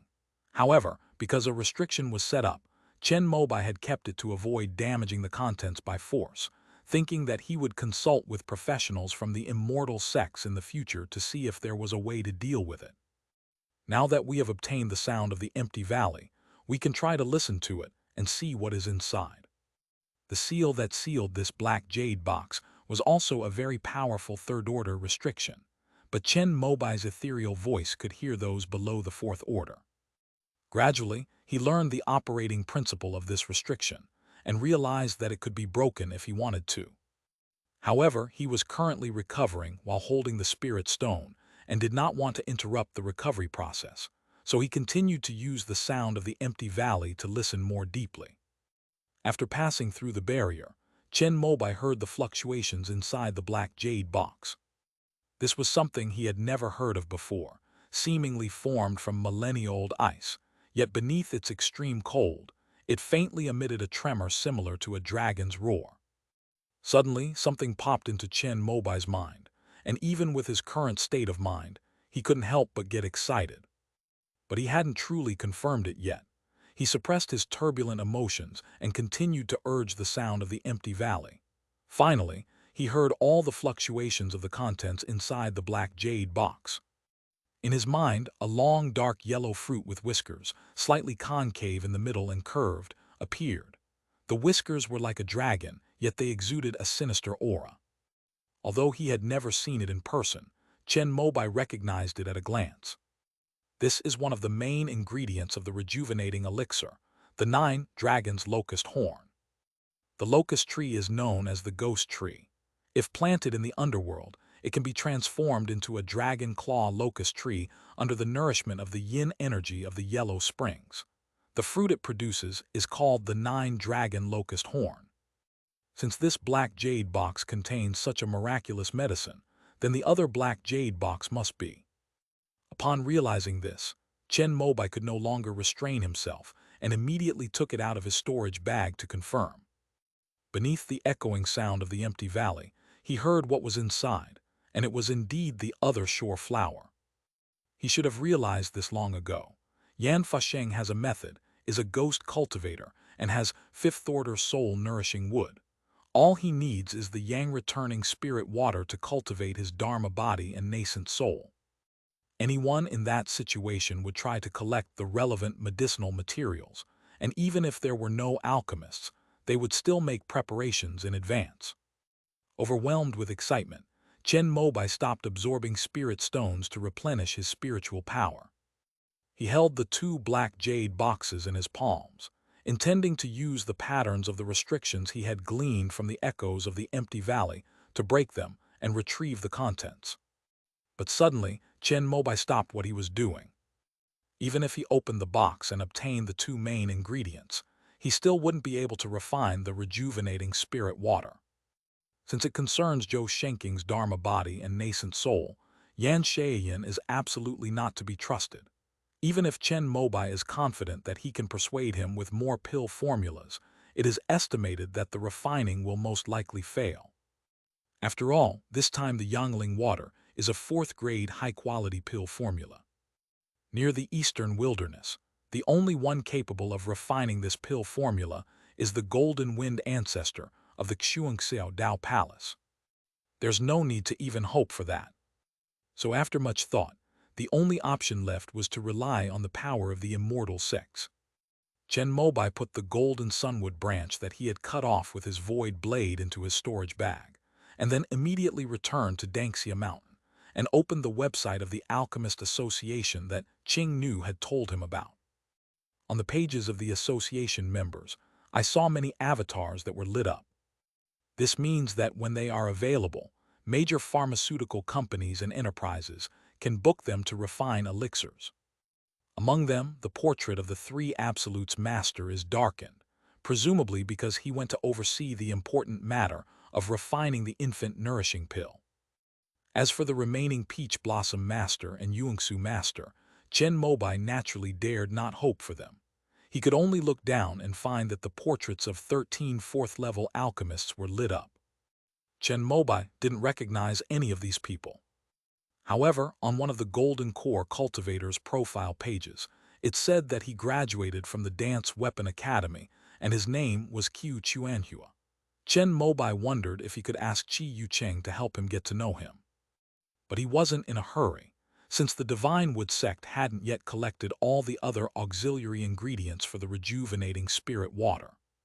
Furthermore, if we were to ask alchemists from the immortal sects for help in refining the medicine in the future, the origins of these main and auxiliary ingredients must be clear and transparent. This is also a rule of the immortal sects, and every professional must check the materials provided by the client before accepting a task. Of course, in actual operation, it may only be a formality, but it is limited to ordinary auxiliary materials. Fourth-tier medicinal herbs will be thoroughly inspected, no matter what. The only solution Chen Mobai could think of was the void blind box. However, only 5 years have passed since the last time he opened the void blind box, and his immortal sects account only has a little over 70 million merit points, which is not even enough for 100 million. Chen Mobai was even considering whether to take out the pearls that Nujiang had given him and exchange them at the bank. The Immortal Gate Bank buys back spirit stones year-round, and this pearl is equivalent to a high-grade spirit stone. Although its application is somewhat limited because it only contains water elemental energy, he can still accept it even with a discount. Moreover, if it were put up for auction in the private market by professionals, Chen Mobai estimated that he could easily earn more than 100 million in good deeds. But that would be a bit too high profile. This does not match Chen Mobai's character. However, upon further reflection, if Zhou Shenking could transform into a nascent soul, the curtain could be raised on unifying the eastern wilderness. He would no longer need to worry about the poisonous dragon of Yunmeng's or the threats of Xuanxiao Dao Palace. He would also be able to collect resources from the eastern wilderness more easily, freeing himself from any worries. After weighing the options, Chen Mobai felt that in order to retrieve the Yang spirit water, he might need to be a little more aggressive with the immortal sect. After thinking it over, he immediately called Wen Ping, the city lord of Yumu City, to inquire about professional auction companies. Sui Shanfu, the city lord of Dangxia City, was a graduate of the Bushan Dao Academy, which Chen Mobai could not completely control, so he chose Wen Ping, a local who had no background in the government.